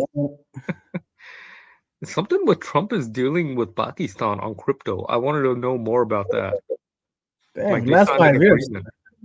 Year to date, down. 6 months, down. 1 month, down. 5 days, down. 1 day, down. Our boy said it. All crypto is dead. So what's left to trade then, bro? He announced SMTH yesterday. What's SMTH? He announced something yesterday, but there's something going on with. That was a coin, man. Oh my god, we are. I'm on for real. You are wrong. I know what he's saying. Oh my god. Trump did something with. I thought that was a coin, bro. Trump did something with Pakistan with crypto. I don't know what though. And all crypto are DED. Dead. Type in Trump and Pakistan crypto. AB, bro, AB, you're such a dog. Bye-bye, let me tell you. I thought that was coin, man. Trump. Damn, man, we really are old, bro. Damn. No, man. I just remember being 16, though. It was literally yesterday. It felt like, I'm telling you, yo, it's gonna go by fast. Bro, enjoy, have fun. Yeah. And don't waste money. Please don't waste money. Don't waste money on dumb stuff. It's okay. Look, don't get in the habit of wasting money. Invest your money and Jams is not up. Oh, I gotta do it like this. Oh my god. He knows what I'm saying. Man, look. That's the South Asian connection right there. Oh god. Nah. You should. You don't. You know, you don't have to worry about it. You should enjoy your 16 to 20 though. Mhm. Man, why don't you agree? Hey man, hey, good luck on your test. You gotta go. Good luck. Why he say he didn't say he's gotta go? He says, "Okay, mate." I'm assuming he's gonna go. Okay, mate. You're not from the UK. Why are you mating? Yes. Hey, thanks for tuning in, man. Good luck. Bundle up. Okay, wear your extra layer of jacket. Get your scarf on. AB is like your mom standing in front of the door. You gotta button up. You gotta button up. Yeah. Where's your scarf? You gotta cover your ears. Where's your gloves at? How do you get to school, by the way? I wonder. School bus, or you gonna ride the bus, or somebody go drop you off? I'm from everywhere. What that mean? Bye. Have fun in school. Take care, bro. Anyways, man, we gotta wrap this up. This is 4 hours. Y'all got Yeah, Insta? no. No, I don't. No. Bro, take a bike to. That's what's up. This is the European nations. This is European nations. You take a bike. We had to buy cars. 16 years old. I gotta go get a driver's license. You can't really do a bike. You can do a bike here a little bit, but not a lot. In your neighborhood. Yeah. I can't go to school. Poland. Is Poland like worth visiting? I mean, I know Prague is. Like, this guy can go to Prague. He can go to Budapest, like that. Like, let's see, Warsaw to Buda. I'm sure there's a train. 10 hours. Yeah, I mean, you start like early in the morning. You start like at 4 a.m. in the morning. You get there by noon. No, man, the boy has a bike. Put the bike directions on. 4 days. See the bike directions, bro. But even driving, man, you could drive for 8.5 hours and get there. Yeah. Damn. Oh man, we gotta wrap this up, man. It's midnight, about to be midnight. Man, we gotta go. Well, thanks for tuning in, man. Nice to meet you. Thanks for being engaged with us. That was an eye-opening experience, right? We covered a lot, though. But I think the big thing is like this was for MLK. This was MLK. We love Martin Luther King. We respect Martin Luther King. And I opened the show with the speech he gave about immigration, and he was like, "Don't be a coward." And then I went into like how the island, Ellis Island, and how that whole. No, this is the country of immigrants. There's no other way around it. And what happened to everything being we're a melting pot? They don't want that. They don't believe in that. That's why they don't even believe in liberalism. Mm-hmm. They want like a monarchy. They want like a dictatorship. They want men to be men. They want men to be. They don't want LGBT. They don't want none of that. No, they don't want personal freedom, all that stuff. No, they don't want it. They want like Christian nationalism, fascism. This is what they want. So I don't know. But it's a weird time, man. And it's just the 19th of January. When we come and do this in 19th of February, we're gonna be like, oh my God, bro, that month, this next month's gonna be something. And then by the time it's December, we're like, holy crap. We're just getting started with this guy. Can we watch Louise one more time? Just for old time's sake.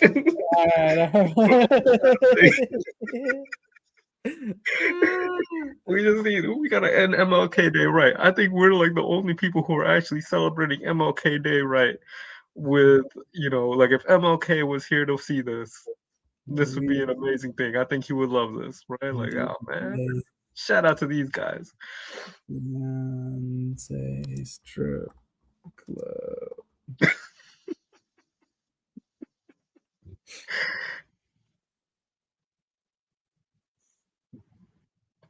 Who was Chantal? I thought Chantal was the other one.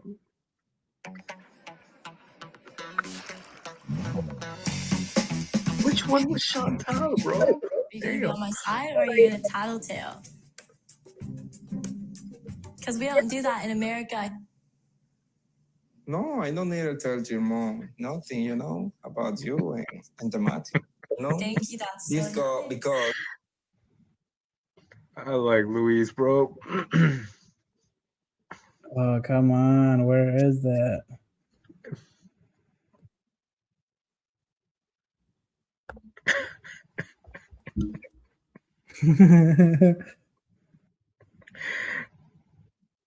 Oh, man. Are you gonna talk to me? I really need you to talk to me. Who is Chantal married to? He Look says he her loves up. me, but he doesn't. Actions speak louder than words, and I'm just not. It's not gonna work. I tried. I feel like I'm gonna vomit.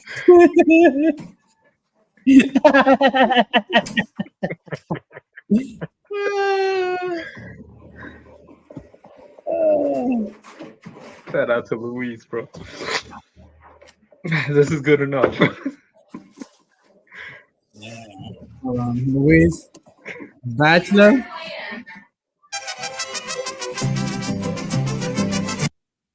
Hold on. Bachelor party. 90-day fiance. Oh, come on, bro. Really? I think they're pretty tight with their content. Who was Chantal liking? There was another guy. I think he was also a funny guy. Oh, Family Chantel? Yeah.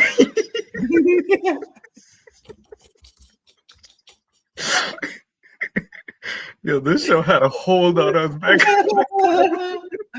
guy. You remember we'd be talking about the show? So, I want to know why send voodoo. What is it? I do take it a little disrespectful. Wait a minute. You know what is disrespectful? Your family tried to get me deported. This has been an ongoing issue, bro. This is, you said what I'm saying? 90-day fiance. What are you gonna do to get around the Trump administration? The mom was like, bro, there's a lot of people that come here and then like somebody holds their paper against them to like force them to stay married. It's all.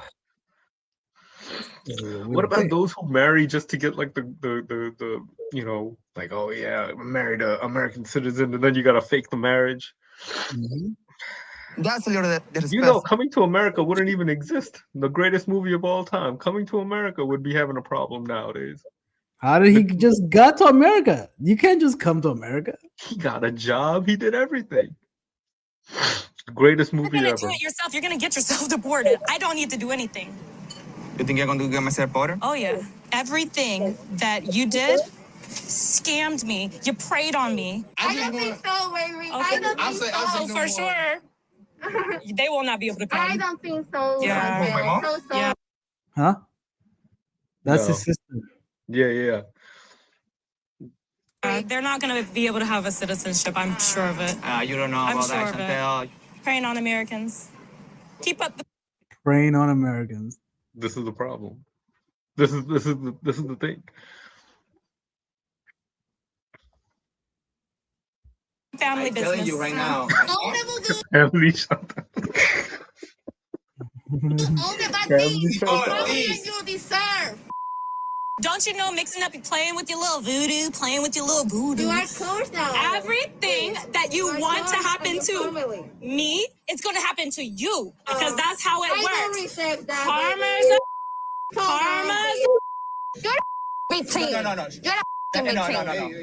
No.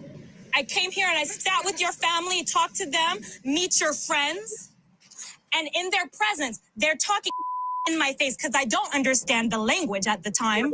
You want calling to me believe? ugly. Hey, say, "Oh, she's ugly." Yeah, she'll do. Excuse me. She'll do for our little plan. Excuse Oh me. yeah. She never overcome that. She never overcome. No, because I found this out You recently. never overcome. Recientemente, Obed me dice todo.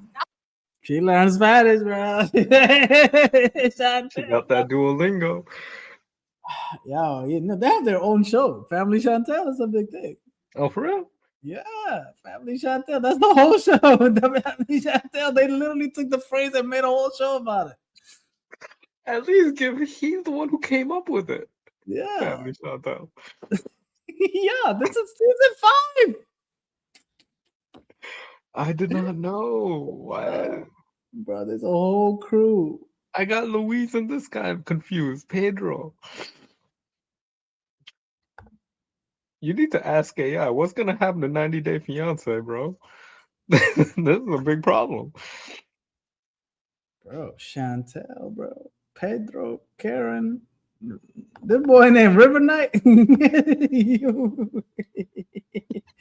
That boy named River Knight. Nah. Oh my goodness. Family Chantel, man. Shout out to MLK. Shout out to MLK. Shout out to MLK.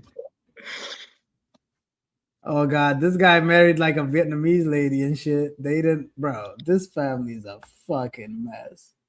She married like some guy, bro. It's crazy, man. Nah, this is crazy. Oh my God, I'm done. Woo.